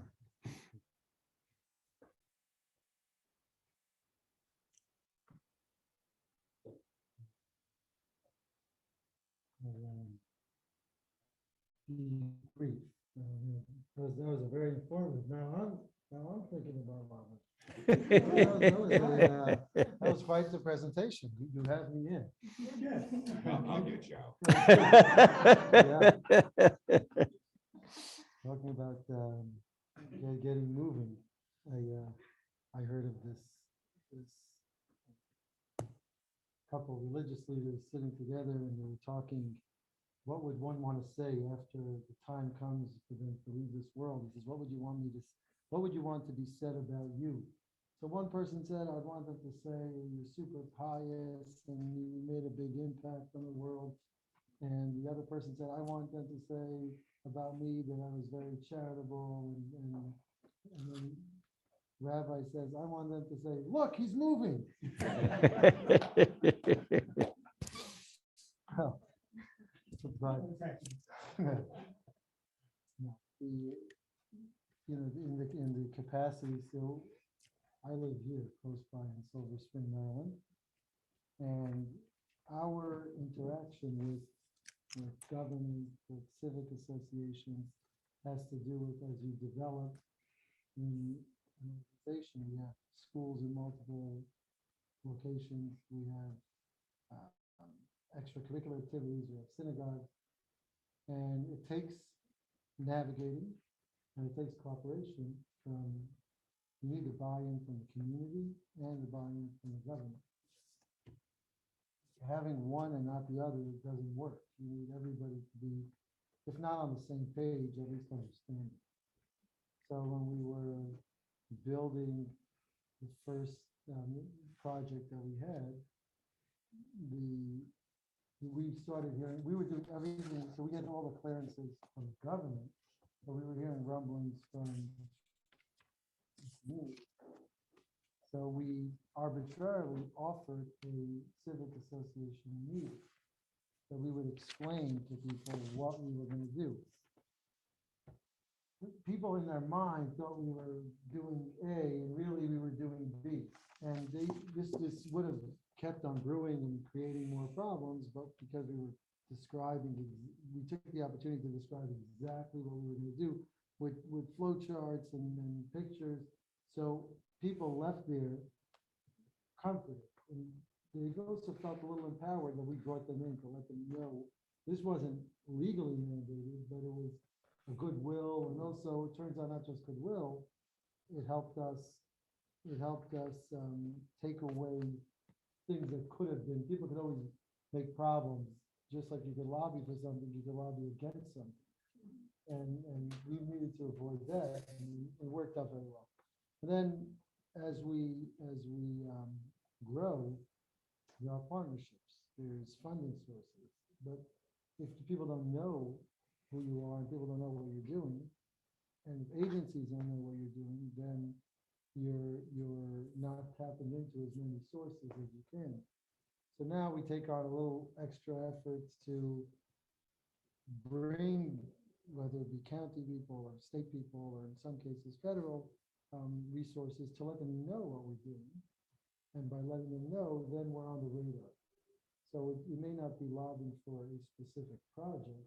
It's more making the people that we think should be made aware of what's going on, to be able to bring them in the loop. So like this, when something comes up, the organization are in touch with them, triggers them to say, oh, this is a perfect match for what you have going on.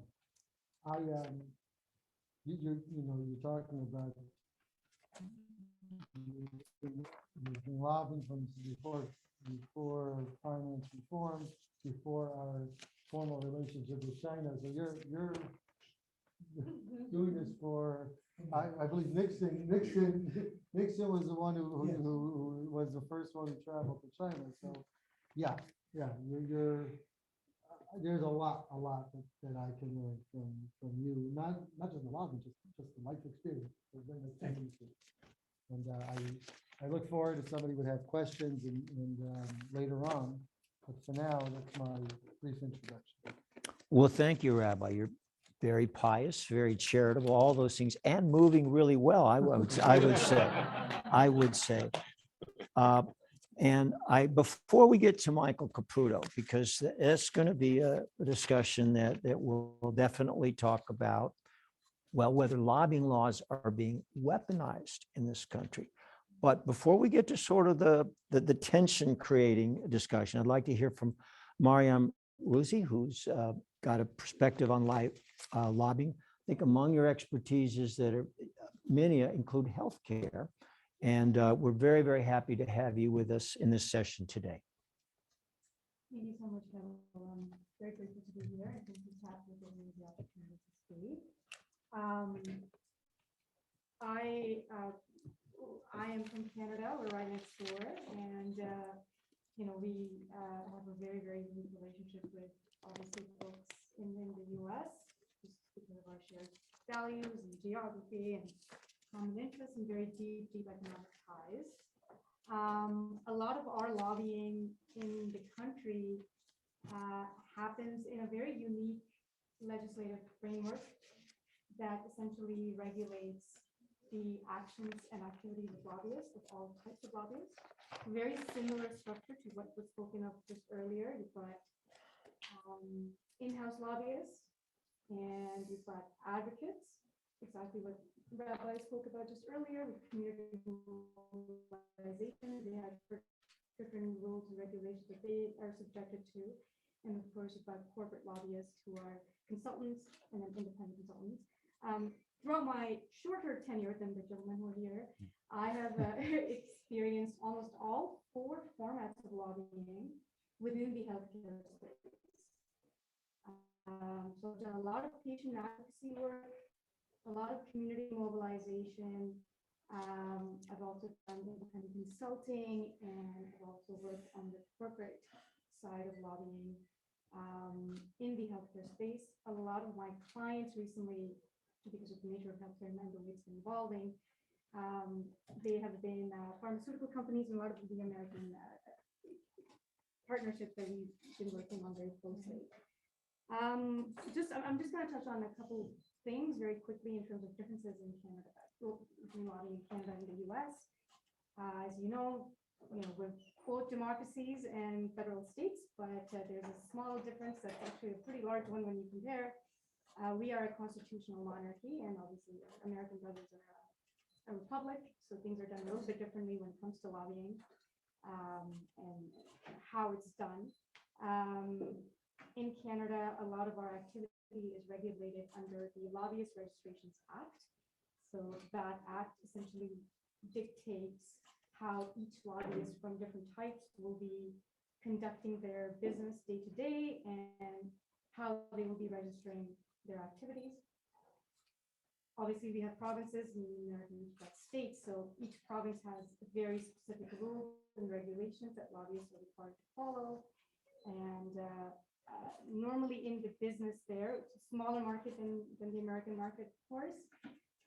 There's a lot of emphasis on teaching consultants or folks who are just staffers coming out and joining the friends about lobbying regulations, lobbying rules, and ethical lobbying, because there's a very strong focus on ensuring that no one goes to jail. It doesn't happen too often, but that education and training is provided very early on, both to professionals who are in the field as well as clients who are looking to make sure that they are also following the regulatory rules and regulations.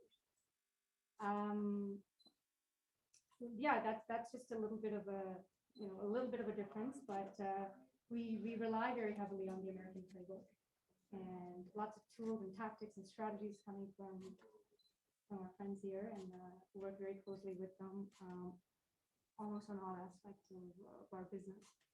So yeah, that's a little bit of a snapshot of lobbying happens in Canada as well. And it's smaller, but heavily regulated, and lots of business and deep involvement with the American system and American clients and American friends here. Well, thank you very much, Mariam. You know, Katya had talked earlier about the challenge of getting lobbying laws passed in different countries. And what I'd say from the US experience is our recommendation is have a really good, big political scandal. And that'll get some laws passed. And it famously happened during the Watergate era of the 70s. But more recently, there was a scandal involving a high-powered Washington lobbyist advocating for Native American tribes who were seeking more gaming rights. There were allegations of bribery. So we tightened up our laws even more. So we've got plenty of disclosure, plenty of actual report filing. Our lobbying laws are pretty detailed, but sometimes are the lobbying laws themselves being used for ulterior goals, because we all know it's no secret that the American political dynamic has become very, very polarized, much more than ever anticipated in my lifetime. And so the question becomes, if you're lobbying for the wrong team, can that be something that has consequences? So I want to hand this over with trepidation to my dear friend Michael Caputo, whose perspectives may be disconcerting for some of us. Thank you. Thank you. I think it was Paul Gauguin who said that civilization makes you sick. I have a different take on that, and I'll explain it to you the long way. I've been lobbying or doing, as Katya described, political communications and lobbying for almost 38 years. I started after I got out of the Army working for Jack Kemp, who wanted to run for president. He was our congressman in Buffalo, and he had a press conference in Buffalo, and his opponent in his congressional race said, Jack Kemp is not somebody you want working for you. He has foreign agents. He's under the influence of foreign agents. And I was a young man, just got out of the Army. I was going to work for this guy. Who were these foreign agents who were influencing my congressman, who was also, by the way, the quarterback for the Buffalo Bills? How could he be under the influence of foreign agents? Those foreign agents were Roger Stone and Paul Manafort. And the reason the congressional candidate got away with calling them foreign agents is because they were registered under the Foreign Agents Registration Act. So technically, they're foreign agents. I got to know Roger and Paul very well. We all worked for Congressman Kemp, tried to elect him president, failed to do that, worked together many different times. I later on, after the wall came down, moved to Moscow to work in government and advise the Kremlin. When I was there, I worked for the US government, helping to get Boris Yeltsin elected as president. After he was elected, I started the first lobbying, Western standard lobbying operation in Moscow. My job was to get laws written and passed for new industries that didn't exist. For example, I worked for Amway. There was no law on multi-level marketing. We wrote the law, we got it passed, and Amway opened their business. I also worked for a gaming company I'll repeat that. I worked for a gaming company in Moscow in the early 90s. It wasn't a healthy thing to do. It was a US gaming company. We were supposed to write the law on lottery, get that passed so this company could come in and provide lottery services. That was very difficult compared to working for a soap company called Amway, working for a lottery company. I ended up in the trunk of a car. And they shot bullets into the trunk of the car. They missed me, but the person who owned the car wasn't happy with what was going on. They needed laws and regulations on lobbying in Moscow. They also needed bulletproof trunk lids. I came back to the United States when Putin was president. It became even less healthy for me to be in Moscow. I moved back to the region and lived in Ukraine and lobbied laws to passage and worked for candidates in Ukraine. After I fell in love in Ukraine and moved back to the United States with a Ukrainian wife, I highly recommend that. I got involved as a lobbyist and a campaign manager. I've managed more than 70 campaigns.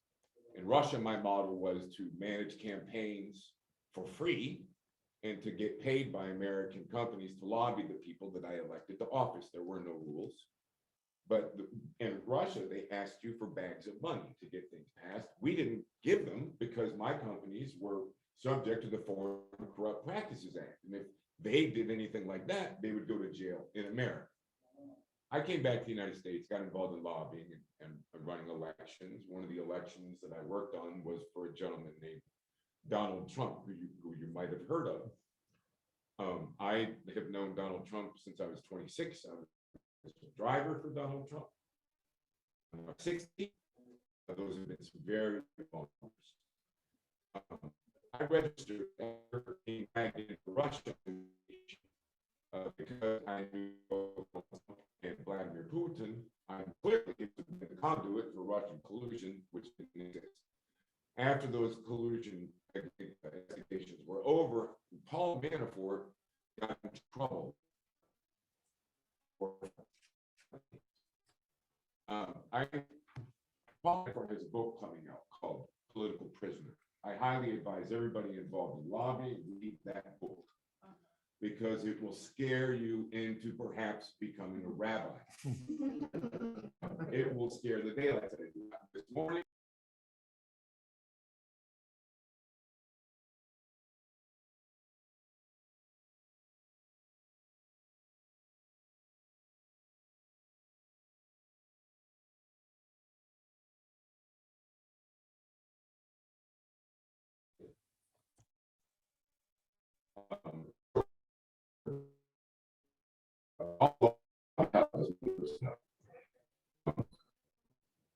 Paul was working for the Ukrainian president, trying to get him re-elected to president, get his faction in the Rada elected. I never worked on any of that. In fact, I worked on a campaign for candidates for the Rada against Paul Manafort. We won. And Paul project with Yanukovych hired Tony Podesta, a Democrat, to lobby, and also Mercury Public Relations, Mercury Communications, which is multi-partisan, as lobbyists for a non-government organization that they founded to advocate for Yanukovych's ideas in Ukraine. And in the contract that he signed with Tony Podesta, the Democrat, he required him to register under FARA. You're going to be a lobbyist for the government of Ukraine. You need to register under FARA in contract. But that didn't happen.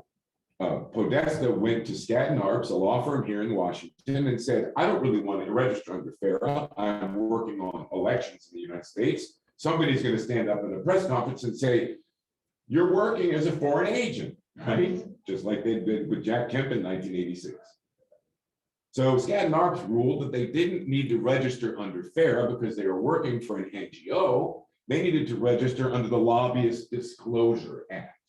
A lot less disclosure, a lot less rigorous, and a lot less expensive.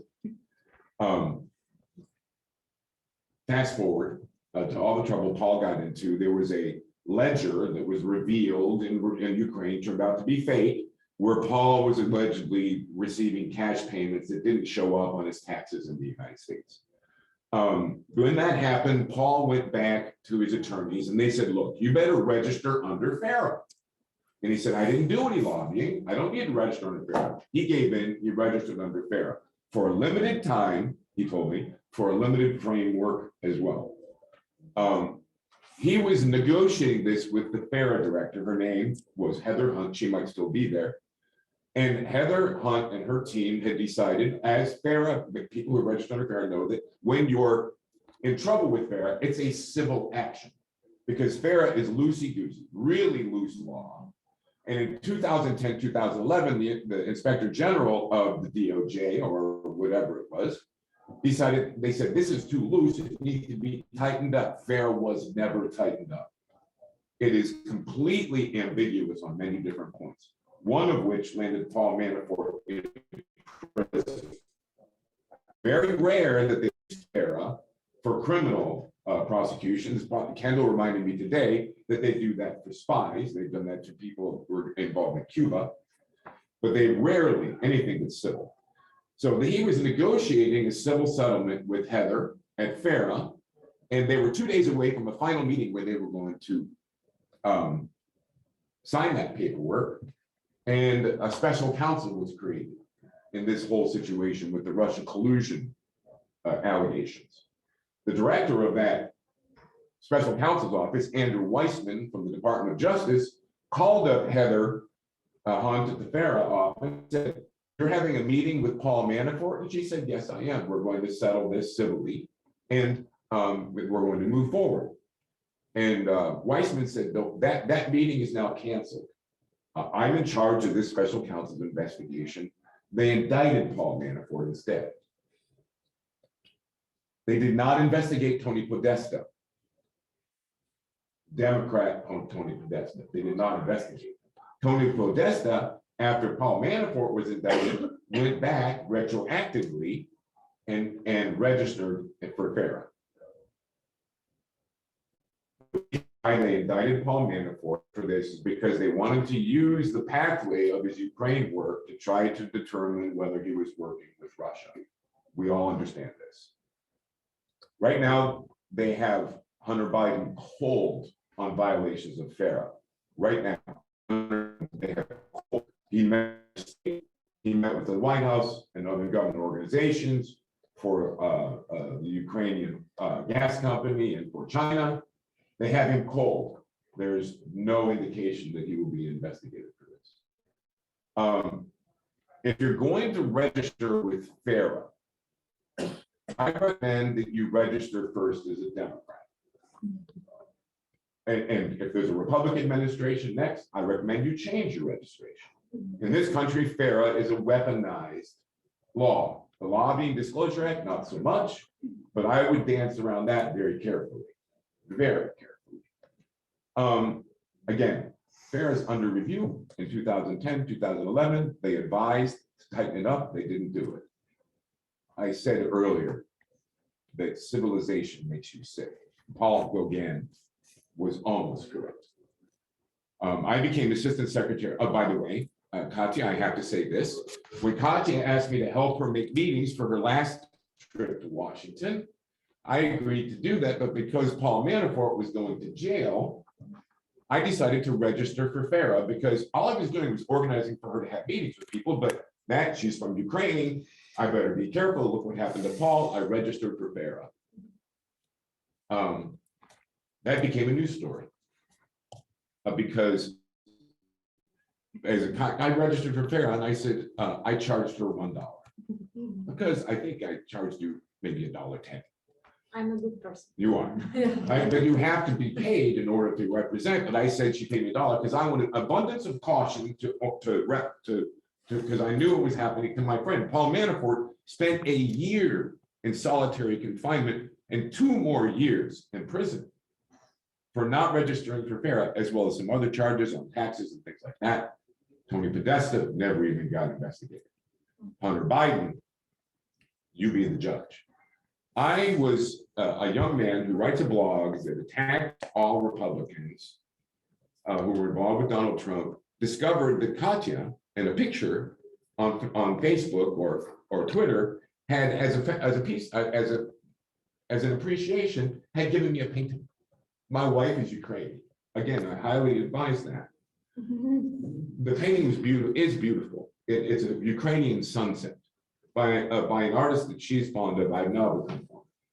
And I thought, I'll take this because it will remind my wife of her home. And I accepted it. I brought it home. I hung it in my house. This young man found it online and alleged that I took a painting as a gift illegally. It was worth thousands of dollars. And I had to turn around and report that as a gift under FARA because I'm registered in the wrong party. So civilization makes you sick, Paul Gauguin said. I went on to become Assistant Secretary of Health for COVID. The pressure of that was tremendous. The pressure of the Russia investigations was tremendous. The pressure of watching all my friends go to jail was tremendous. In September of 2020, I came down with cancer, throat cancer. They thought it was in my brain. It nearly killed me. I'm here to tell you, my doctor said that I got cancer from the pressure of everything that happened. Paul Gauguin was almost correct. Civilization makes you sick, perhaps, but really what makes you sick is government relations. So my advice is be very careful. Oh, can you pass the microphone back?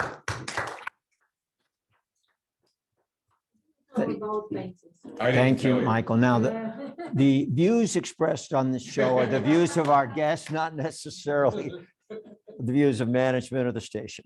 And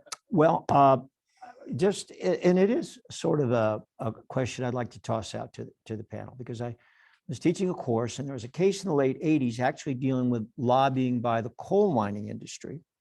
And the decision said very specifically, lobbying basically is a good thing. It is, as many of you have described in the comments today, really essential to participation in American democracy. And yet all these years later, it still, takes some hits in terms of, the public perception. Is there anything, and I'm just tossing this out to anyone who wants to comment on it, that can or should be done to improve the image of lobbyists? Just anyone? I think they should tighten up the FARA law. Okay, let me hand that over. I think that the Inspector General, whoever had come up with that recommendation, those recommendations should be dealt with. They need to tighten up the FARA law because right now, probably not call it a foreign agent. Yeah. Maybe turn it into, another name. But the law is too loose. It isn't. When you work in an abundance of caution and you try to register because something might go wrong, something will go wrong. Yeah, it's going to be a foreign agent. I mean, maybe you call it a foreign lobby a little bit better, but a lot of the situations where people try to avoid registering is simply to avoid sort of the political downside of being called a foreign agent. I'm going to walk this this over so you can be heard.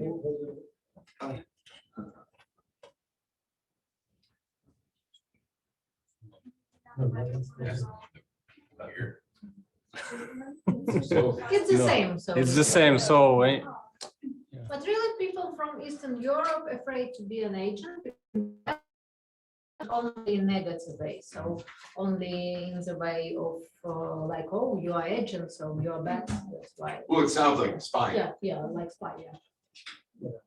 I have a question. So, for what I'm hearing is that we really need to depoliticize it and enhance ethical behavior. Because I think if the ethical behavior is good, then it transcends political, what you call it, interference.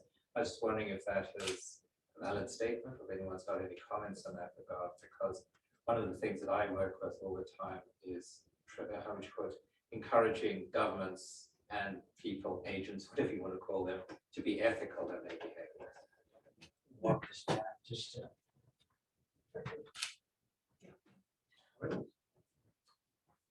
One, that's a very good point, David. First of all, I think one, I favor increased lobbying disclosure.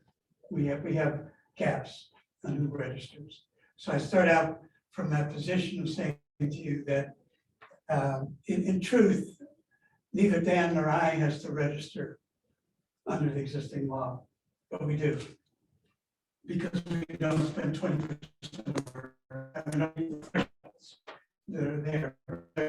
If somebody hires me, then it pays me that I ought to, as a matter of principle. Let's get to the issue of ethics though, because I think it's important. I had a congressional staff member once. We had a client who wanted a particular piece of legislation introduced. And the senator that I approached said basically this: let us know, first of all, whether there's any committee interest in this bill. We just don't want to introduce it for a bill. We want to see if it has a chance of getting passed. And I came back 2 to 3 weeks later and told them it's not going to make it, not only this year, but in this Congress, this 2-year period. The staff member I then talked to at that time said, well, doesn't your client still want it introduced? I said, yes. But I said, remember, your senator, while you were present, said to me he didn't want to. I had to remind him, and he did not do it until it was ready to be considered. It never did make it, I think, for probably good reason. But having said that, there are a variety of ethical things that we need to think about as lobbyists, where in everyday practice, we have to make sure that we are doing the right thing, the moral thing. There's a right and wrong to things. We can take whatever position we want. I've never, I've had good relationships with people who disagree with me all my life. That doesn't make any difference to me. What I care about is what their character is and how they are acting. Now, I would also tell you that you can have no amount of legislative changes which will change the image of lobbyists. Lobbyists started in this country in the 19th century. There's a guy particularly well-known, Sam Ward. There are a couple books on him. He lobbied, there were no rules then, but he lobbied with money. Mostly lavish entertainment and the like. Today there's money. It's all legal. What he did was legal for the time, what they're doing is legal. Some of the public interest groups have wanted lobbyists to carry around, at the time it was only BlackBerries, and keep a minute-by-minute record of who we were seeing, who we were talking with. We would never get into any office. No member of Congress, no staff member would want that. There's a balance. I don't know whether there's any hope for the image of lobbyists to improve, except I do think there's hope for lobbyists to be more ethical, more transparent. It's something the rabbi mentioned, which I want to, since we're able to be transparent in our work because of the kinds of things that we do, but involving people, particularly at the local level, where I think all the power in this country resides. Quite frankly, I know the president would disagree with me on that, but he certainly has power. But when we're talking about a lot of issues, I think it's the local enough, and I don't think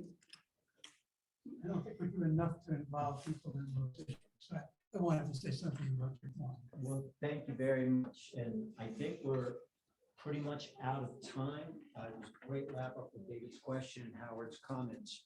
I want to thank this panel.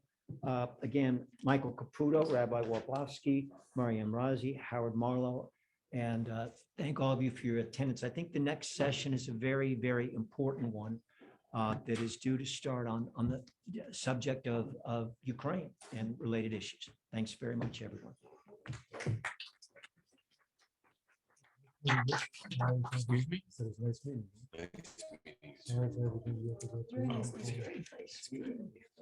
You know what?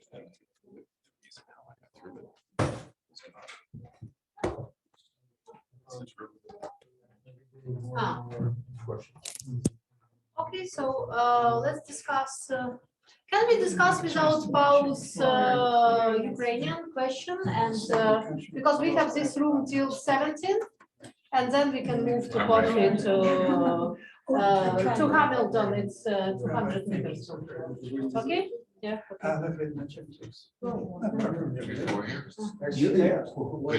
You're on this panel. Yeah, you are. I am. Yes, yes. Oh.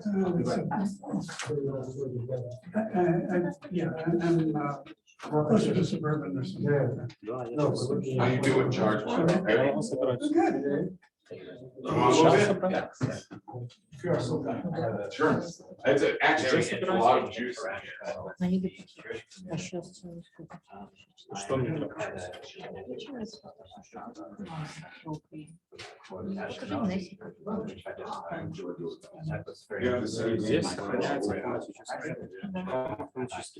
He thought he was the only one named.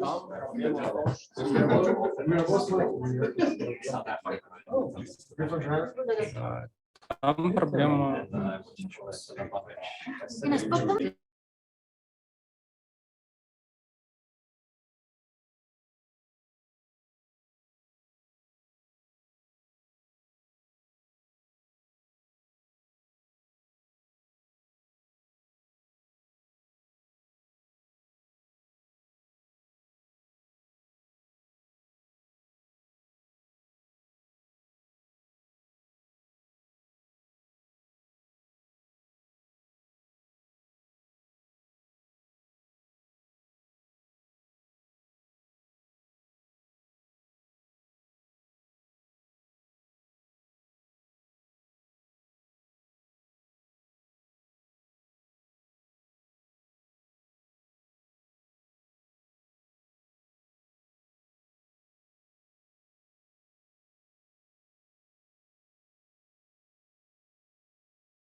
A member of RADA. Oh, okay, great, great.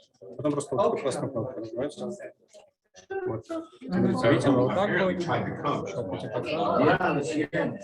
И красный кнопка. Это включить. Это выключить. Потому что Можем мы с Катей поговорить?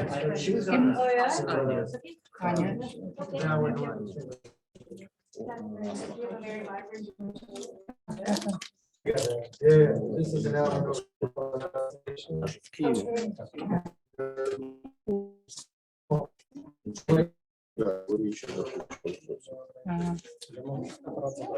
This has been. Not from the Ortiz, because. Likewise.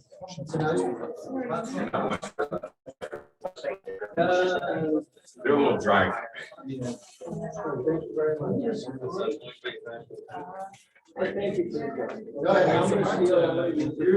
Did I give you my?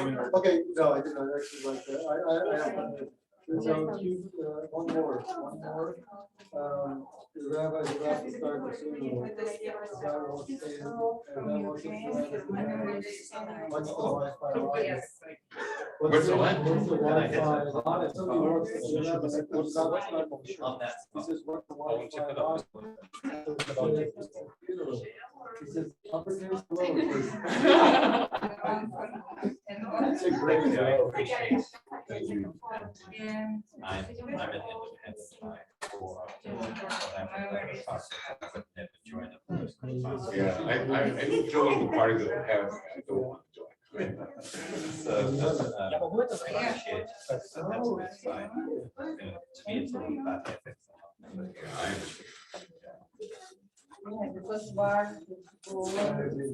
My wife will love this.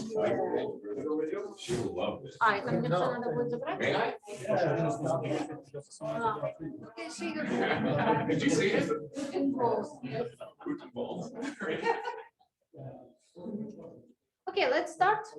We have translation. Zoom, yes? The screen has died. No, we have from that.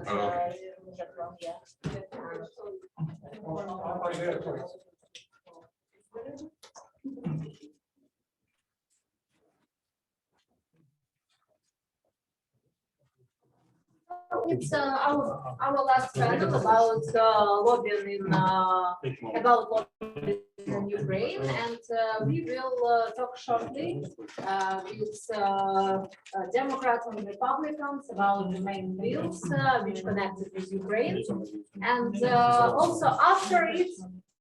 We also will have quotes of Anna Skorokhod, member of parliament, and after this on our Zoom program, also quote of Abdul Patel about the conference and about practices in African continent and South Africa also, and also from Dina from Kazakhstan, also their conclusions.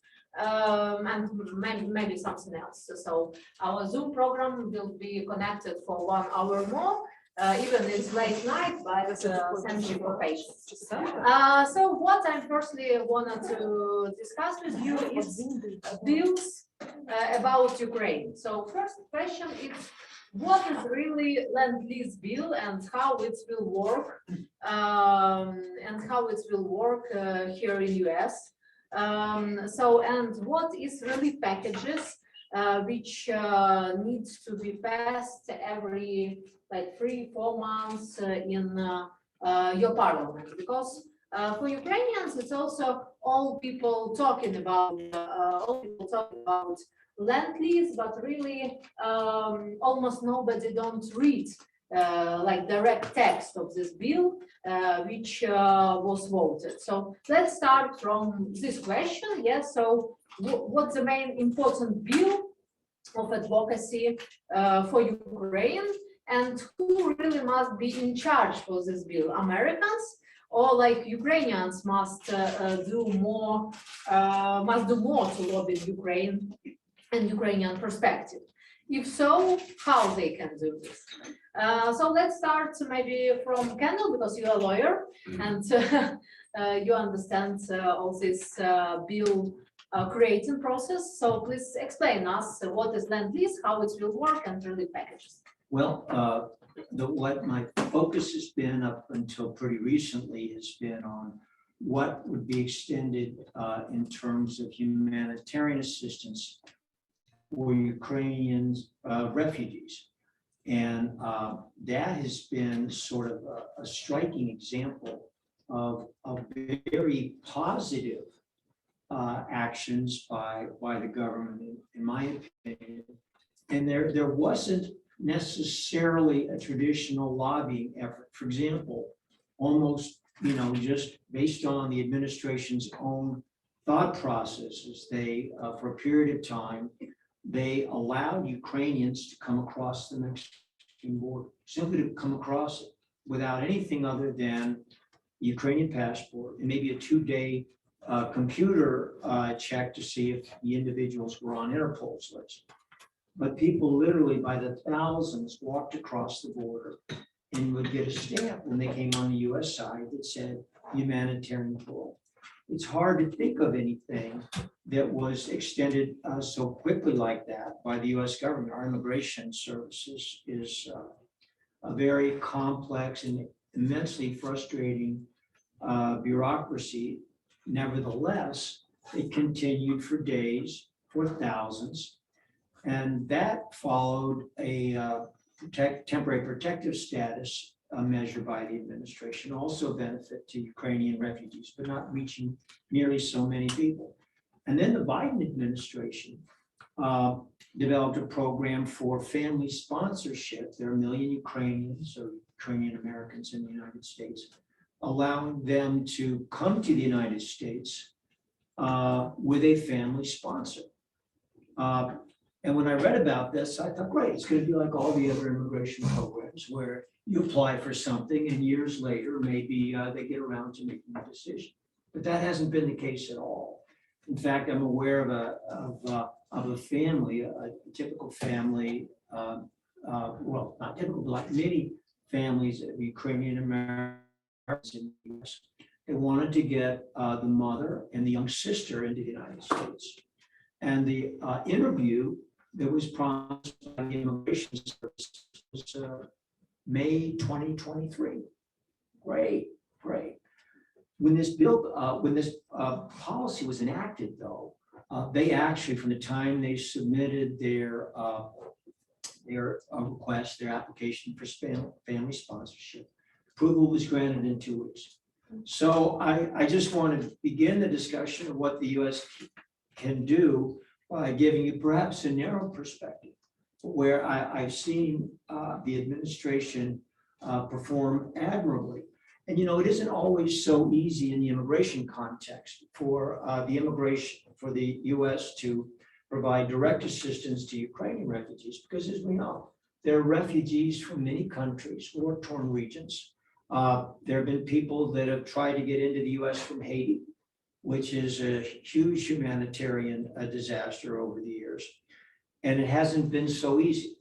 But I think in this instance, I am a Democrat, but the Biden administration really deserves some praise for the way they've stepped up and have helped many thousands, actually tens of thousands of people. And I think there will be more people in the future who get help from the administration's government. Can you please add also about these bills? And I also have many questions about the next steps of our work. Sure. Yeah. The one thing that I want to talk about for a moment is the May 9th law on Lend-Lease, Yes. which basically is based upon a previous concept from last century, where the Biden administration, Biden signed a law that through fiscal year 2023, the American government can lend or lease military equipment, military supplies to Ukraine during the duration of the war. The law also, interestingly, exempted 2 parts of typical lend-lease. One is there should be a 5-year limit on it. That does not exist. That's gone. And also, the law exempted Ukraine from having to actually pay it all back. The lease agreement, they may not have to pay. The lending, they may not have to pay back. So listen, I'm a devout Republican. I've been a Republican since the early 80s. And a lot of my friends, Republicans, I disagree with on Ukraine. I'm also a vehement opponent to President Joe Biden. I think President Biden has done well with Ukraine.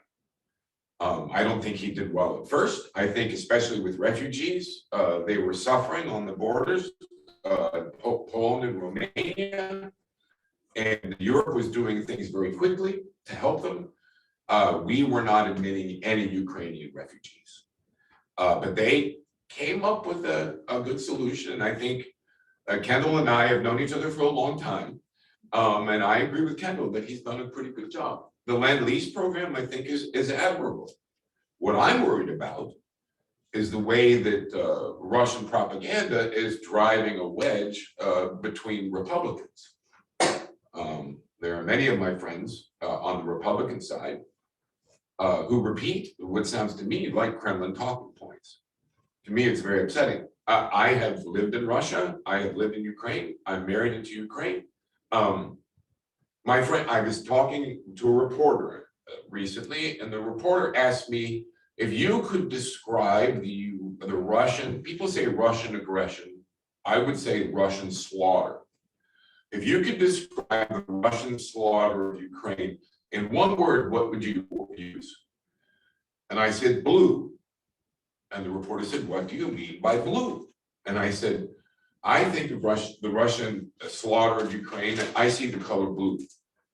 Because every morning, about 3 o'clock in the morning, since February 22nd, I would wake up and my Ukrainian wife would be looking at her phone, trying to discover if her parents and her friends were alive. And my bedroom was blue from the light. I think of the Ukrainian suffering in colors.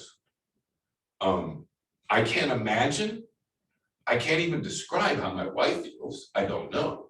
Lend Lease is the least we could do.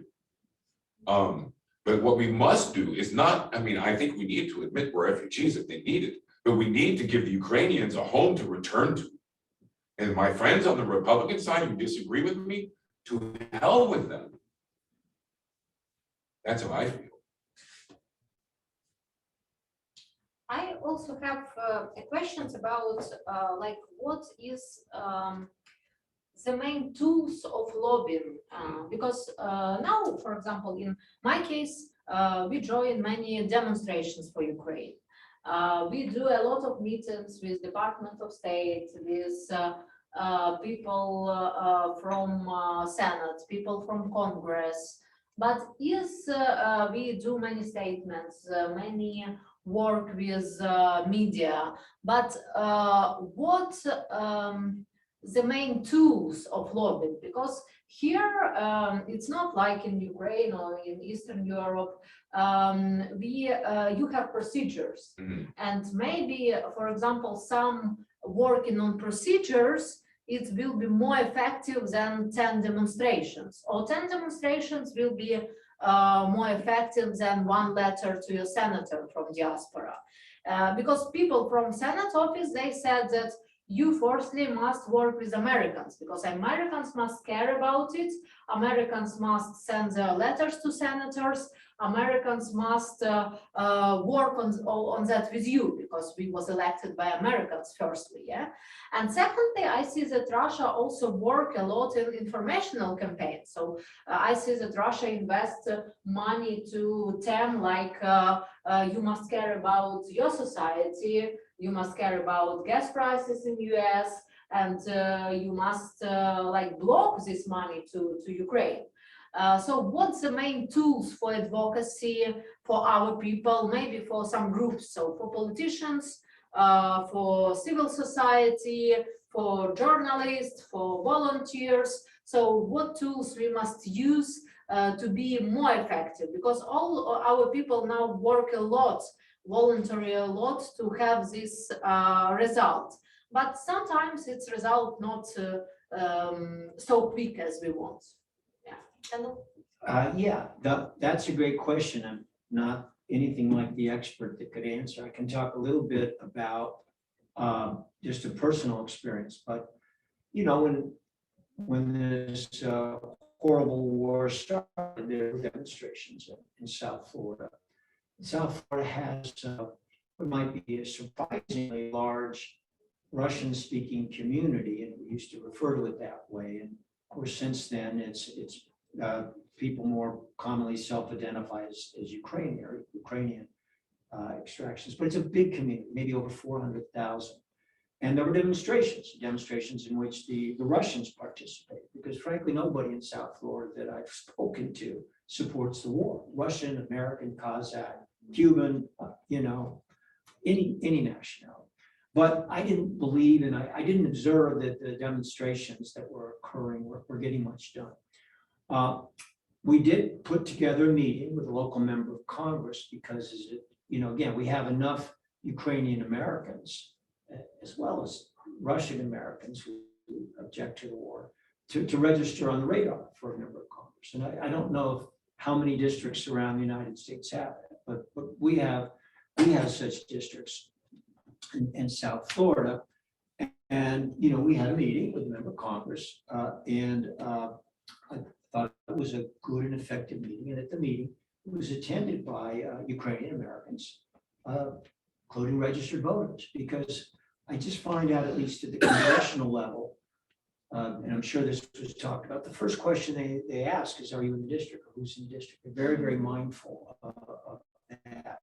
And even when advocating for clients in immigration context, they always want to know, is the family who's trying to get somebody in from another country in the district? So one of the things I certainly would recommend is wherever there are members of Congress or perhaps senators who have some level of Ukrainian Americans in their district or in their state, set up meetings. And, of course, it's good to have U.S.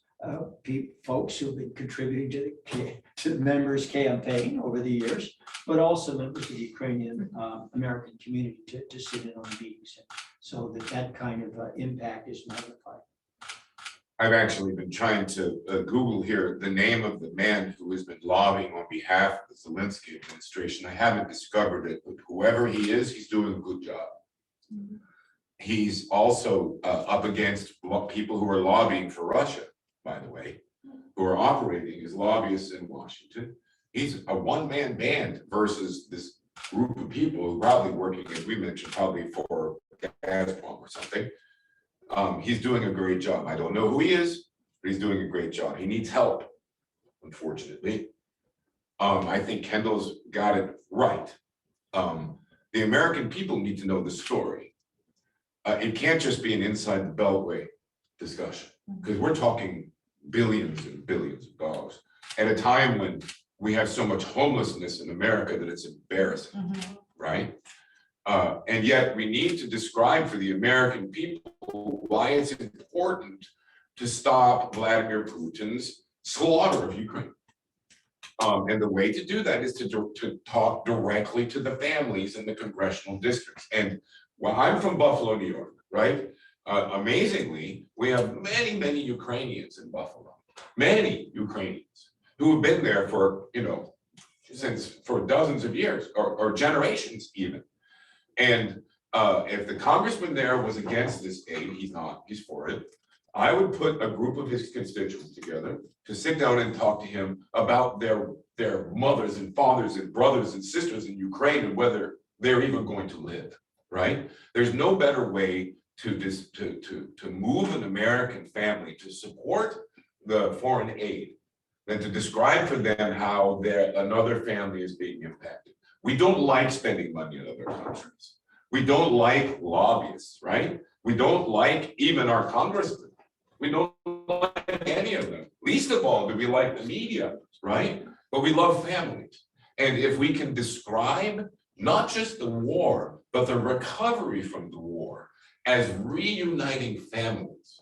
Because I know many Ukrainians who are now in Poland or in Romania. They're in places where they actually can't afford to live, right? Because they're living on the revenues that they gained and hopefully saved in Ukraine. They want to go home, right? And in order for them to go home, they have to have something to go home to. They have to have hospitals, they have to have schools that have all been burned to the ground, right?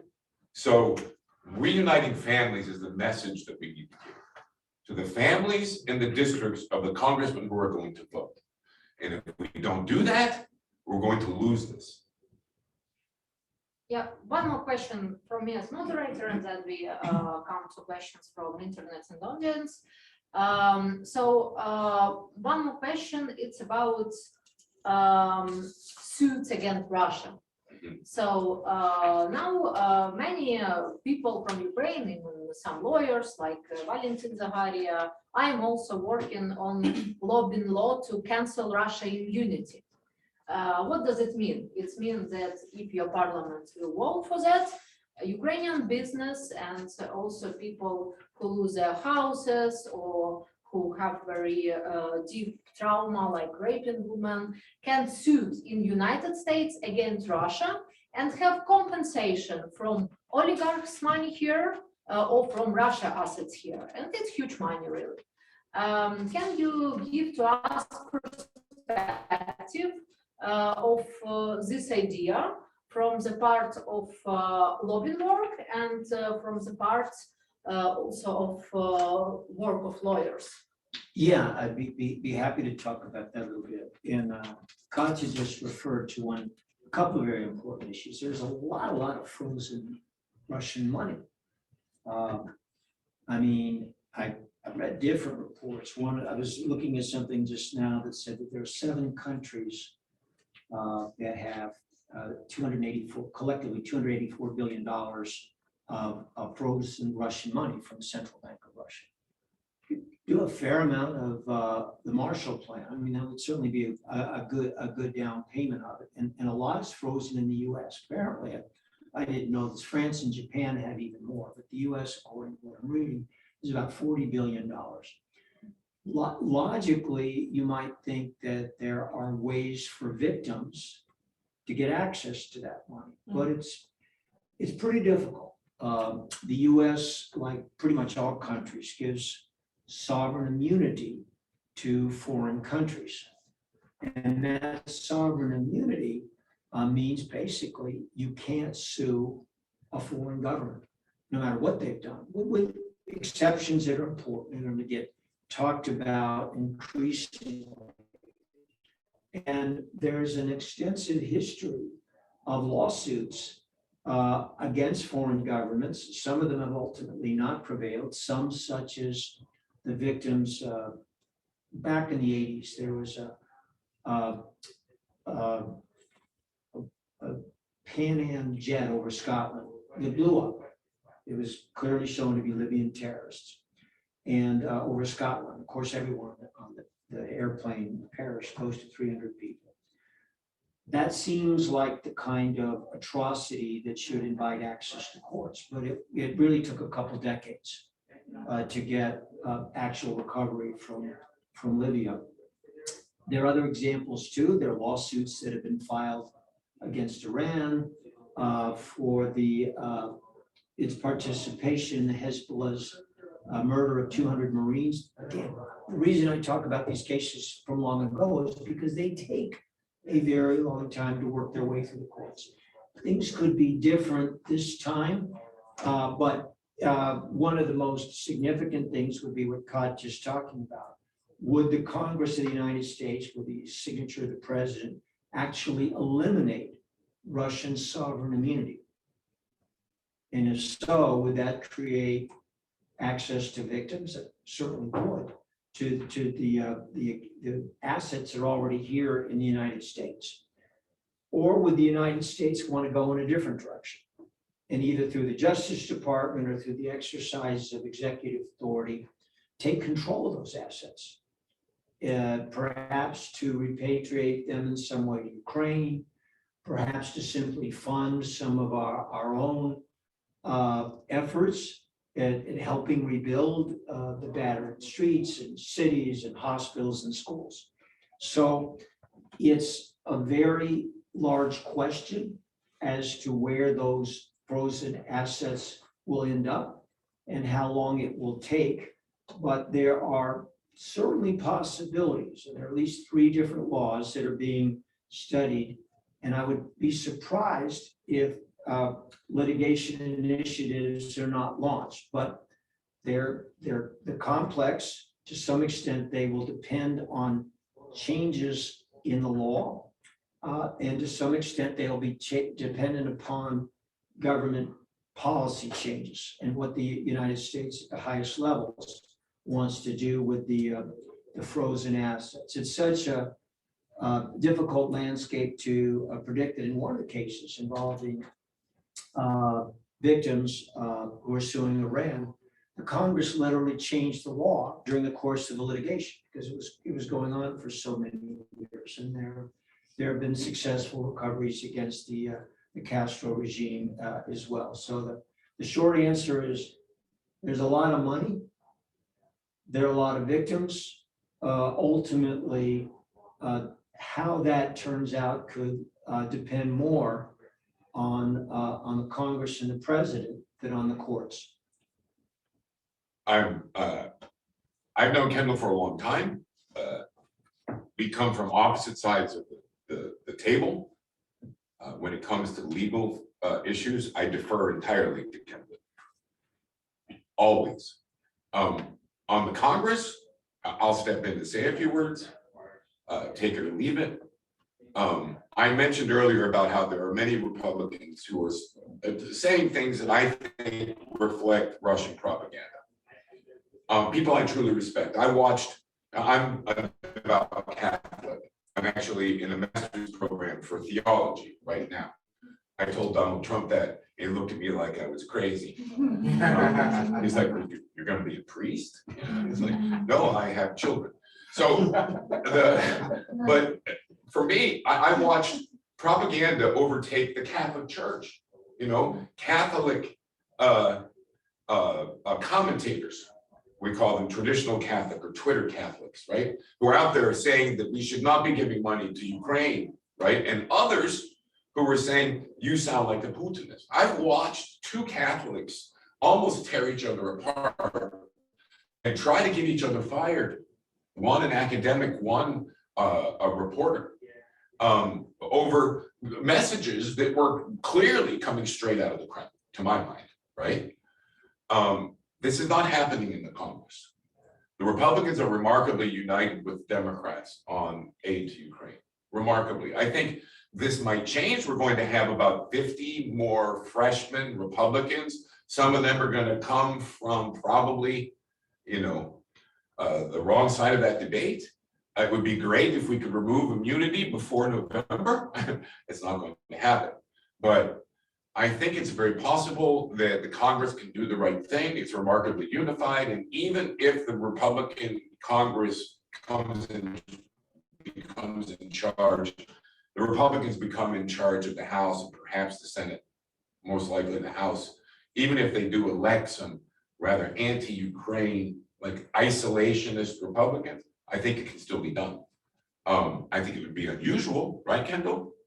But I think it's entirely possible. And if we do it, Katie bar the door. I mean, I think that we could really, truly do great things for Ukraine with Russian money, and the poetry of that just makes me very happy. Yeah, it's now we have damages, $200 billion. It's damages to our infrastructure, to supply chains, to private households, to business. I'm not directly because my father under Russian sanctions and our territory is occupied at Kherson region. So I know it's also from my personal experience, unfortunately. And this also I must mention on this conference, that situation which now we have in Kherson region, it's not so loudly terror like in Bucha, but it's very hidden terror under occupation. It's the same thing like in Bucha, but very high. So they take all activists, they broken their legs, they kidnap it, they come to houses in villages and take cows and other stuff. So it's the same, unfortunately, in my region where I'm like taking part in election only 5 months ago. So I know these people directly. And if some also Americans who see us wanted to help directly to our people in Kherson, or donate money to them to transfer some way because we can't give their humanitarian aid, please do that.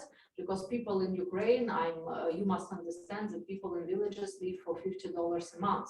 So when they work. So they really need this help now, and we can help.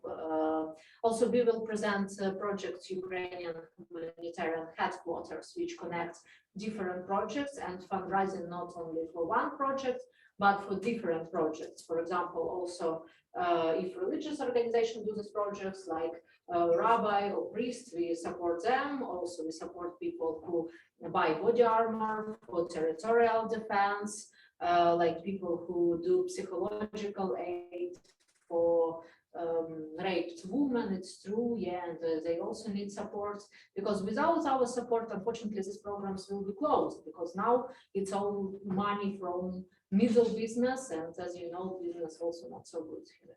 So thank you one more time. Please, questions.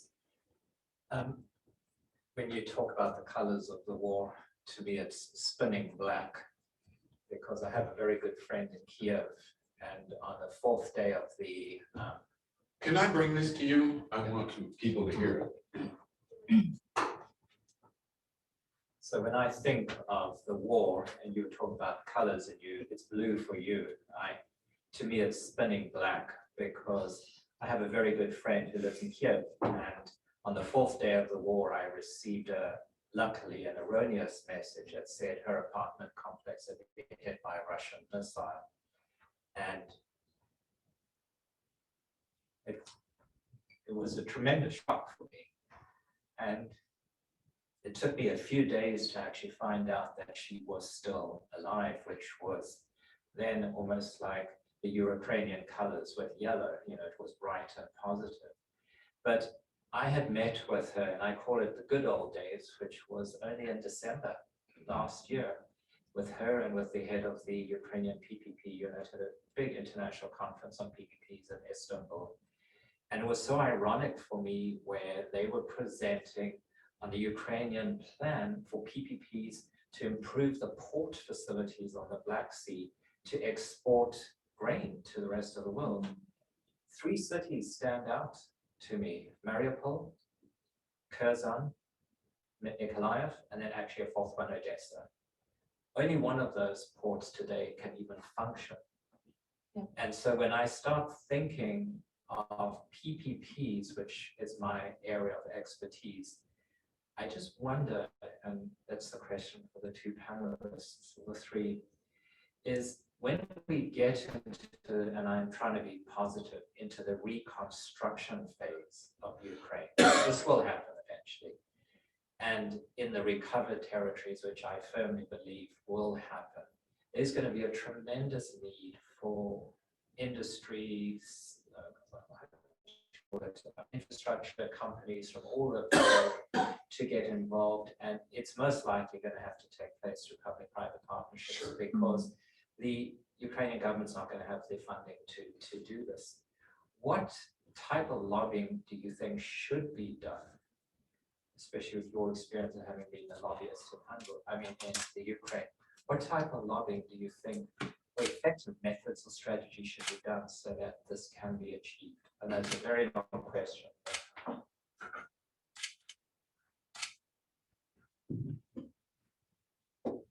I can begin the answer, but Kendall probably can do a better job. But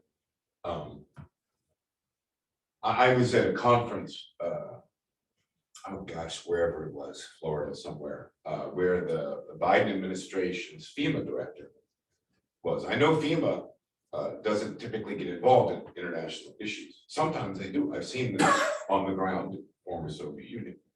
And I asked her, I said, will FEMA get involved in recovery of Ukraine? She said it will almost entirely come from the United States Agency for International Development, but also some will come from the Department of Defense.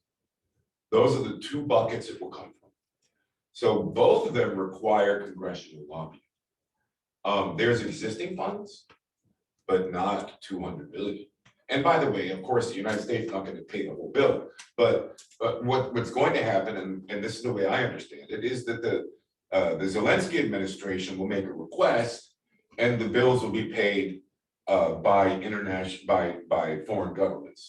But I also think, Kendall, and maybe you know more about this, we've spoken to some friends of ours who say that some of those requests may come from regional governors or cities. For example,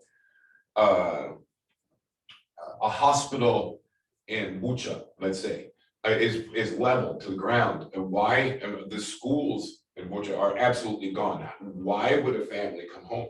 They can't send their children to school, and they can't go to a hospital if they get sick. So if you want to reunite families, those are the things that need to be fixed. Does that come from Zelensky, or does that come from the mayor of Bucha? I mean, it's a very complex question. I'm not quite sure how Ukraine will work on this. Yeah, so it's also the last question. It's the same question which our members of parliament have. So how it will work, this Marshall's Plan?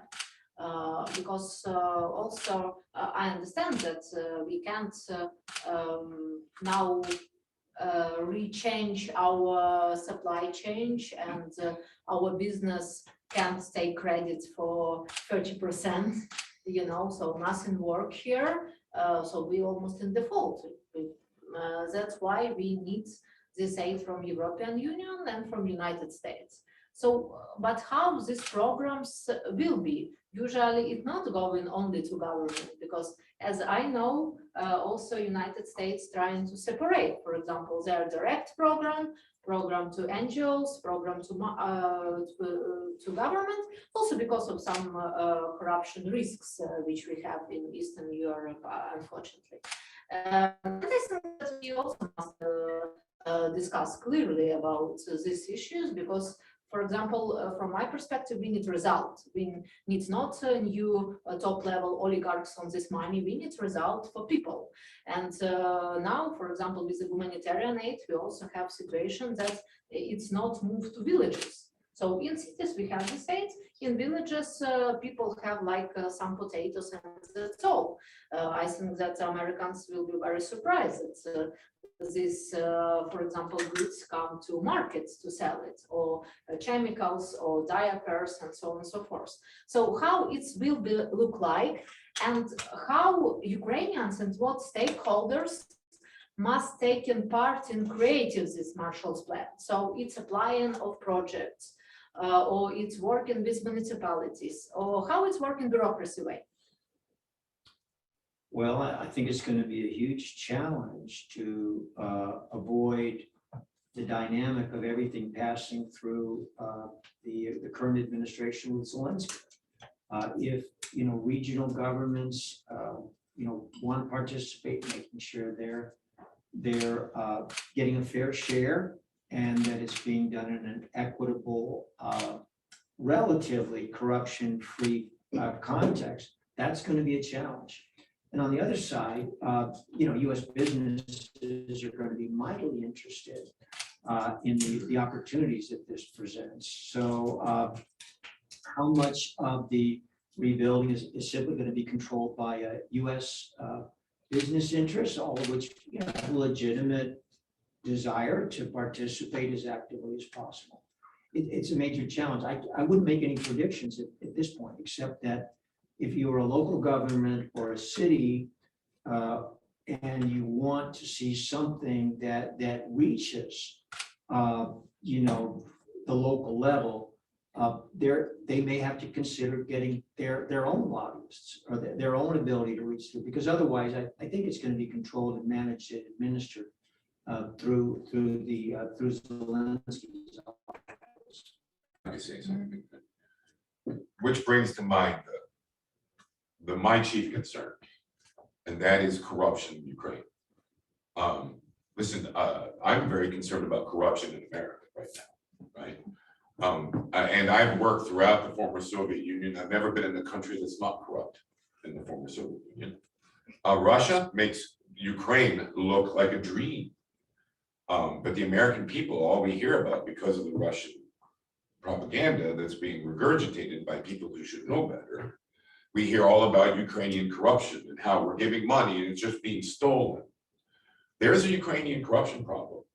And so if we have the Zelensky administration in charge of dispersing international funding, I think that the corruption problem needs to be fixed. I mean, when we put out the, what, $36 billion that our own Congressman Rand Paul stood up and said, I'm stopping this because there is no control on this. There's no inspector general on this. People called me up and said, call his office, Michael, and tell him that he's wrong. I said, he's not wrong. I mean, I didn't want him to stop the 40 billion, whatever it was, $30 billion, but I also didn't want it to go there completely without any controls. When I was in Moscow, money came from the International Monetary Fund. It was wired without any controls to Moscow, and it bounced over to Cyprus in 5 minutes. It was gone, right? This is what the American people fear. The corruption that is endemic in the former Soviet Union, corruption that we have in our own country, and seeing their tax dollars stolen when we have homeless on the streets in this country. That's what we're worried about.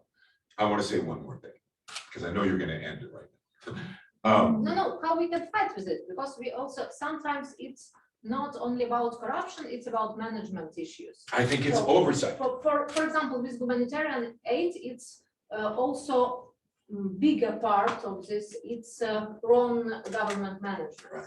I think it's oversight. I think it's multinational oversight. The American people should not be in charge in the way that Ukraine spends its money. But if we're going to be putting $200+ billion as a global community into Ukraine, there should be an inspector general, right? It should be a multinational organization. I don't trust anyone in particular, but maybe it's a new one we put together, because this Marshall Plan, this Lend-Lease, whatever we're going to call the war component, but the recovery component in the Marshall Plan needs to be controlled. But I want to say one more thing. I'm very concerned about the split in the Republican Party over support for Ukraine. It bothers me. Sometimes it keeps me awake at night. I'm really grouchy when I don't get sleep. I'm very concerned about this. And the reason why my Republican friends are against Ukraine has really nothing to do with Ukraine. It has everything to do with the fact that they hate Joe Biden, right? Joe Biden favors Ukraine, then I must oppose Ukraine. And, you know, George Soros, who Republicans were very concerned about George Soros. George Soros is in favor of Ukraine, then I must be against Ukraine. That's called tribalism, right? It's a disordered way to look at the world. It's wrong. And any one of my friends in the Republican Party who is looking at this like a tribe, they need to rethink what they're doing. They need to look at their soul, because if we want to continue to be a member of the family of man, we need to stop Putin's slaughter. And when it's stopped, we need to reunite the families. Thank you for the for conclusions, and we also have some Zoom conclusions also from Anna Skorokhod. She is member of Ukrainian Parliament, and she always work in the like zero level, you know, with military, our military heroes.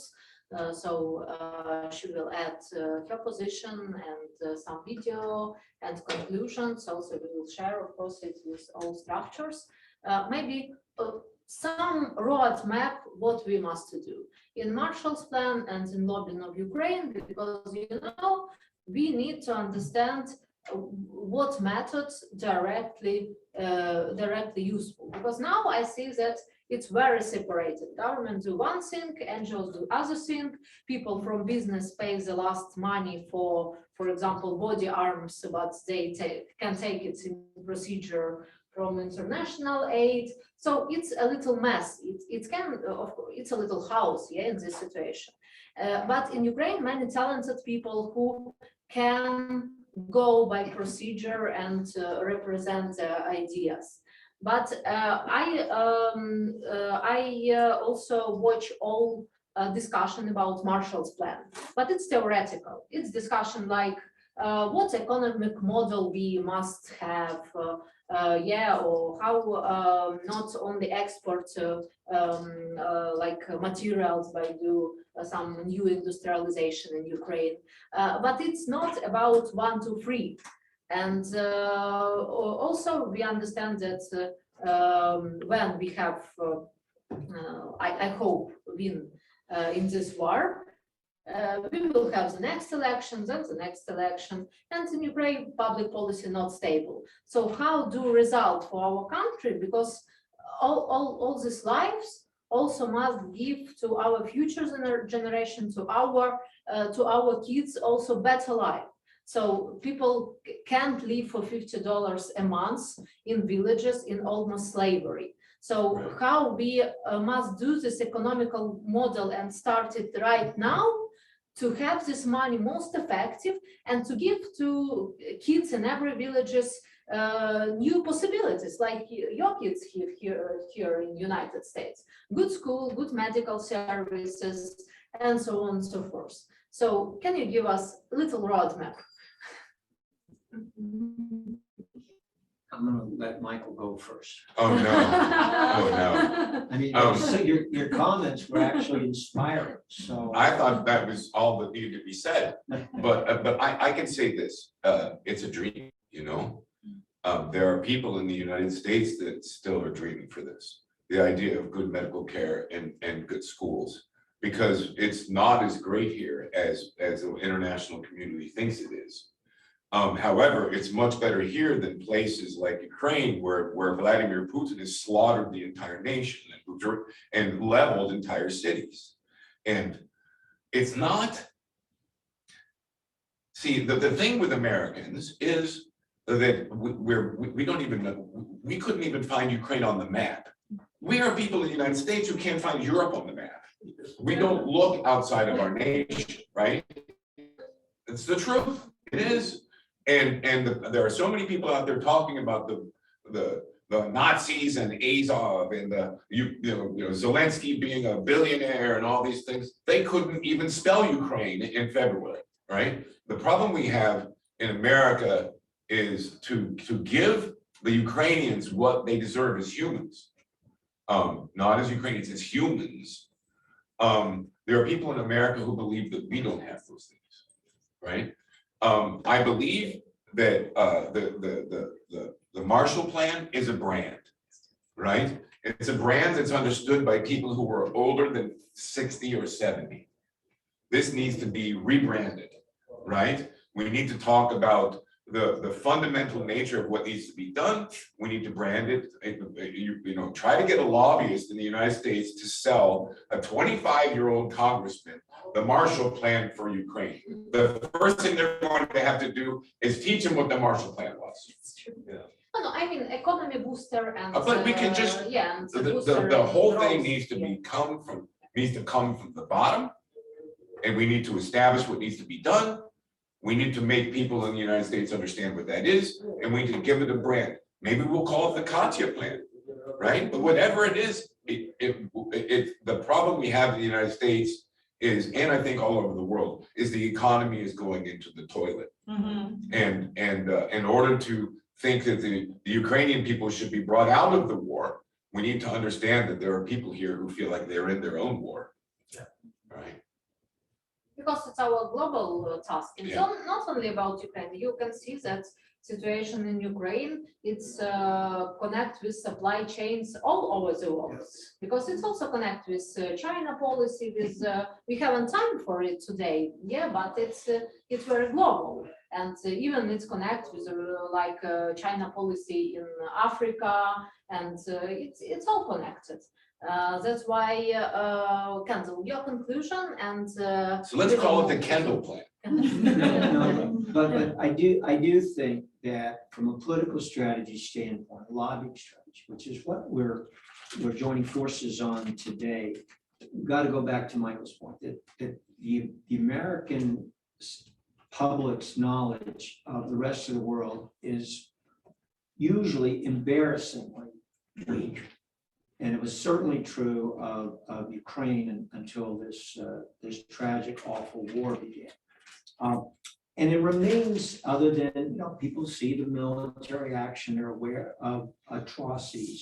So there's a general awareness, but in terms of what to do about it, if you tell the average American member of Congress, oh, we've got a pretty good Marshall Plan here, the public's going to be fine with that. There isn't going to be any intervention to address some of the things that Kati was talking about. So what I think needs to be a critical element of the political strategy is identifying some members of Congress who will make it their business to make sure that this is handled in a meaningful way that doesn't turn into a media circus on corruption. So for example, especially if the country is struggling economically and the aid starts flowing into Ukraine, and if some journalists expose how money is being misspent or wasted or basically stolen, that's going to freeze the enthusiasm for further support for Ukraine. So I think it's important to recognize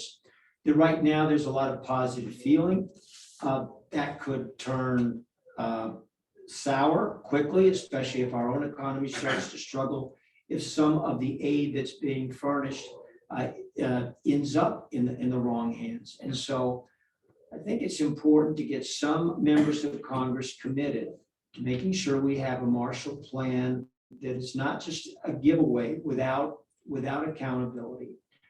And that those members of Congress are likely to be people that have Ukrainian Americans in their district. Perhaps there's a senator or two who will join. But you don't need 100 of them. You just need some that are informed, that will follow through, that will make it a priority in their political and personal lives to help Ukraine in a way that's truly meaningful. Thank you, and thank you for this conversation to all participants of our side discussion and our 6th annual International Government Relations meetings. We also have some programs and some quotes from Anna Skorokhod. She is a member of Ukrainian Parliament. Fortunately, she can't come, but she will be moderated by Dina, and I pass the word to Dina, and also Dina will have conclusions also from Central Asia, from Kazakhstan, and Abdul Patel. He also proposed us to do the next discussion about government relations and situation in Africa. So maybe our community also think about it. So Dina, I will pass this question to you, and please moderate the last part of our discussion by Zoom.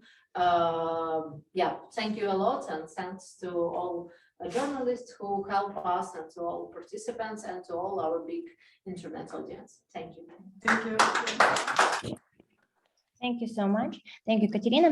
So we will proceed with Anna's speech. Anna is a Ukrainian politician, human rights activist, and a lawyer. And she's also founder of the public organization called the Association of Mothers of Ukraine. Okay, right now I'm going to share.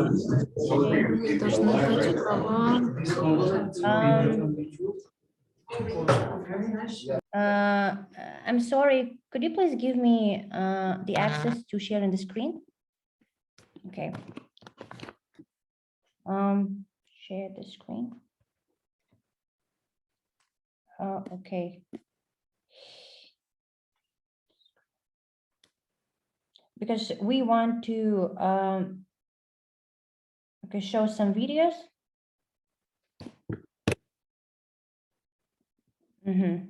Okay, it's on right now.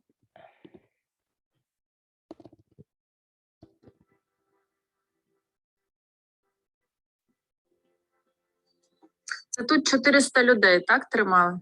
Да. Трошки 400 не було, 300. До 400. 300 з копійками.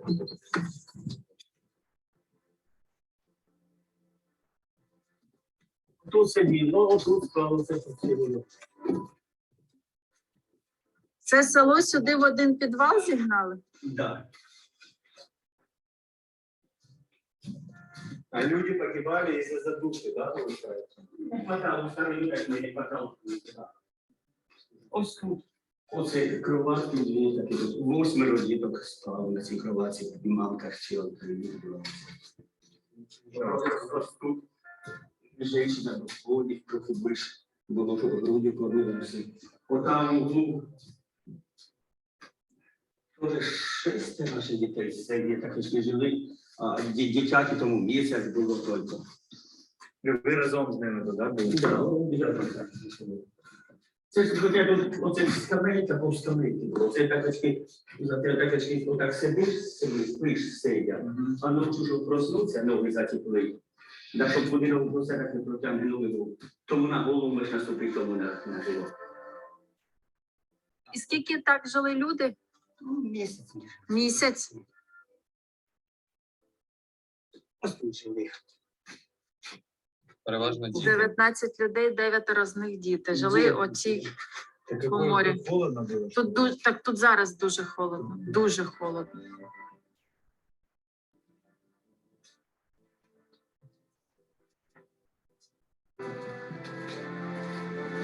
В коридорі 55 людей, діти 7 місяць. Так они выпускали их, уранці відкривають у 7 часов в туалеті. А такочки так відра поставив, там ось сидить, що входить в туалет. А переважно хто? Жінки і діти, да, були? Чи чоловіки були? Усі були діти, жінки, діти. Дітки розвивалися, хрестики ноги кидали.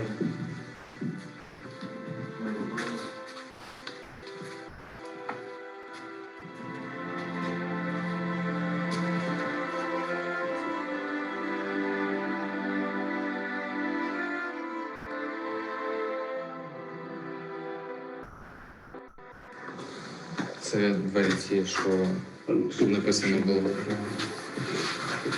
Ось третій. Це хто помер тут? Да. Це кого вбили, якого Застрелений. Наш Святославик, цей снаряд зорвався, розірвало. Шевченковича застрелений. А скільки років приблизно їм було? Ну, десь 40. Гришко теж коло 50 тисяч, 62, досить такий Шевченковича 50 десь. Це його рідний брат. Бачили, як його держали, тероризували. Діло в тому, що його могли не знайшли, не наборці. А це віковиці у погребі вбивство знаходили. Оце ті, що наче стріляли. А це ті, що вмирали. Від задухи, так? Да.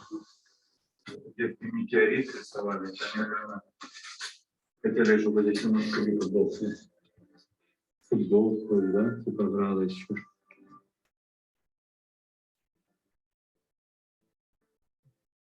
Це перше число наші прийшли. Конечно. Я думаю, это люди самые знаковые события. Так люди умирали, их давали хоть похоронить здесь или нет? Похоронить? Ну вот во время, пока они Потім здесь. кочегарку заносили, 3 чоловіки, 4, собереться.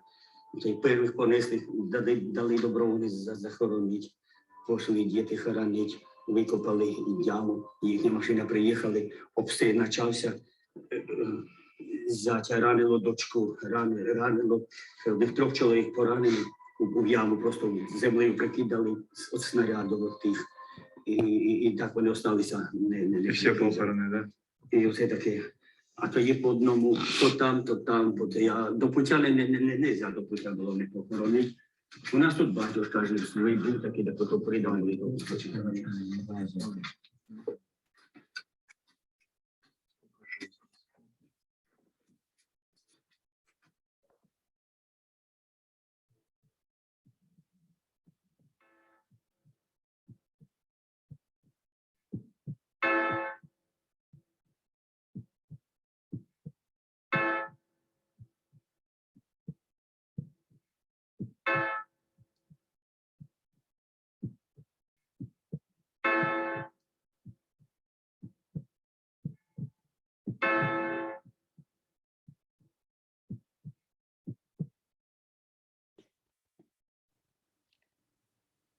Right, and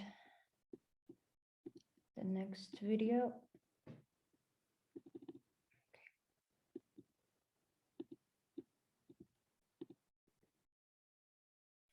Mhm.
Okay, Anna. Yep, thank you. Unfortunately, you have to understand that what's happening in Ukraine, it's not movie or it's not a computer game. It's reality. It's our day-by-day reality since the 24th of February. And you have to understand that during we are reaching time to discuss about a lot of different stuff.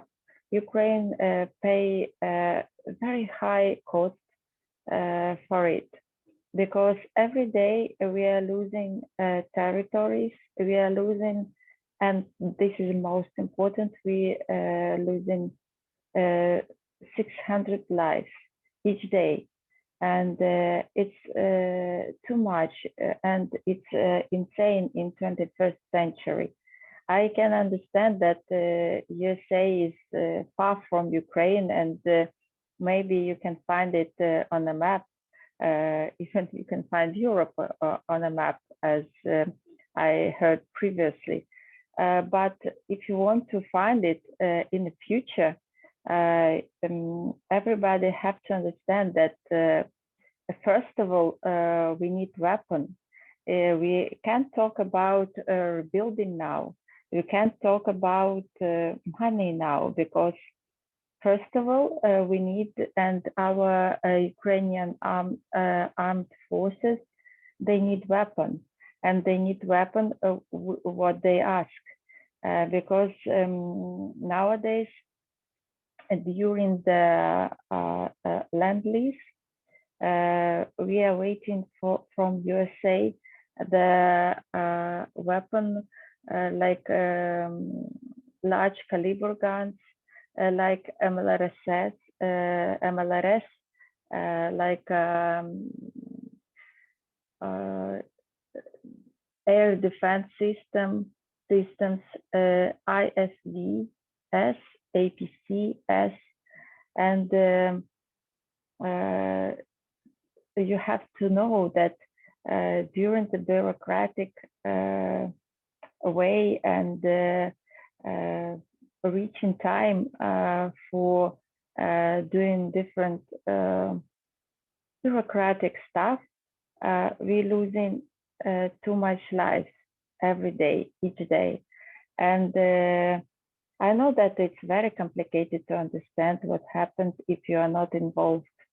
But you have to know that nowadays we can't even talk about human rights in Ukraine.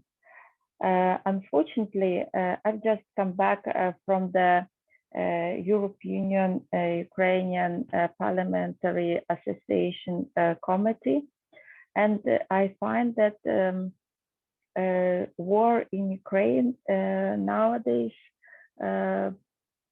isn't a main daily news line.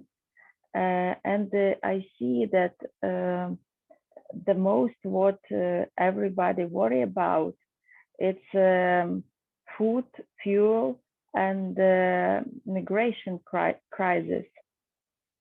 But I know that everyone may be tired of war, but it's not stopped. And it's really crazy, and you have to know that since the war started, I'm all the time on the first line. I know what is bombing. I know what is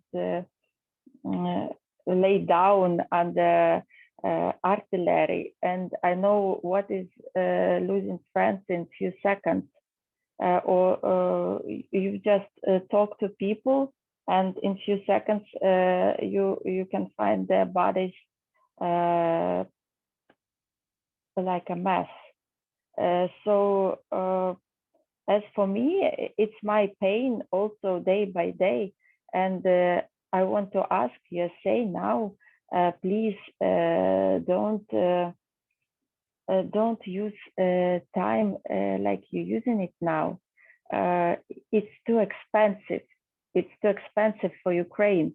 And if you really want to help us, please give us weapons, first of all. And only after win, we can talk about renovation. And nowadays, you can find that, okay, a lot of territories are free now, but we don't know what can happen in the future, in few days. We don't know what can happen in 1 month. So these questions, I guess we have to talk about after win. And first of all, I will repeat and repeat, please give us weapons, what our army needs. And yes, corruption is still in Ukraine. Yes, a lot of questions to our government, but during the situation, I can be sure that you will find Ukrainians, our politicians, united like never before. So we don't care about our fights, about our fights before, and maybe now there is a lot of things happening in Ukraine, in Ukrainian politician life, which are unacceptable at normal life, at normal times. But I guess it's not time to talk about it. Now we have to understand, and we have to help each other. We have to support each other, and we have to understand that all crises will be worse if Ukraine will be occupied, if territories of Ukraine will be occupied. So we have to do something, not talking, and not discussion. It's too expensive. I will repeat it again and again, because I show you videos which I made by myself, and I want to show you from eyes to eyes what's really happening. And you have to know that it's a pain. It's a pain every day, and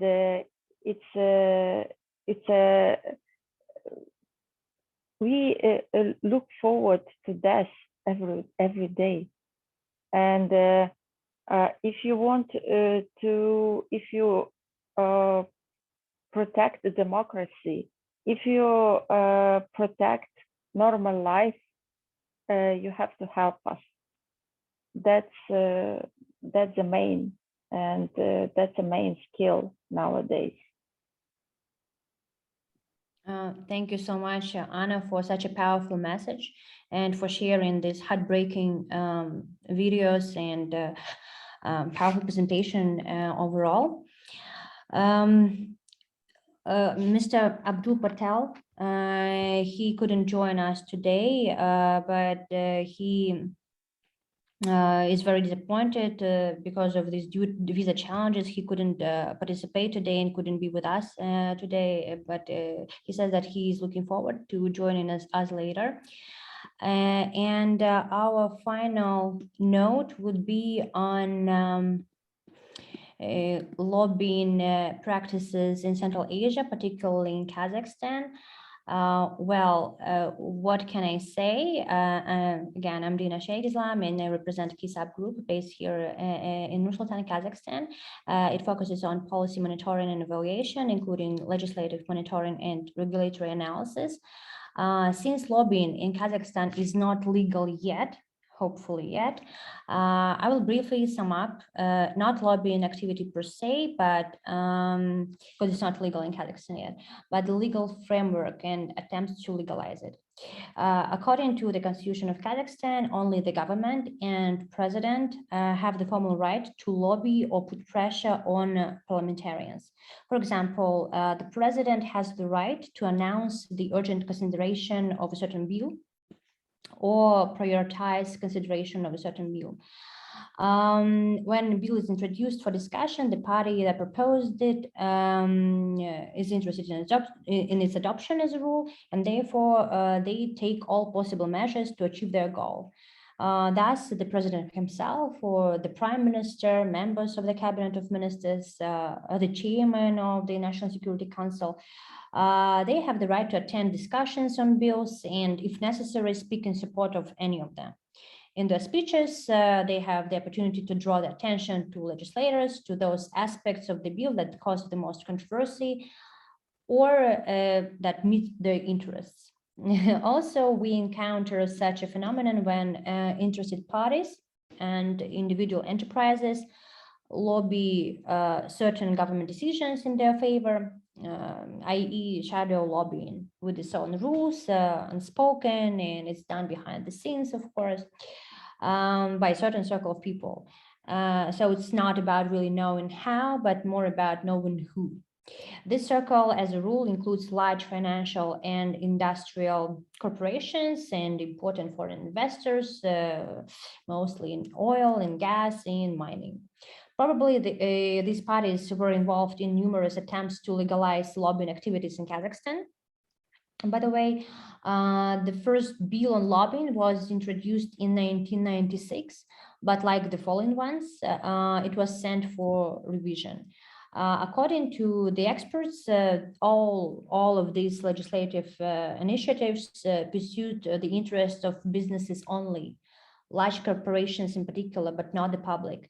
Over the time, though, the lobbyists stopped promoting the adoption of such a law altogether, because apparently they realized that they were doing just fine without it.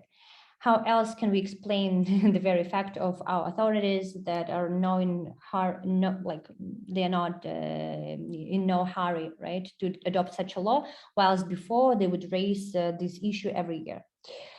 Overall, there have been about 8 attempts to legitimize lobbying here in Kazakhstan, but every time the bill did not pass. The latest bill was terrible, I must say. We could clearly see large businesses behind this initiative because they introduced unbearable demands for lobbying registration. For instance, to acquire a lobbying license, you need to maintain, like they said, that you need to maintain staff and no less than 10 attorneys and lawyers, and you gotta own your own building, and so on and so forth. So the rules basically served the interests of large corporations that can afford to meet such demands. Therefore, like lawyers, experts, parliamentarians, and civil society opposed this law bill because the bill, it did not reflect the interest of the public. It just reflected the interest of certain parties, i.e. these big corporations. So, because if they adopted that bill, it would have simply legitimized the existing status or status quo, right? Large corporations bribing and buying off the parliamentarians. Also, the interesting thing is that the bills on lobbying almost never list or name the authors of the bill, despite the fact that each bill must have a legislator to sponsor it as a chief author for the process to be transparent. But in Kazakhstan, it's always kind of obscure and nobody knows who is behind it. Also, the expert community thinks that before adopting the law on lobbying right now, we should try to enforce existing laws that can lay foundation for effective lobbying practices. because we've got some tools to allow interested parties to legally influence decision making. First of all, we've got a law on private entrepreneurship, which obliges executive authorities to mandatorily review draft regulations that affect the interest of entrepreneurs in expert councils, which in turn consist of accredited business associations. Thus, in order to participate in discussions and decision-making process, businesses have to be a member of these associations, and through them, they will be able to participate in these expert councils.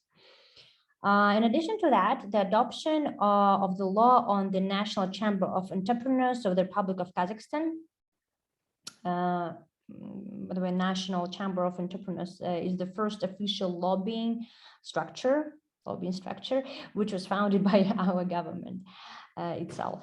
Anyways, the law that I mentioned earlier introduced a mandatory examination of regulations. In particular, all requests for expertise and expert findings are posted on the website. So any interested party can study them and send their suggestions, comments, and even request a face-to-face meeting.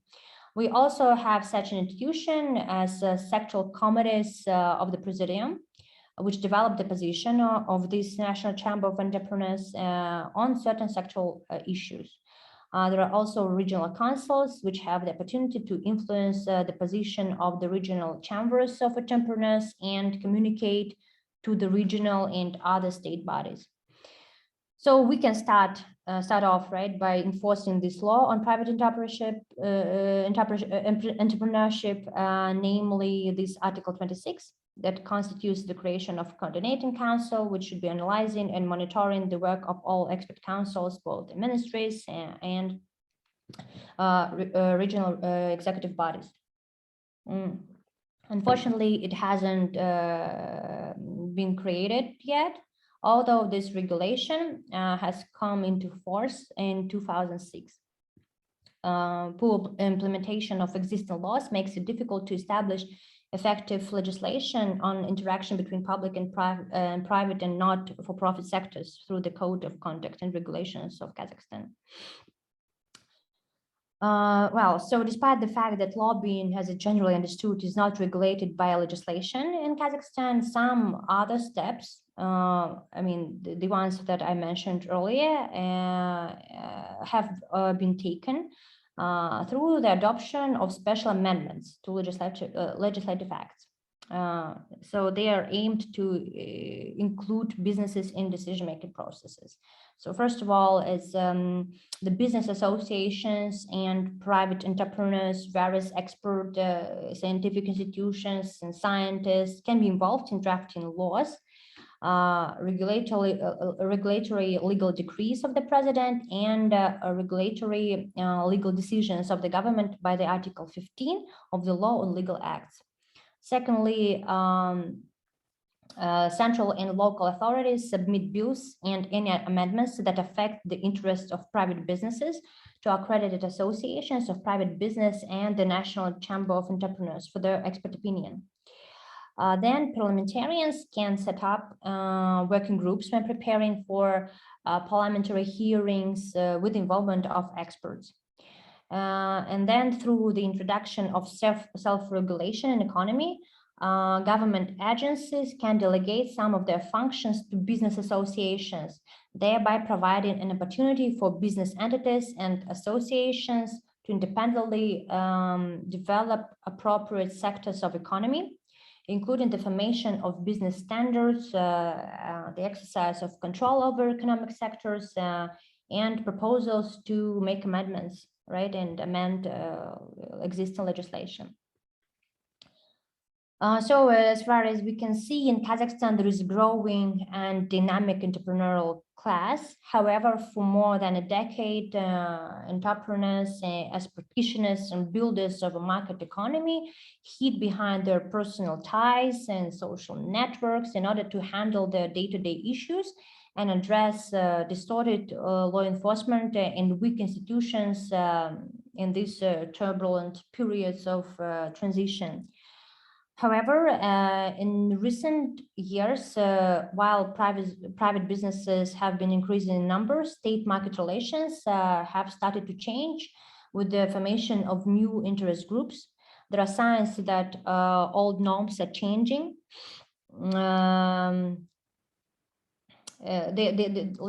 changing along with the new economic incentives, and business groups are increasingly interested in forging collective action to facilitate business transactions, to minimize bureaucratic hurdles and limit the state extortion.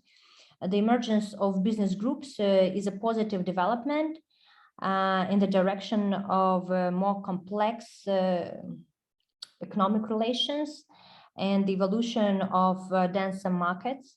If such developments continue to generate business diversity, this might be the beginning of a new awakening and hopefully new perspectives for legitimizing lobbying as an official practice in our country. This is basically it, if to wrap up lobbying activities in Kazakhstan. Thank you very much. And I think that we can actually close our session and stop recording, right?